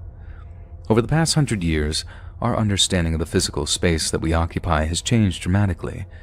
From the pioneers of nuclear physics to continually evolving laser technology, even our closest ancestors would be floored at the advancements we've made. So, in another 100 years, perhaps scientists will be able to explain how a quarter ton of dirt could just disappear and then reappear a few days later, or why a little boy might be with us one moment and gone the next. Hello. Before I start this story, I want to give you a backstory real quick. I'm an 18-year-old female living in Mesa, Arizona. I had started door dashing to make some extra money, as working a hostess really wasn't paying the bills like it used to. My little sister, who's 16, and my mom and I had just moved down here from Phoenix, so this is somewhat of a different area to DoorDash in than I'm used to. We started off doing a couple of runs around the area until I got a ping that I have a new order. It was for Little Caesars. I pulled up the map and I headed that way. When we arrived, I had sent in my sister to get the order. While she was in there, I was looking around the parking lot. It was pitch black outside, other than my headlights and the store sign. I noticed a white Jeep and a few teenage guys getting inside of it. I didn't pay much attention afterwards. When my sister got back in the car with the order, I proceeded to the delivery address, with my sister talking to me and music blaring. I pulled into the neighborhood that the map took me to, I then turned down the music to look for the house. We stopped in the middle of the street in front of the house, not realizing that a guy was coming to my door. Now, he didn't say anything at first. I said, "Did you order DoorDash?" And he said, "Yeah," with a little hesitation. I looked behind him, and I saw that there were 2 other guys heading towards my driver's side door as well. I didn't notice that they had just pulled into the driveway, and they were driving a white Jeep. Before I go any further, my boyfriend has a switchblade knife that he always carries around, so I automatically know the sound of it being opened and closed. After he said yes, I noticed that he got closer to my window, and I was looking at my phone, about to ask him what the name for it was. And when I looked back at him, he was fiddling in his pocket on his right side. He kept looking back and nudging his head forward, kind of in a motion like, "Come here," to the other guys. All of a sudden, when I was about to roll my window down to give him his order, I heard the click, and that's when my brain just pieced it all together. He gave me a weird look, and I said, "You know what, fuck this." And I rolled up my window to where there was about an inch until it was closed, and then locked all the doors and took off. I didn't hear anything from them. They didn't yell out for us. I was really freaking out, and my sister didn't know why I pulled off like that.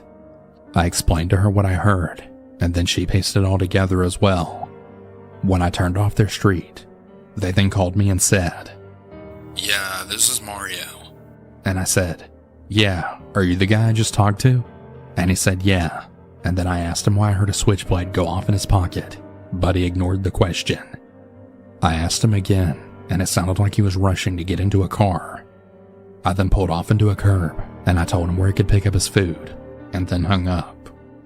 We sat at the other end of the street for 10 minutes, and when we went back, the food was still there.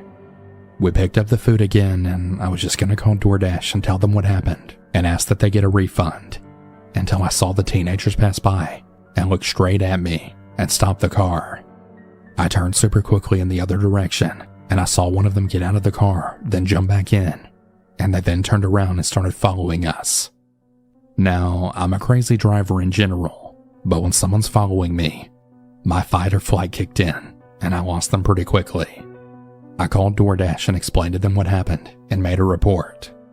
I don't know what those teenagers were up to, but as a female out at night with her little sister, I was terrified. Not just for me, but for my sister. Some of you may think that I was being overdramatic, and maybe they did just want their food, but if you were in my situation, what else could you really do? It was my safety and my sister's. I called up my boyfriend and told him everything that happened, and I couldn't stop shaking for the rest of the drive home. I couldn't ever figure out why they were at Little Caesars and got there before us. I know it was them who was there. Maybe they were following me back. Maybe not. I guess I'll never know. On the other hand though, I didn't call the cops. There probably wasn't much they could have done anyways, except for file a report. But let's just say, I'll never DoorDash in that area again. For some context, my family and I did not have a happy home life. We often would move around every year, if not several times a year. My stepdad had a severe drinking problem, and my mom had varying levels of drug issues. The story takes place after we moved from North Carolina to Winslow, Arizona. I was just about 8 or 9 years old at the time. I never truly understood why we moved out that way. My mom said it was to visit her stepfather, whom we ended up living with for a few months, before leaving due to the violence. We're a family of 5, and we eventually moved in and out of motel rooms for the remainder of our time in Arizona. My parents had a rule that we kids, my 2 brothers and myself, could not spend the day in the motel room. This rule had no exclusions, despite Arizona being over 100 degrees outside most days. We would even have to eat our meals outside and had limited bathroom breaks. My brothers and I would often occupy our time seeing if the soda machines were left unlocked again, or just baking in the sun until we were permitted to go to bed. If we were lucky, sometimes another kid would be living in the motel, and we would try to get them to play with us. One of the longer staying residents was a girl named Daisy, somewhere around my age. She was kind of a brat, but I was grateful for her company. I would often knock on her room door and ask her father if she could come out to play. On the day of the story, my brothers and stepfather were gone for some reason or another. This meant I was left alone outside. I eventually decided to try and get Daisy to come play again, and started making my way across the dry, empty parking lot to the room she shared with her father. As I was making my way over, I saw the window curtains move suddenly, as if someone were watching me approach. I paused and waited, just before stepping into the sidewalk right outside of Daisy's room, assuming it was her making her way outside to meet me. Just as I started to second guess what I had witnessed, Daisy's door swung open, and no one stepped out. Nervously, I called out Daisy's name. Someone did come out, but not Daisy. There in the doorway, and quickly approaching me, was a tall, straggly woman with messy and matted blonde hair. Her eyes were blue, which I had only noticed because of how intensely she stared. Her eyes were impossibly wide. Her fast approach scared me, and just as I turned and ran, I felt the woman's tight grip around my waist. I froze, shocked that a stranger would just grab onto me. As our eyes met again, she smiled with a toothy grin and said, "I know you. I know who you are. You're a star. I know you. I know your destiny. You are star. You are destiny. I can show you." She would repeat the same phrase, never seeming to blink, as she began pulling me towards the room she came out of. I remember pulling and trying to yank my arm away from her, but her grip was too tight. I began to panic, not knowing how to make her let go. I started to scream at her, hoping to startle her, but she kept pulling me closer to her room. She suddenly tripped and fell, letting me go. I took the opportunity to try and get away from her, but she recovered quicker than I expected, and this time she grabbed onto my ankle. Her new hold on me caused me to fall to my stomach. More desperate than ever, I began to scream and flail, trying to cause her to let go of me again, but she just took hold of my other ankle. Realizing I couldn't overpower her, I looked towards my family's room. I was so scared and I couldn't think clearly, and just cried for my mother, hoping she'd hear me from inside the motel room. She never did. I just remember calling out to her, begging her to hear me, to help me. I suddenly felt the sidewalk scraping the skin of my stomach, causing me to realize how much further I was dragged from my motel room. I felt such despair and hopelessness. I began to mentally shut down and give up. Out of nowhere, I heard a man's voice yell out behind me, "Hey, what are you doing?" The woman's grip loosened just then, allowing me to kick her, knocking her back, and finally setting me free. I flipped onto my back and sat up, seeing Daisy's father emerge from the same room the woman came out of. He quickly made his way, trying to comfort me and make sure I was okay. I was so confused and I can't even really remember what he said, but he was just begging me not to tell anyone what happened. He then moved away from me, grabbed the woman, and pushed her back into the motel room. I collected myself and ran to my family's room, where my mom was relaxing and just watching TV. I explained to her what happened, and she stormed out of the room to confront them. My memory is extremely fuzzy at this point. I was just terrified from the events. The cops were called by someone, and I remember looking out of the window of my motel room and seeing the woman in the backseat of a cop car now pulling away. For the last time, our eyes met, causing her to frantically ram herself against the window, screaming. Even though I couldn't hear what she said, I know she was trying to tell me again that she knew me. I don't know what her problem was, but she definitely had a few screws loose. I closed the day out on the computers on the overnight shift.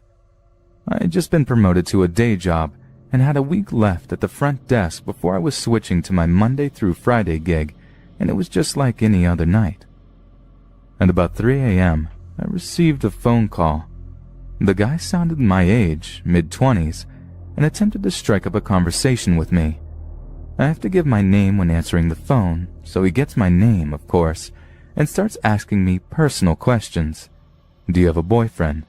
Would you want to go out for a drink, etc.? Which were harmless, but nevertheless I tell him I'm hanging up as I had a job to do. He wouldn't give me a name. Instead he said, "Why don't you call me John?" I hang up and finish my shift. The next night at about 3:30 a.m., I receive another phone call from John. He started off with asking me out for a drink again, to which I declined and hung up the phone. He called back about 5 times that night, each time getting more lewd in his comments, and just tried to keep me talking. He ended his last call with the phrase, "I see you like singing karaoke. I love doing that. Let's go out together sometime." He found me on Twitter. I had just gone out for a few nights prior with my friends and posted about it. I asked him how he got my full name, and he wouldn't tell me. I hung up again, and he was done for that night. I deleted my Twitter and Foursquare pages, and when my boss came in at 7 a.m., I told him what had been going on.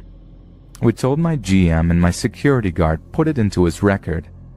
I only worked 2 overnights a week, luckily, but when I came back the next week, so did he.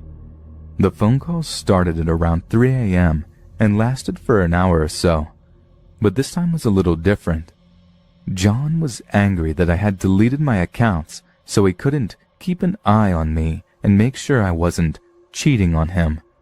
I told him that I'm not answering the phone anymore. My security guard will be taking all of my calls going forward. The phone was quiet for about 10 seconds, and then he screamed, "You're going to be with me whether or not you like it. I'm coming for you," and hung up the phone. I, of course, called the police. Luckily, I had my security guard there, so I wasn't completely alone. But it must have been a slow night because it took the cops mere minutes to get there. I called my night shift supervisor, who left at 11 p.m., and he managed to calm me down. One cop was nice enough to stay until my shift was done. And with that, I told my boss that even though I had a week left of overnights, I couldn't and wouldn't do it. Thankfully, they understood, and I moved to daytime hours, as well as sent an email out to everyone telling them that anyone who called for me was sent directly to the GM.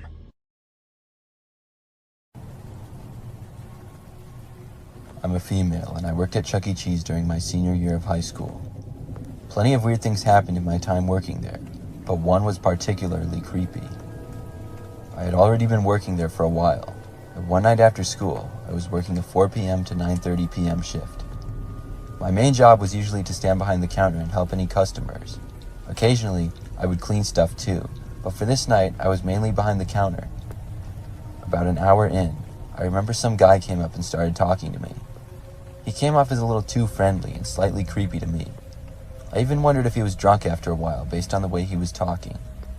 He told me he was there with his son and had given his son a bunch of tokens, so he'd probably be there for a while.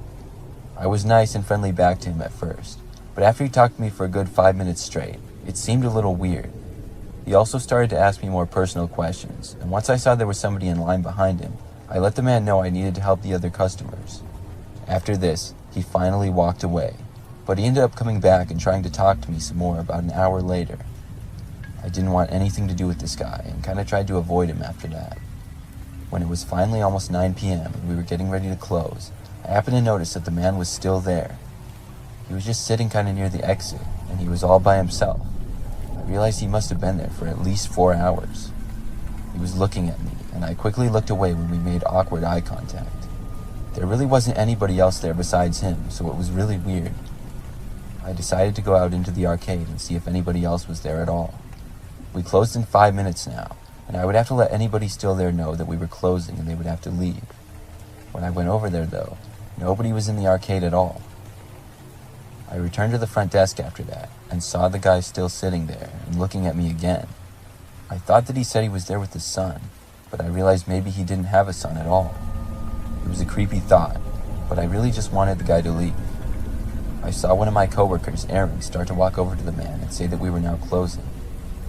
I saw the man talk with Aaron for a second, and then he left, which was a huge relief for me to see that. After that, it was 9 p.m., and I would get off in just 30 minutes. I stayed after to clean a little bit, and did my usual cleaning of the arcade area, and then some of the dining areas. When 9:30 came, I was finally done, and I clocked out and left. I walked out the front door to the parking lot, which was practically empty. It was dark and quiet out there, but as I was approaching my car, I suddenly heard something behind me. It sounded like footsteps. I kept walking, but realized that they were fast approaching me. I turned around and saw a man walking extremely fast in my direction. Almost immediately, I recognized him as the man who was talking to me inside the Chuck E. Cheese. I ran for my car, and luckily I already had my keys in my hand. I was able to unlock my car and get inside before he reached me. As quickly as I could, I locked the doors, but the man reached my window a second later and then started knocking on it. He tried my door handle as well. I yelled at the man to go away, but he didn't listen. At this point, I really wanted to drive away, but the man seemed to be holding onto my door handle. I began honking the horn on my car repeatedly. This went on for probably 30 seconds straight, and finally, I noticed a car on the road outside of the parking lot we were in start to slow down. They seemed to be wondering what was going on, and this caused the man to back away a little. As soon as he did, I sped off. I drove all the way home, and once I got home, I called my boss and told her all about it. I gave a description of the man and was told if I ever saw him again to call her. Luckily, I never did see him again.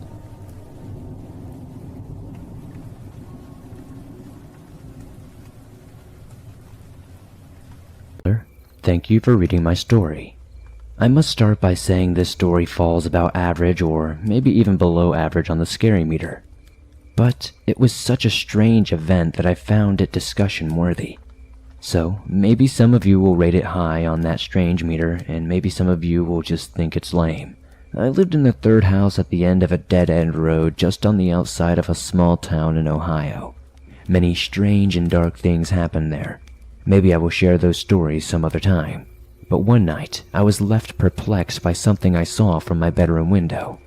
This old house did not have central air. Although I had a window unit in my bedroom, I'd like to shut it off and open the windows on cool, breezy nights. I loved listening to the sounds of nature. Surrounding the dead-end road were many miles of woods where I would see coyotes, raccoons, possum, and deer. These were everyday sightings. There were many times throughout many nights where the woods would go silent. I think most of you know when the woods go silent there is likely a predator of some kind nearby. One night I had my windows open. It's after midnight sometime, and I'm just browsing Pinterest on my phone when the woods go silent. It seemed like it was 5 minutes or so before I noticed how long everything had been silent. You could even hear a pin drop. Normally, when the woods go silent, it was never for more than a couple of minutes. Being curious and wondering if coyotes were sniffing around my front porch again, I got up and looked out my bedroom window that faces the front of the house. Now, at this time I can't remember if I had started listening to these kind of podcasts or not, so I'm not sure if I had ever heard the stories of wendigos or not deer creatures. Listening to one of the Swamp Dweller podcast shows made me remember this event and realized what I saw may have been one of these creatures. For context, the road at the front of my house was paved and went straight until it widened off into our driveway to the left, and the other portion went straight ahead to the right and turned into a dirt and gravel road. Then I looked out the window. Everything was silent, and I was surprised to see what appeared to be a very large and lonely buck walking down the middle of the road towards the dirt road and straight ahead. I watched for it, finding it strange that it was all alone. Normally when you see one deer, there are at least a few close by. As I watched it walking towards the dirt road, I thought it looked strange. First off, I'll be honest, I'm no hunter, but this buck looked massive, 2 or 3 times larger than what might be considered average. Not only was it large, but the way it walked, like it was being worked like a string puppet, or like it was in a trance, or maybe even how a soldier would march. It never turned and looked at me. I never made a sound. I just stood there, rubbing my eyes, trying to figure out what the heck I was seeing. I was 100% sober during this, just a heads up. Before it reached the point where I couldn't be able to see it from my window, I looked around.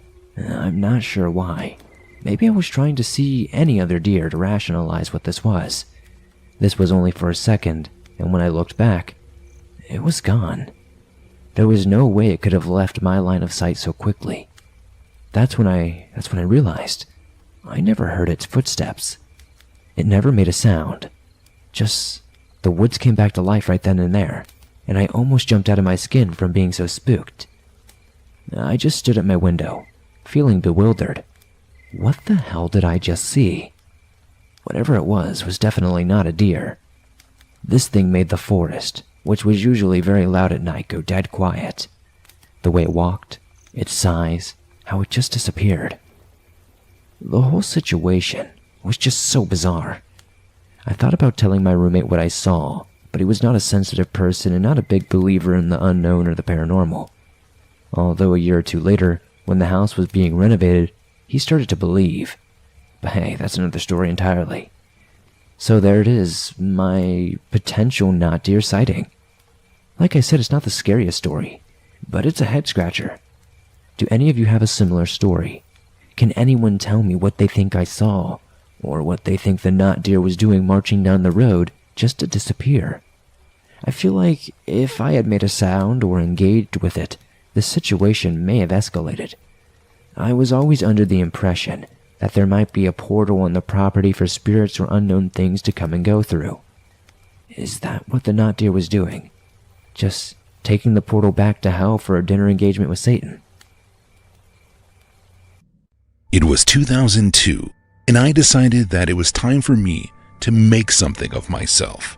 However, I always had a tendency to backtrack on my goals.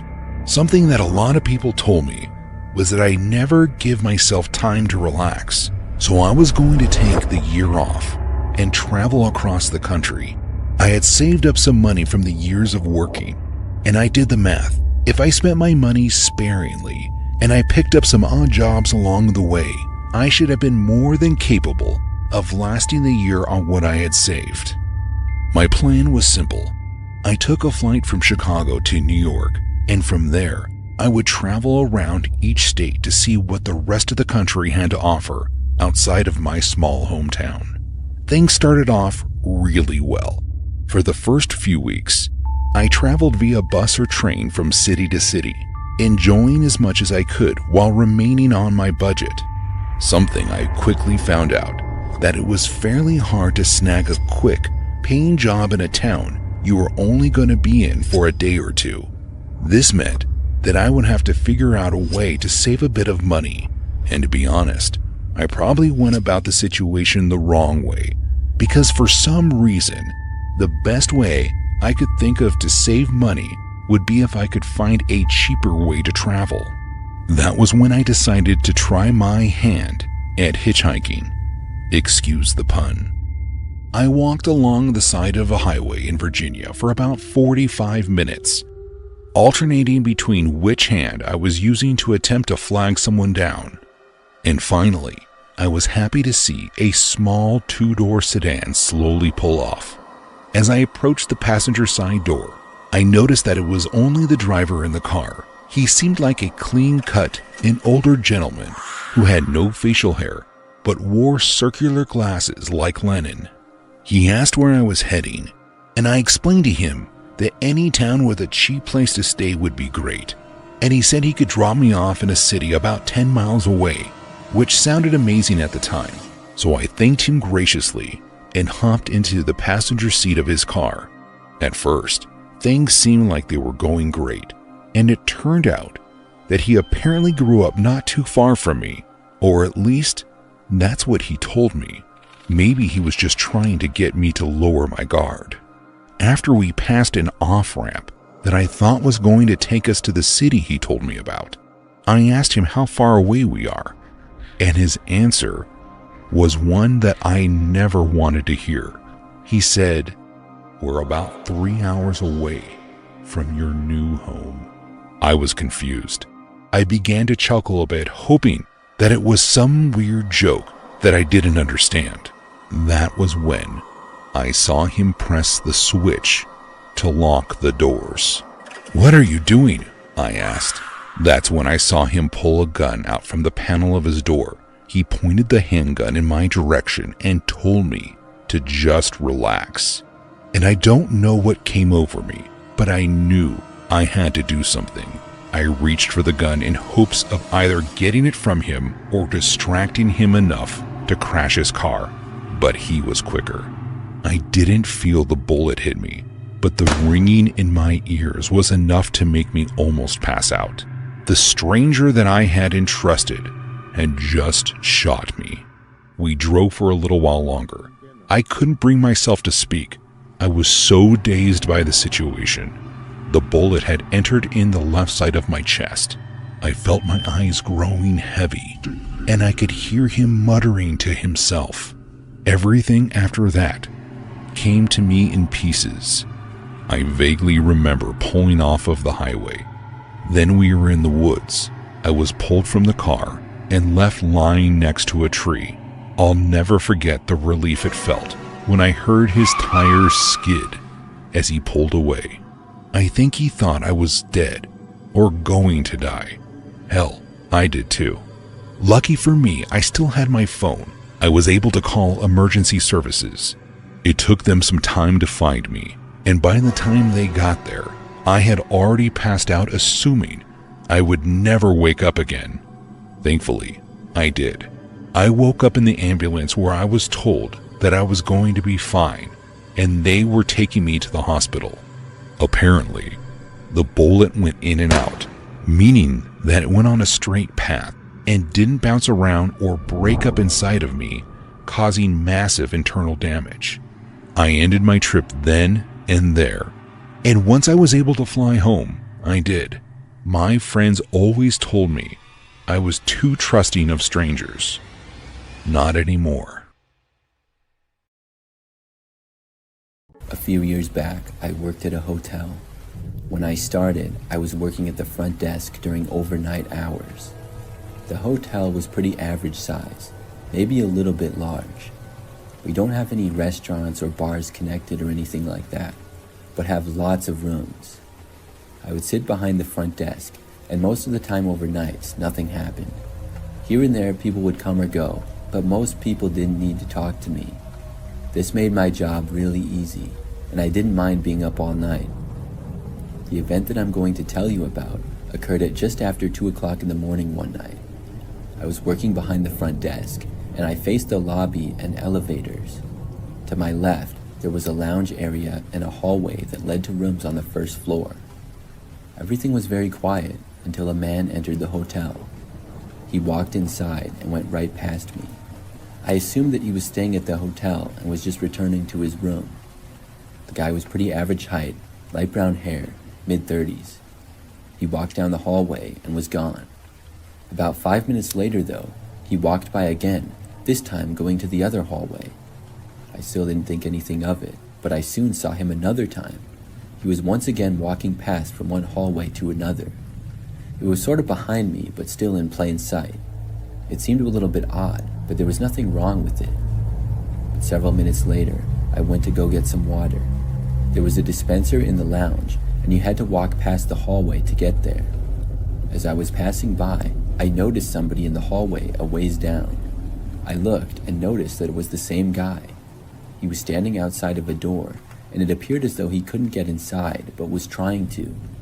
I thought maybe he was locked out of his room, or possibly he was trying to get into somebody else's. I started to walk over to him and was going to ask him if he needed help with something. When I got a few steps closer to him, he stopped and looked at me. Before I could say anything, the guy turned and then walked away in the other direction. Then he disappeared around a corner. It was really suspicious. I started to figure that the guy probably didn't even have a room here. I went back to my front desk and decided to look at the security monitors. We had cameras in every single hallway. Unfortunately, the video quality was honestly quite bad. Many details were hard to make out. I looked around until I spotted the guy on one of the cameras. He walked past it down a hallway. Then he went to a door and appeared to try to open it. It looked like possibly he was knocking on the door then or something. He was standing at it for a while. Then he paced around a little before returning to the door. This was too suspicious, and I decided to go ask him what was going on. I got up and walked over to where the guy was. The hallways could get a little bit complicated on the first floor. The second and third floor was very simple, but the first floor had more hallways. I walked to the one that the man was at. When I reached the beginning of the hallway, I saw him. He was a ways down, probably almost 100 feet. Almost as soon as I was within sight of him, he looked over to me. I asked him what he was doing. The guy just started sprinting towards me then. He appeared to be running as fast as he possibly could. This wasn't what I was expecting, and I moved back and started heading towards the front. The guy was still running and quickly approaching me. By the time I got back to the lobby, he was a lot closer. I could hear him running. I decided to run out of the hotel and see if the man would. After I made it outside, I realized that he did in fact follow me out, and he was also a lot closer than I expected, now only about 40 feet away probably.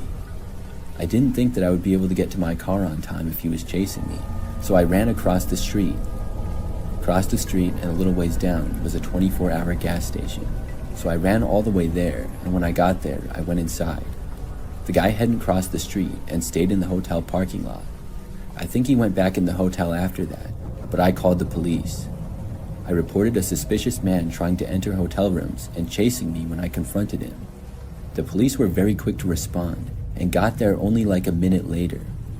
They entered the hotel, which the man was still inside of. He tried running away, but was caught and removed from the hotel.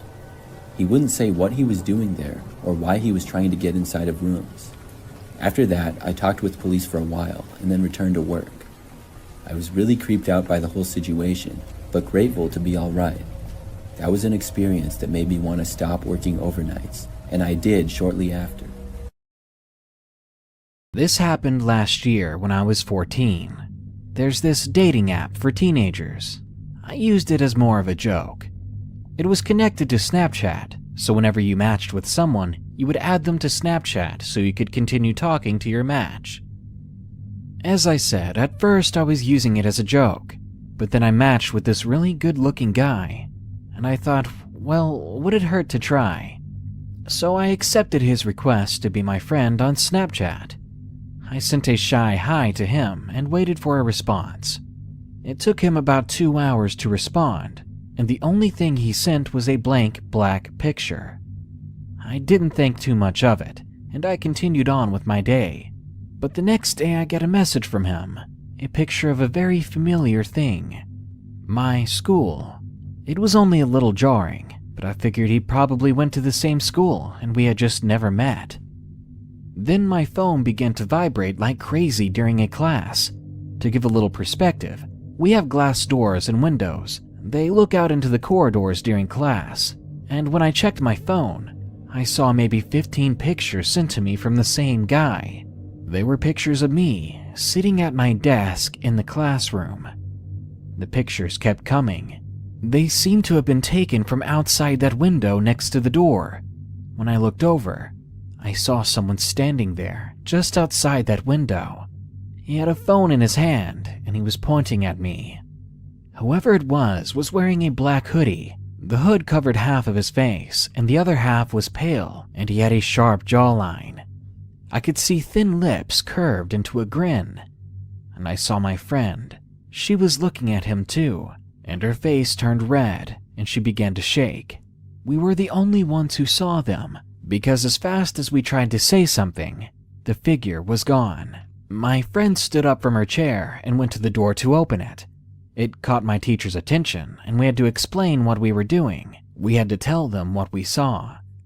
My teacher went out herself to look for whoever this was, and then she even told the office. They let out a message over the speakers, telling everyone to look out for this man. Ever since then, I haven't used Snapchat. It was one of the apps I used all the time before.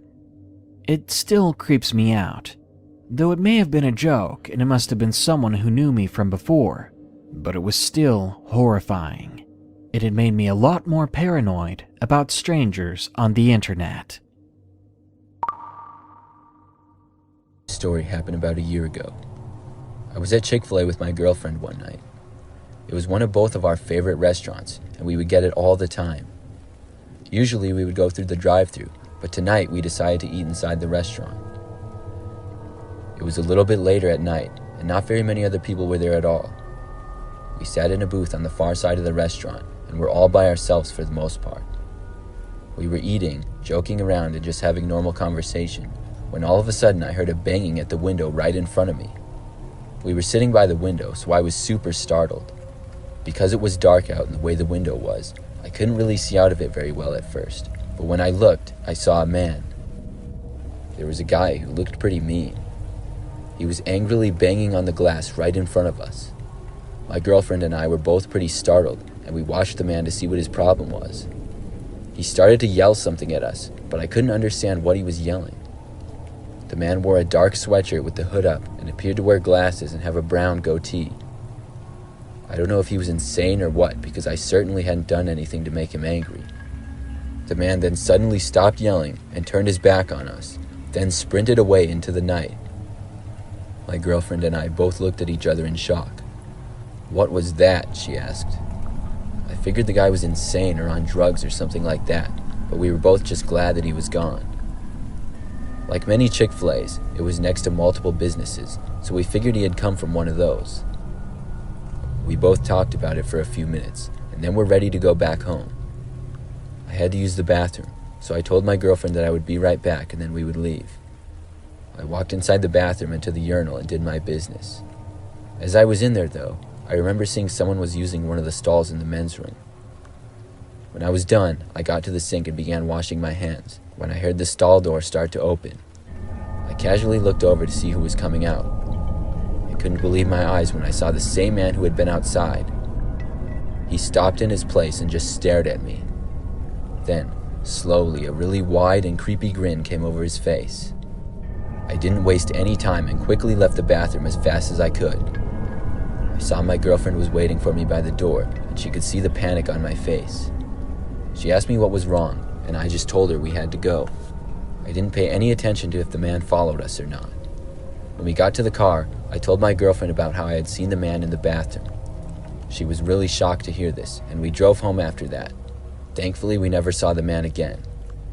What was the most crazy thing is that we had a view of the only entrance to the restaurant the entire time, and we never saw the man come inside the door.